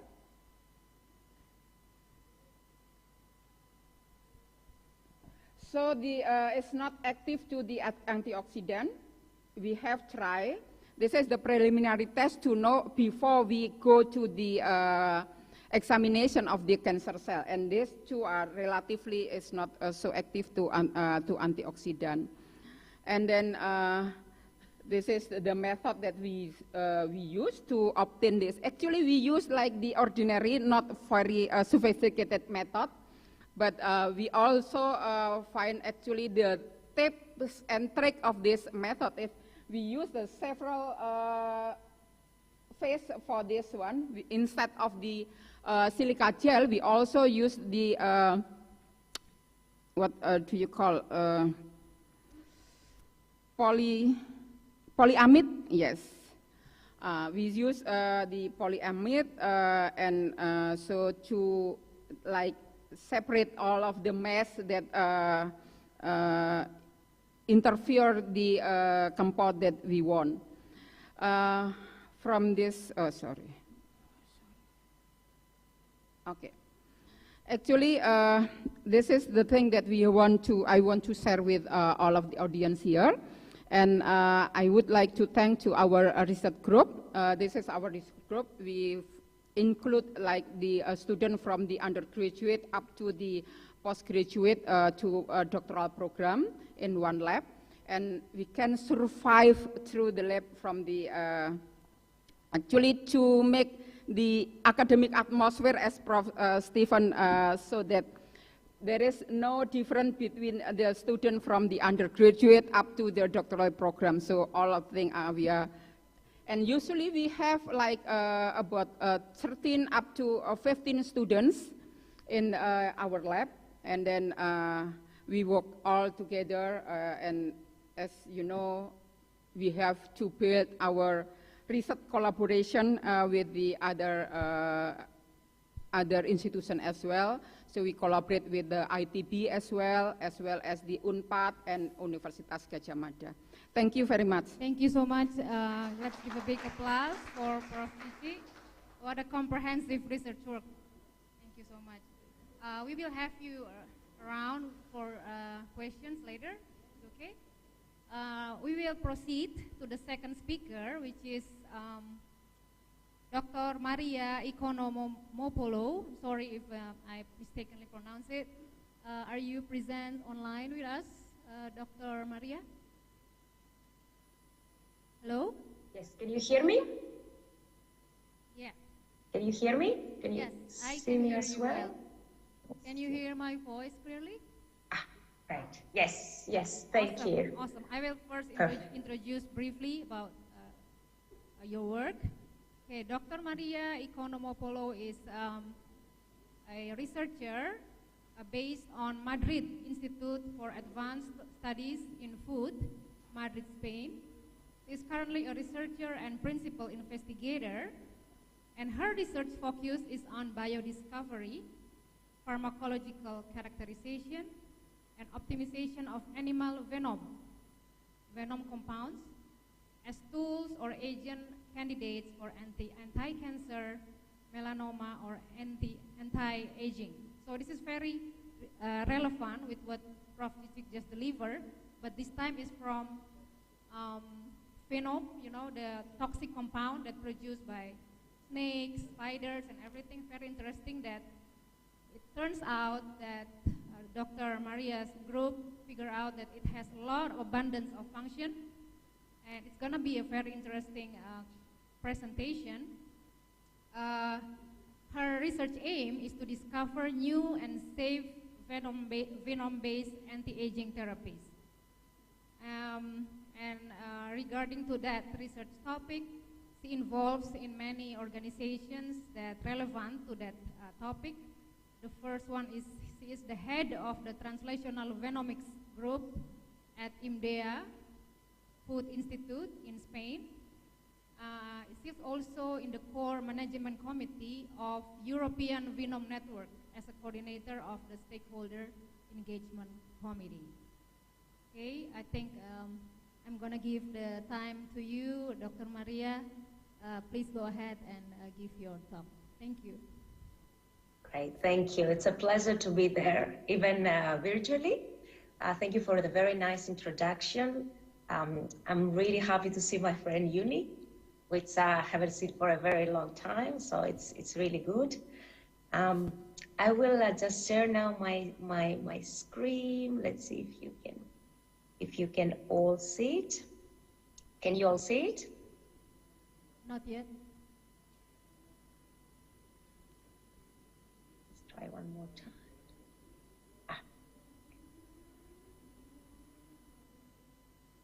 Is it now better? Not yet. We are still waiting for that.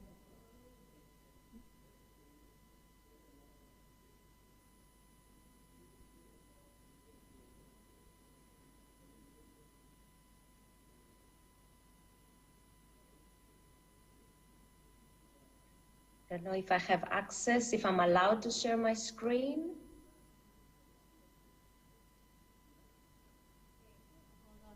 Our technician is trying to figure it out. Okay, it should work now. Yeah. Can you try once again? Okay. Yes, I think now I can. Great. I think now you probably are able to see it. Yeah, very clearly. Yeah, thank you. Okay, perfect. So I'm going to talk as per the kind introduction about the anti-cancer properties of animal venoms. And I thought I'd probably start by, by just introducing you some of the venomous animals that we have been studying or we wish to study or other people have studied. So you probably are all aware of snakes, spiders, scorpions, bees, but there also are lizards, small and also big lizards, centipedes, and another very interesting venomous animal is the platypus, especially the male platypus that you can see at the center of this slide, which has venom. And it usually uses during reproduction or when it is during mating season when it's fighting with the other males. From the aquatic world, we have the sea snakes, jellyfish, sea anemones, octopuses, and of course the corn snail, which has a very powerful and very fast-acting venom. So the animal venoms have evolved throughout the years. And of course, along with their evolution, their venom has also evolved. It's just an indication from the snakes that we have studied over 2,200 species, and we have identified more now than 90,000 proteins or peptides. In spiders, there are now, I think, the number close to 47,000 species studied, with over 10 million peptides identified. One of the animals that is less studied is the cnidarians, although in the last years there have been a lot of transcriptomics and different kind of omics works that they have allowed us to identify that it has a very complex as well venom, even though we don't have the exact number of peptides. And I probably should make here a parenthesis and say that venom is not just one thing. It's a complex mixture as plants, as in fact, there have been identified more than 1,000, many people believe that there are more than 1,000 compounds within one venom. And the peptides can be small molecules, peptides, big proteins, especially in the snake, but they can also be enzymes, salts, and so on. So, and based on this, there are already approved, I think there are more than 11 FDA and from the Environmental Protection Agency approved venom-derived drugs.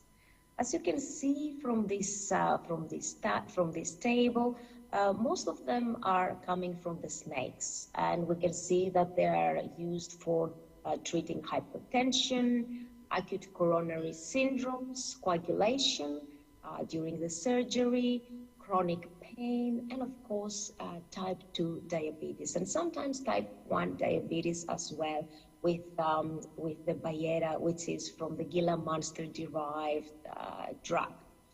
So when this drug was actually out, it was considered a blockbuster, a very successful very successful drug. So why the reason most of the drugs are from snakes?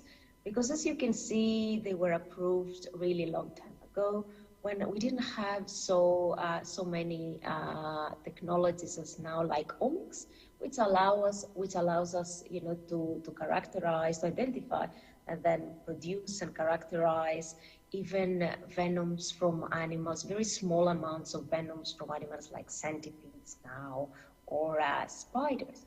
But back then, and now, the snake, we know that yields a lot of venom, and this allows us to characterize it easier. So we hope now that in the 21st century that there will be more coming up drugs from animal venoms, and there are quite a few at different stages of preclinical and clinical phases.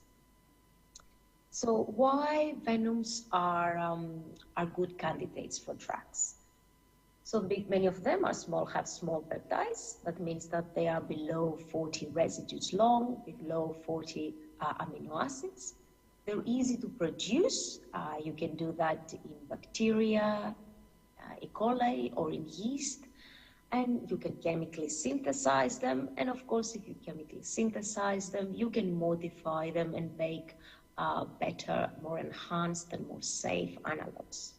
You can also easily conjugate them with antibodies, so you can deliver them more precisely in the target organs. Many are easy to penetrate into the tumors, and some can even cross the blood-brain barrier, which is a very important therapeutic asset, especially if you are looking to find drugs for Alzheimer or for different neurodegenerative diseases. They're easy to access, the molecular targets, and of course the half-life clearance from the body is not so long. So you can combine it also with targeted therapies, and most importantly, they're freely available in nature. I mean, in Australasian, we have a lot of a very rich venomous fauna. So there have been a lot of studies regarding the anti-cancer potential of different animals. That's just some of them, you know, that I just pick up from the literature. So what I would like to, before I give you some example from some of our work, I would like to introduce you to our workflow, to our platform, drug discovery platform, how we go from getting the animal venom or the compound, if you will get it from transcriptomics data, to actually identify, characterize, and so on. So we can get the whole animal venom, and then if we're looking for specific properties, for example, antimelanoma, then we screen the animal venom using MTT or different proliferation approaches in the cancer cells of the specific mutation that we're interested in. We want obviously the whole venom to be safe, or as safe as possible, towards the healthy cells, towards the healthy fibroblasts that we've got in our body.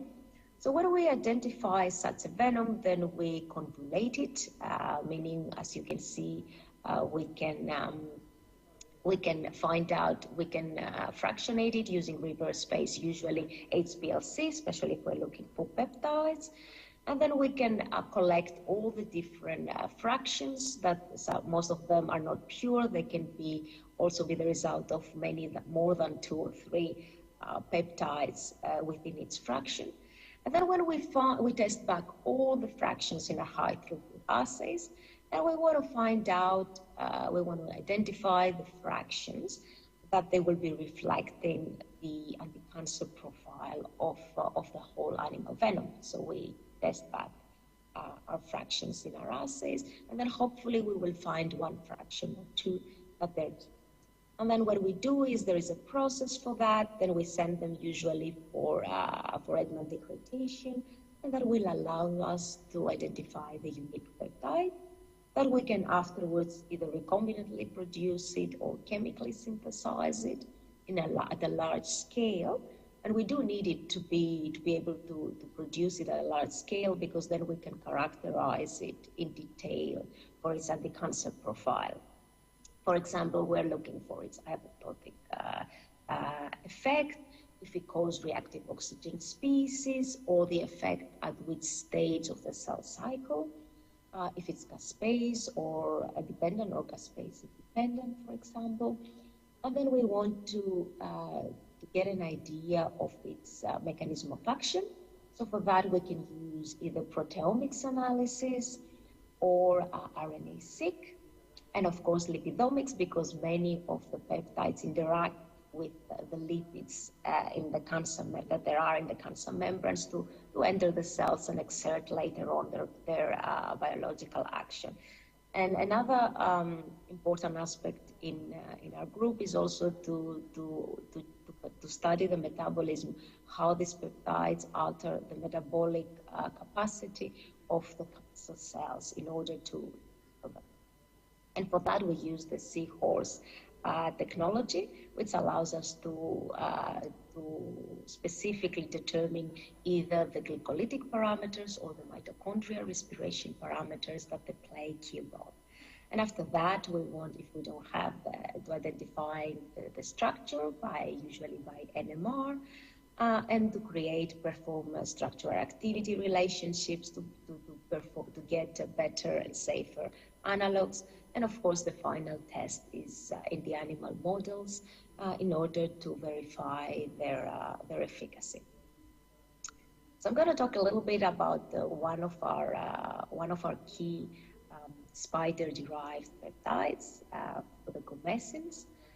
That is the most famous one. You might know it. It comes from the from the hemocytes of the South American mycolomorph spider.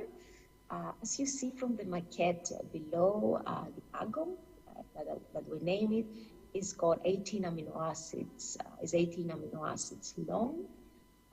It's been characterized for a wide range of properties, including antimicrobial, antiparasitic, antifungal, and anti-cancer that we're also interested in.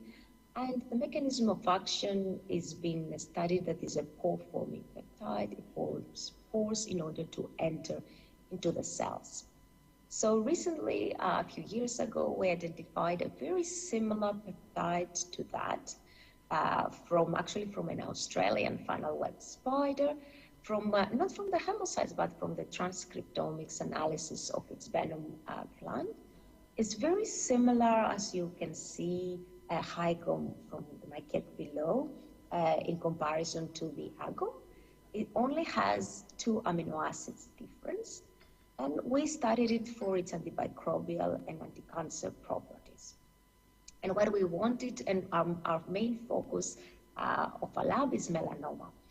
So we wanted to see if those 2 peptides had an anti-melanoma effect, and if one was better or they were similar, in order trying to understand if those 2 amino acids were very important for their cytotoxicity towards melanoma cells.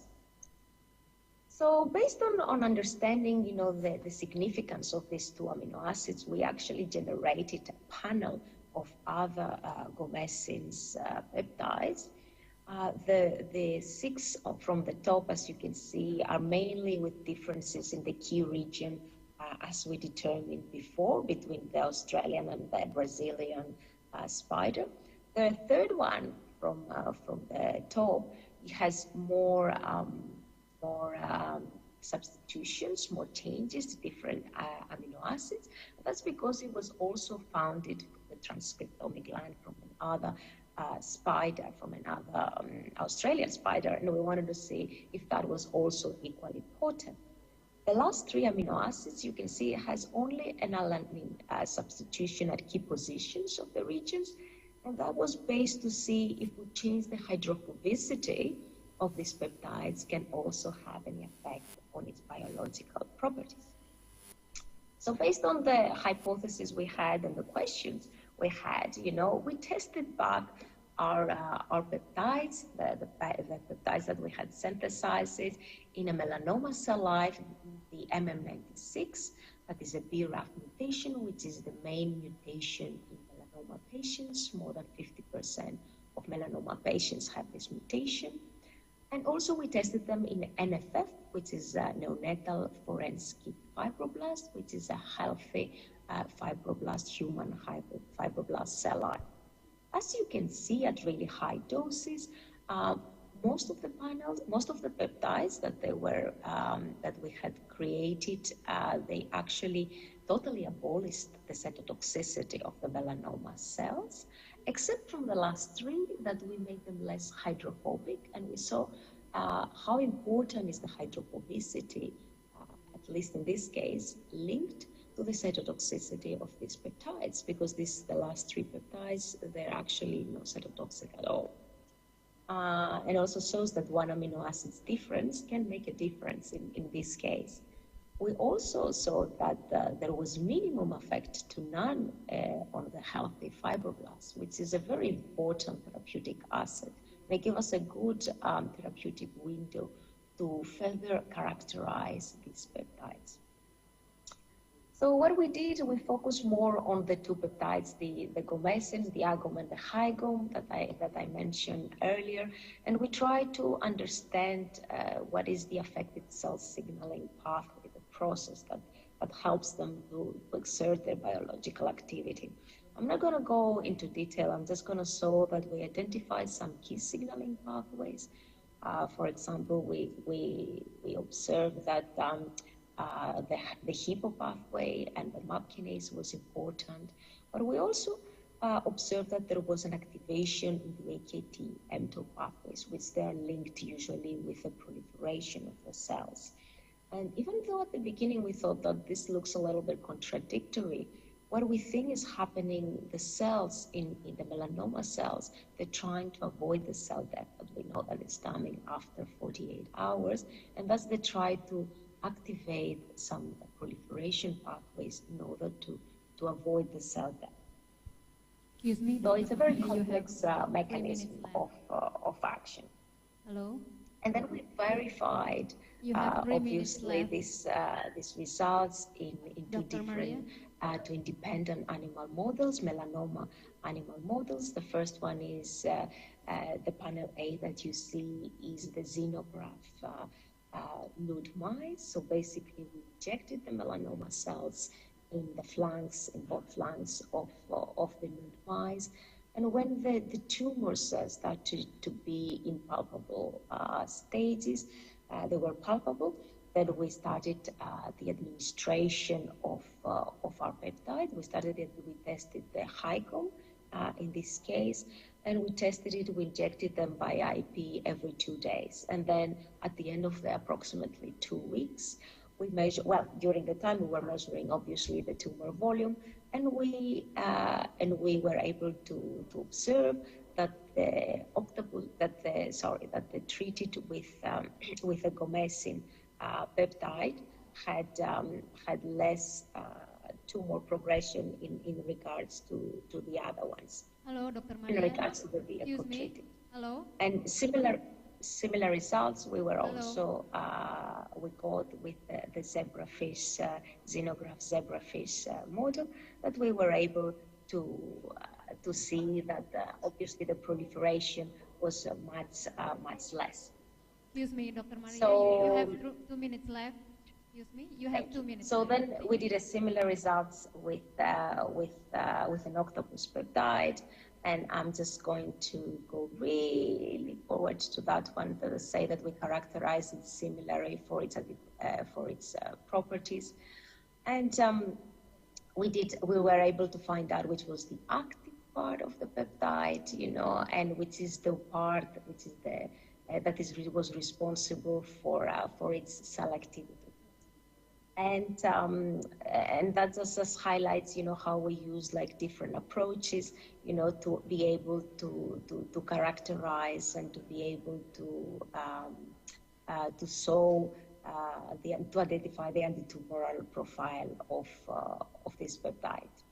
And I'm just skipping all the others. I usually, as I was going through, and I think I forgot even my acknowledgement slide, but I will just say that this was an international operation, And first, I would like to thank my team, the Translational Genomics Group at the Madrid Institute of Advanced Studies, Javier, Sabella, Anna, Sabella, that they've done fabulous work, and of course all the collaborators from the University of Queensland, Sydney, Santiago de Compostela. All right.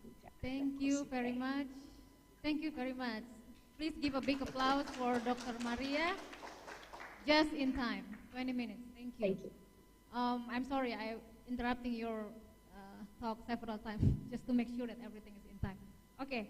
Anyway, we will, due to some personal needs, Dr. Maria have requested us yesterday that she wants the questions right away because she needs to do something very urgent.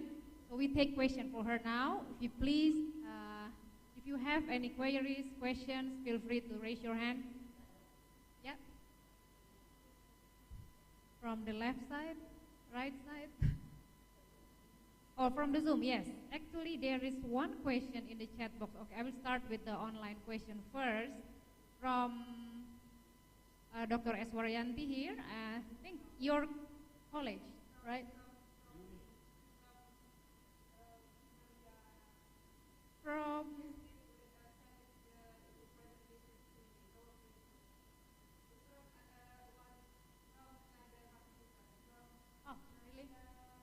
okay, yeah, sorry, I missed it. From, there is one question from the, can you come back to the first slide? Okay, from Imade Oka Adi Parwata.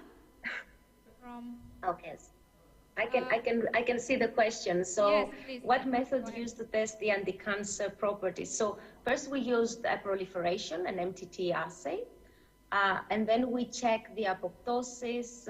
We did it with annexin bifidzi to see, you know, the healthy cells, the apoptotic if they were late or early apoptotic cells on necrotic. We also checked the reactive oxygen species, the generation of ROS, mitochondrial membrane potential, and of course, going deeper afterwards, we always check which specific parameters of mitochondria or which complexes of the mitochondrial are mostly affected. Just very briefly. Okay, we can go. Thank you for your answer. We can go to the second question. Yeah. Excuse me. Actually, this is not from me. So this is from Maria. It's a bit difficult to Maria said so. It just accidentally sent it to direct to me.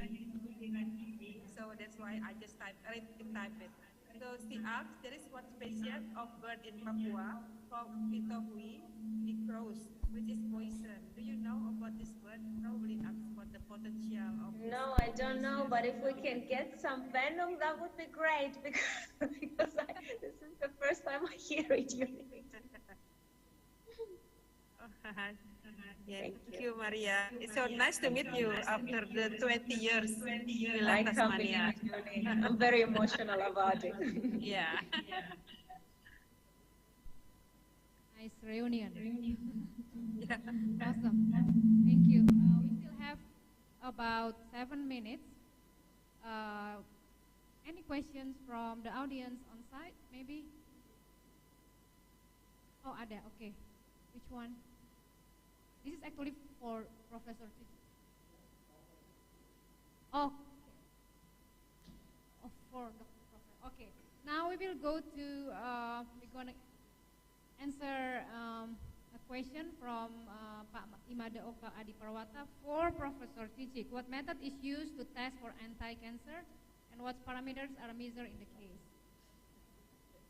Yes, so that's probably the one that I mentioned before, but maybe I should also elaborate a little more and say we also check a lot of the omics. So we use proteomics and RNA-seq, couple and metabolic parameters from the seahorse. So we identify as well which are the specific signaling pathways that are affected, and then we validate it by qPCR or by Western blotting. So we're trying at the end to have a more complete picture of the anti-cancer properties of each peptide, because they all have different, like for example, comescens are more cytotoxic, but we found the octopus peptide that is more affecting the metabolic parameters. It stops the proliferation of the cells, but it doesn't kill it. So for this reason, probably it would be used in combination more with other anti-cancer drugs. Okay, thank you, Maria. Actually, maybe before we go to Prof. Cici, just one last question for you before you go, Dr. Maria. How you distinguish between, I believe when you take the phenome and running the sample through the GC or whatever, you get lots of peaks. How you distinguish between those peaks that anti-cancer potential or something very toxic, which is dangerous? Yes, so that's a very good question. So what we do is we collect all the peaks, and then we test them, all of the peaks, back into the initial assays, in the proliferative assays or viability assays.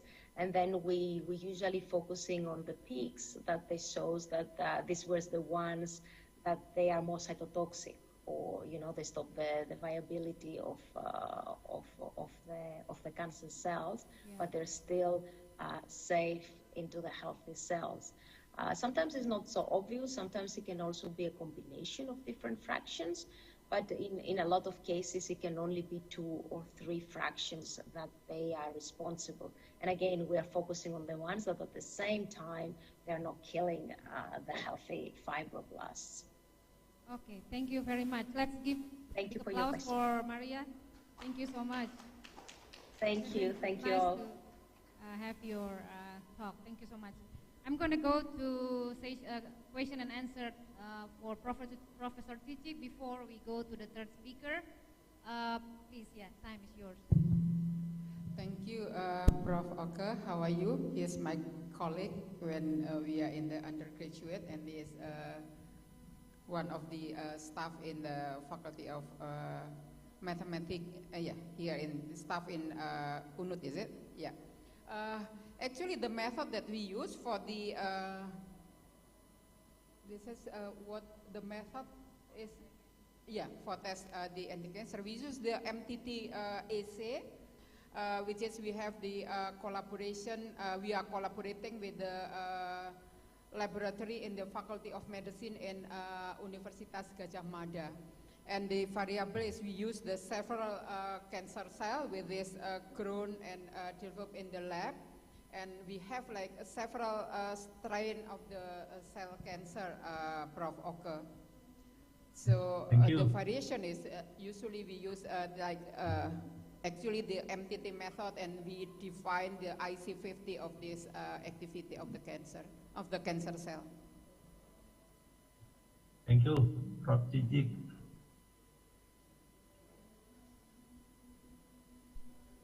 Thank you for your answer, Prof. Cici. Do we have more questions from online? I don't think so. Okay. Anyone from here want to ask questions? Ya, Ibu Dekan, silakan. Thank you, Bu Moderator, to Prof. Cici. Actually, again and again, I'm asking for your collaboration and help to develop our department in our faculty, particularly for biology, chemistry, and other departments that might related to what your projects are, and might be possible for us or our civitas to join your research on any kind, either for joint research or student exchange, or any that possible for our student and staff to collaborate with. Thank you. Dekan, to we have like a joint collaboration with this research, or like joint supervision with the students in the Faculty of Mathematics and Natural Science in UNUT. Because actually we all now in our lab is also we have like have a joint collaboration and joint supervision between the Universitas Negeri Surabaya and also in our research group. And we also have like a joint research and joint publication with the staff or the our colleague from the other university as well. So the most welcome to our department or our research group. Thank you very much, Prof. Okay, thank you, the Dean of MIPA. Thank you so much. Do you have any other questions, audience here? Okay, I have one question. It's actually pretty interesting because it's highly related with my work. Actually, so seeing the compounds, they're pretty complex structure. I believe the biosynthesis is complex as well. So how far you are in like knowing the whole pathway of these compounds?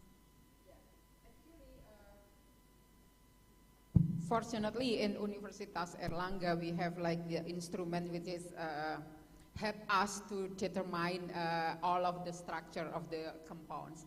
So based on the structure, and then we take like the reverse engineering to the pathway of the biosynthesis. Yes, reverse in, and actually we have like probably some of the colleagues here, if you need, like we have the NMR as well as the mass spec there, so we can define or determine the structure of the compound, and then from the structure we know actually the pathway of the biosynthesis of this compound. And most of them, actually we want to know as well whether the modification of the structure that we found from the compound, actually this is the thing that we also focuses on our study, whether cyclization or as well as the alkylation, and then the hydroxylation, as well as actually we study the KISAR, I mean the activity site of the compound based of the functional group that attached to the skeleton.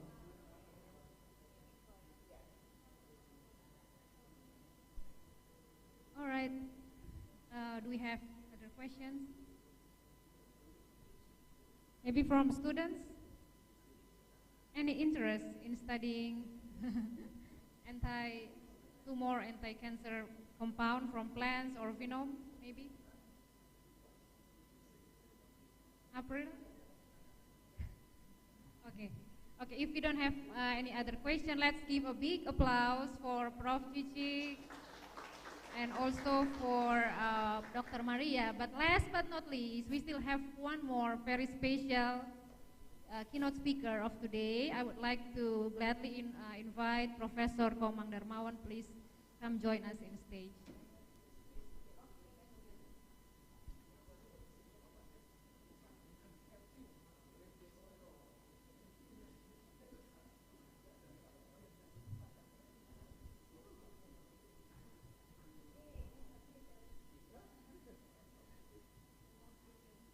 Professor Komang Darmawan, M.Med.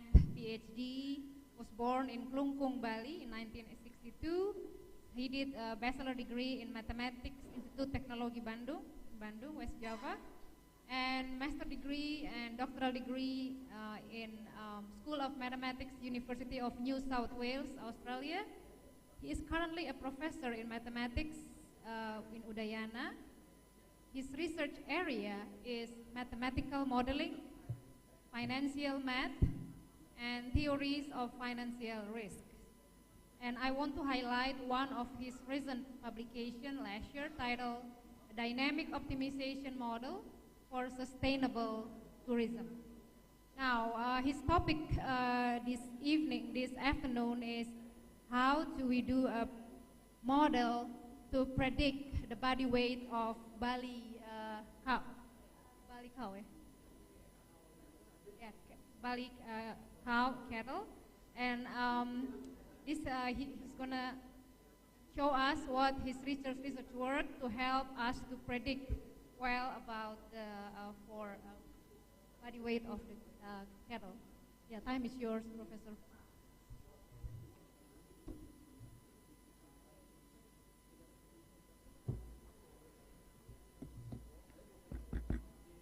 Thank you. Good afternoon, everybody. This is the last talk, last speaker. I hope you still enjoy in this room.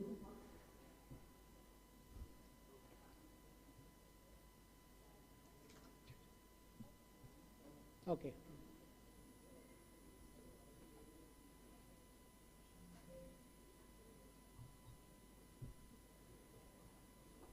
Okay, this is my presentation. Predicting Bali cattle body weight based on body dimension using machine learning regression algorithm.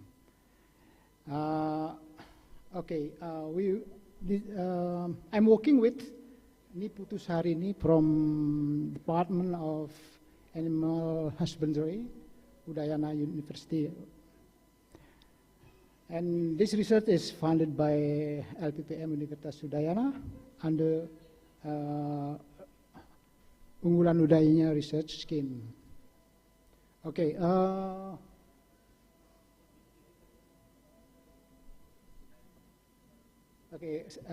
little introduction about the Bali cattle. Okay, this cattle is originally from Bali, and then we call sometimes in Bali it's banteng, and then or Bos javanicus. This is considered to be a domestic banteng, and then an important source of meat, and the meat is very delicious.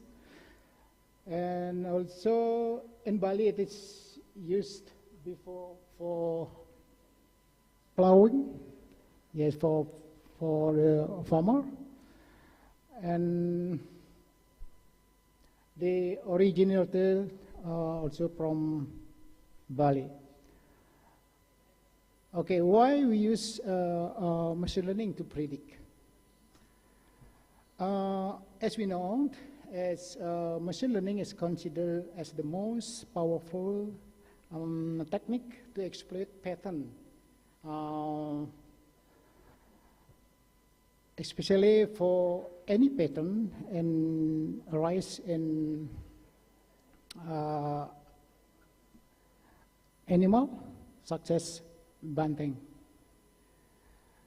It is well known as well that machine learning algorithm outperform traditional regression, and then that's why we need the new method to predict the weight of Bali cattle. Okay, another reason that we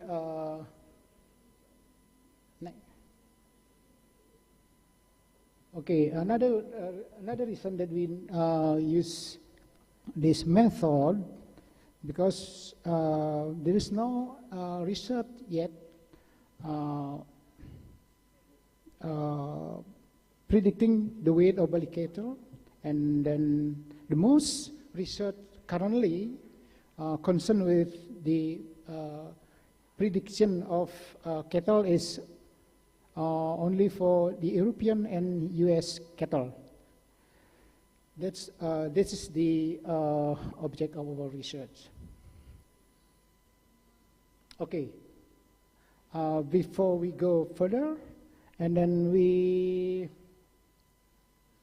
look at what is the body dimension of the cattle, and then there's a special Bali cattle, several Bali cattle measurement, and with their height, this one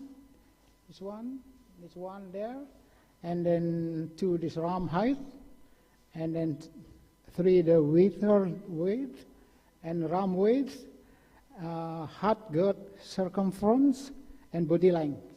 And the purpose of our research to find which variable most affected the body weight of Bali cattle.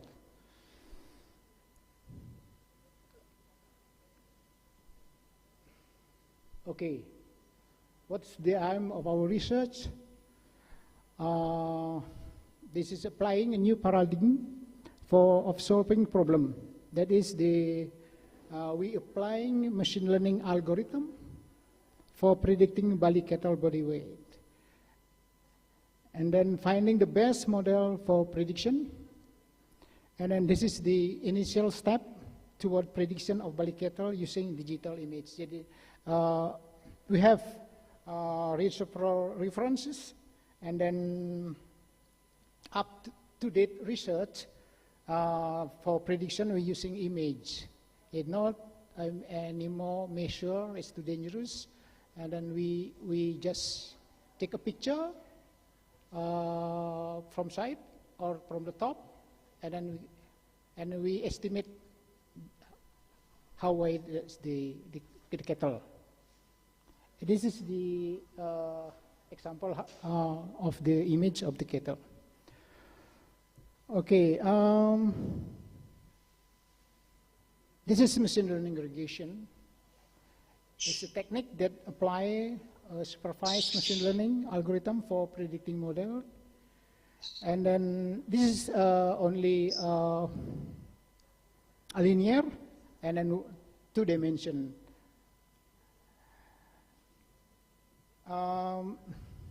Okay, this is not very important. This is, we have the simplified example how machine learning how machine learning applied to predict the body weight. For example, this is only the illustration.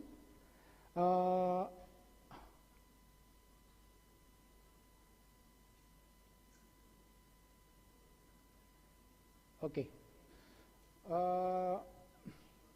Say for example, this the vertical axis is the body length, body weight, and the this is represented by Y, and then the the horizontal, we have 2 variable, body length and body weight, X1 and X2.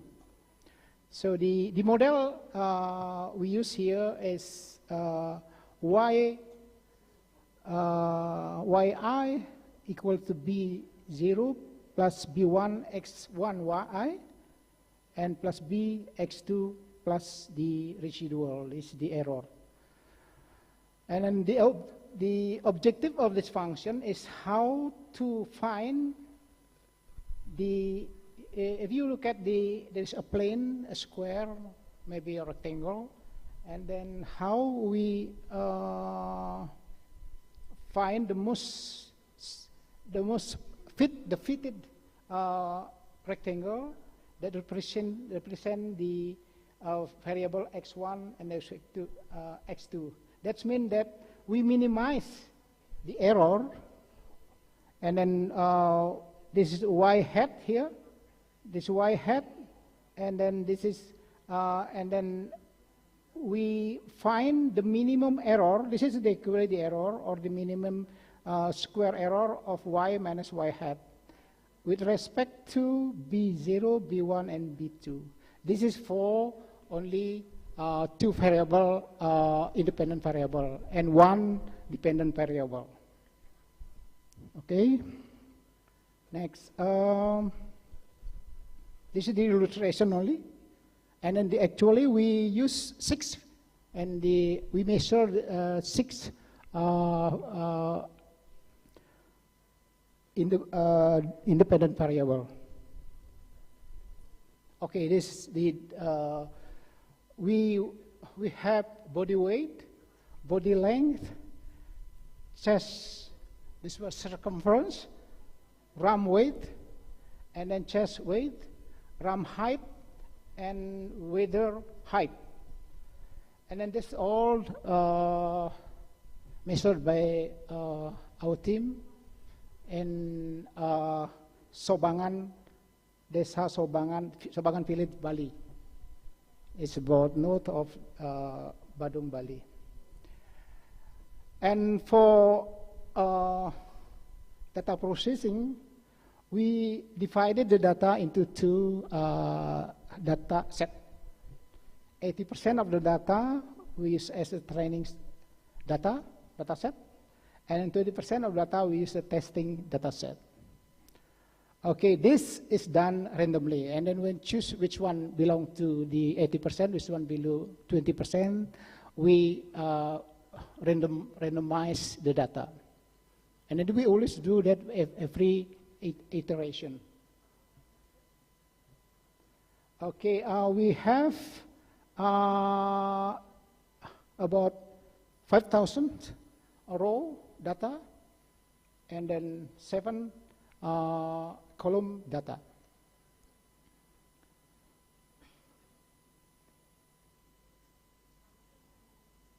Okay, how the linear regression work progress, or the linear regression workflow. Step 1, we import the data to the table, which can read by MATLAB. And we use this MATLAB to process the data. And then body weight as a dependent variable, and then the rest is the rest is dependent variable. And then next, step 2, create a fitted model. So we just fit the data to the model as usual. I mean, we don't do any to reduce or to add or to remove data. And then we have some V value here. This sum, like body length, we have on that this greater than 0.05. And then that we first assume this is fitted model. Okay. Now, when we do a traditional approach to this data, or to this fitting, it is enough up to here. But now we next we have the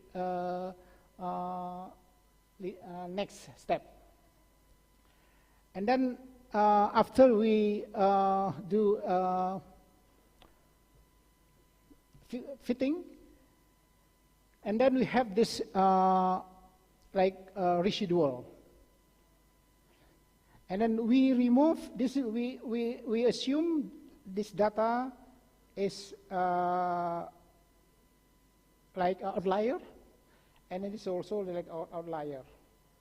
And we will remove this data to make the model more accurate. So after we remove this outlier, and then we estimate, we do another fit model by adding body length. We have this one first, adding body length this one, and then removing ram weight because this is not quite significant. And then we simplify this model with fewer predictor. We reduce the predictor, but the same predictive accuracy.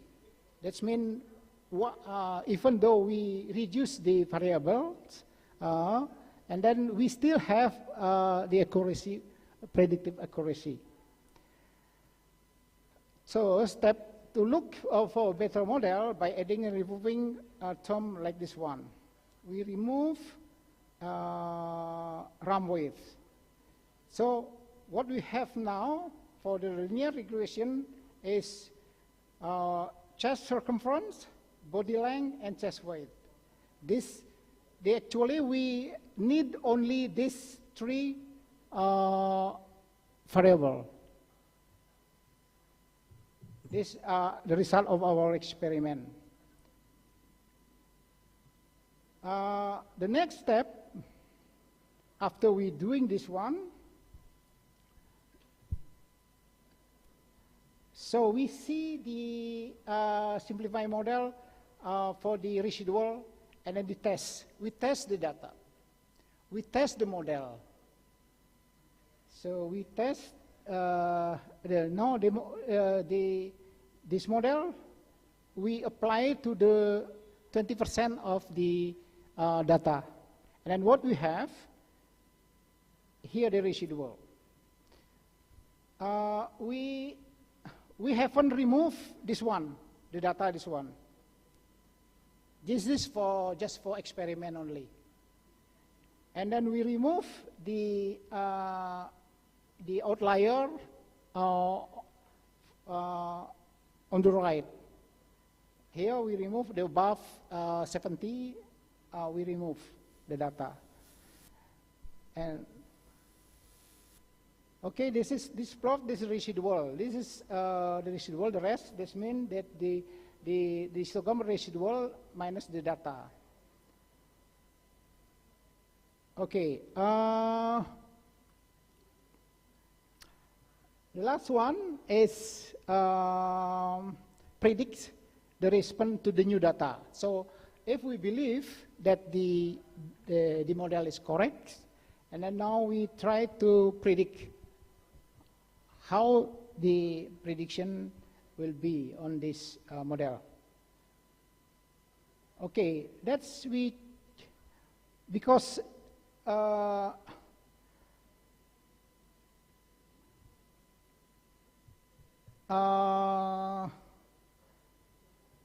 because this model, look at this model, there's only three circumference, the chest circumference and chest weight and body length. So we only three independent variables. We remove three variables. Now, chest circumference. This is our guess data, the new data, and body length. This one, and the chest weight. This data, and then we apply to the model this one. And we have the body weight prediction, this one. This 270.7 kilogram, 267 kilogram. This is the unit is kilogram. Excuse me, Prof. Komang, you have around 3 minutes left, please. Okay, let me summarize for this. What is I can propose with this experiment that we need only three dependent variable actually: body length, chest circumference, and chest weight. So that's only three enough. And then if this, we can use the image to take a picture and then just take the picture from the side and then take the picture from the top. That's only. If you, in certain cases, we can use or probably take a video. Okay? Because the time is up. That's all my presentation.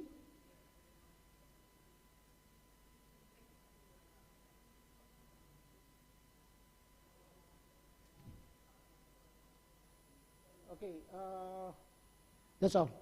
This we have. Finally we find. This is our model we find.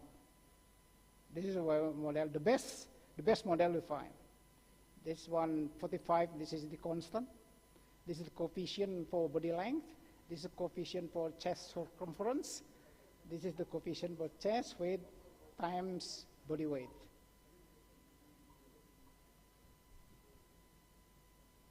Okay. Thank you Let's have very a big much. applause for Professor Komang. Thank you so much for your presentation. So basically what I can capture from your talk is we can predict body weight of cattle by consider the variable of chest circumference, body length, and chest width. Okay, we already have two questions in the chat box. I will read the first one from Pak Iko Manggede Sukarse.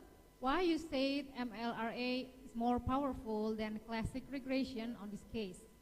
What is the criteria to this conclusion? Okay.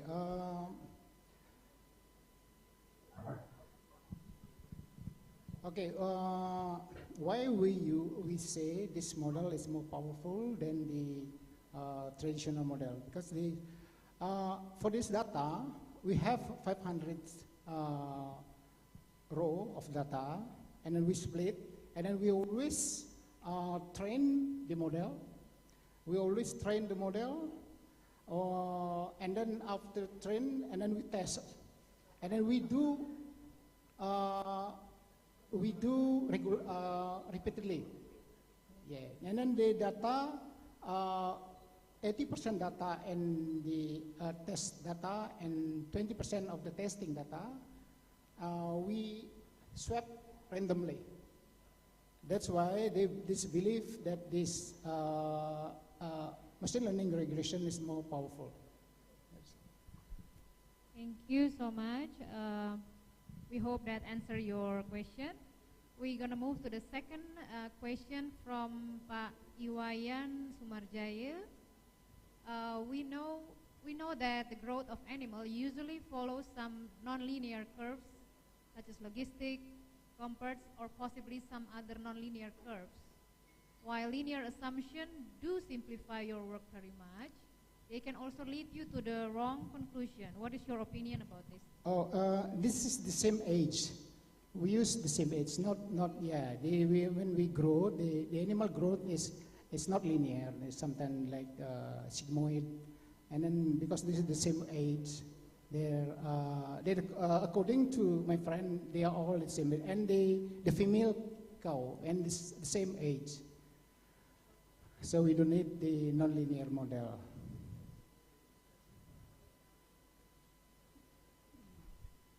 Thank you. We already have one more question in the chat box. The main difference between machine learning regression algorithm and ordinary least squares regression. What is the main difference between machine learning regression algorithm and ordinary least? Yes, as I said before, the machine learning regression divided the data into two we split the data into two data set. The test data and the training data, and then the test data. As the ordinary linear, we don't need that one. We just fit and then find the minimum error. Is there any particular condition that the two methods produce the same model? Says under what condition will the two methods produce the same model? Sorry? Under what condition the two methods will produce the same model? I think if we measure the animal in the same age, maybe we can get the quite similar model. Yeah. But in this model, in machine learning, we can select or we can choose which variable is best fit to the model. And then, like my experiment, we tried 6 independent variable. Actually, finally, only 3 is important variable. Okay, that's all. Thank you. Thank you so much for your answer. Any questions from our audience here on site? Any question, maybe from mathematics students? Okay, maybe I have one more question before we end the session. I think those 3 questions are from mathematician. I'm from outside of mathematician, so this is very innocent question. What is the benefit of predicting body weight? I mean, what is the application? Like, and also like, can we apply that formula for whatever age of the cattle, or it's only for particular age? Okay, this model only particular age, and then especially if we, for example, if we have the model, and then in the future we try to take a picture from the model, and then we know the weight of the model. Yeah, by the picture. Yeah, because only picture from the side, and then in the top, yeah, visual. Yeah. No, yeah. Well, I may experiment at the same age. Interesting. Let's give a big applause for Prof. Komang for his amazing work. And by that, I would like to thank you all, our keynote speakers today, especially the one in the last session. Dr. Maria Economopolo, Professor Dr. Cicik Sri Cahyandari, and Prof. Komang Darmawan. And with this, I would like to return to the Master of Ceremony. Thank you. That was our last session for today's agenda. To Prof. Komang and the moderator, please kindly stay on stage. We also invite Prof. Cicik to come up again on stage, because there will be a certificate appreciation and souvenirs presentation handover by Dean of Faculty of Mathematics and Natural Sciences, Udayana University. Therefore, we would like to invite Ibu Dr. Andani Luwatiniasi, MSc, PhD, to come on stage.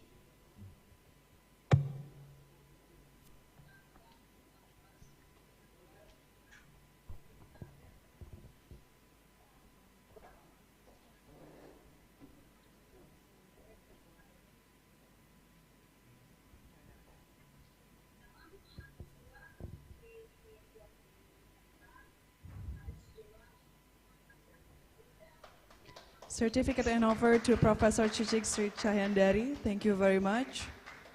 To the first invited speaker.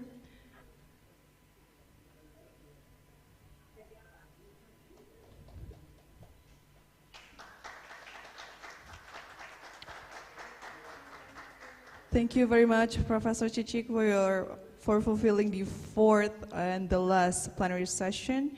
And the second invited speaker would be Professor Komang Darmawan.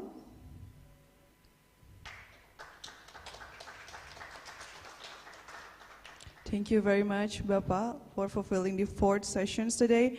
And the invited speaker as well, virtually, to Dr. Maria Economopolo for joining us virtually. Thank you very much, Dr. Maria, for fulfilling the 4th session today. As well as the moderator, Ibu Ofain Marina Selviani Nabui, PhD. Thank you very much, Ibu, for moderating for the 4th plenary session today. Thank you very much. And to Ibu Nilo Watianese, please kindly be seated back. And to Ibu Moderator, we will please you to may find your seat back again.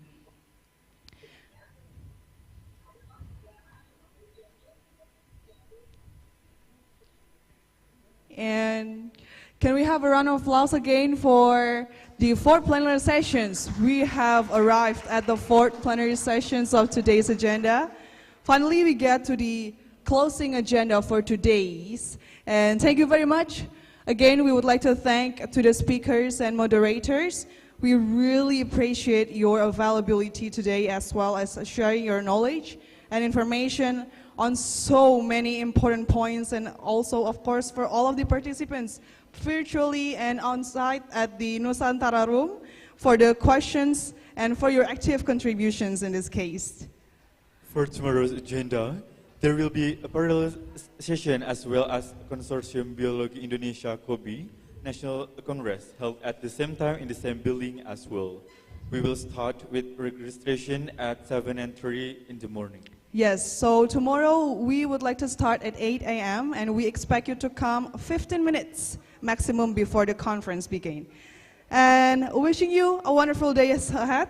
Please stay safe. Again, thank you so much.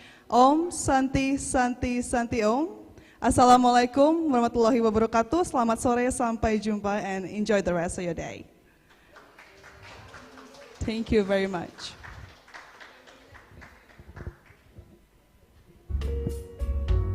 Nak keluar gimana caranya tuh?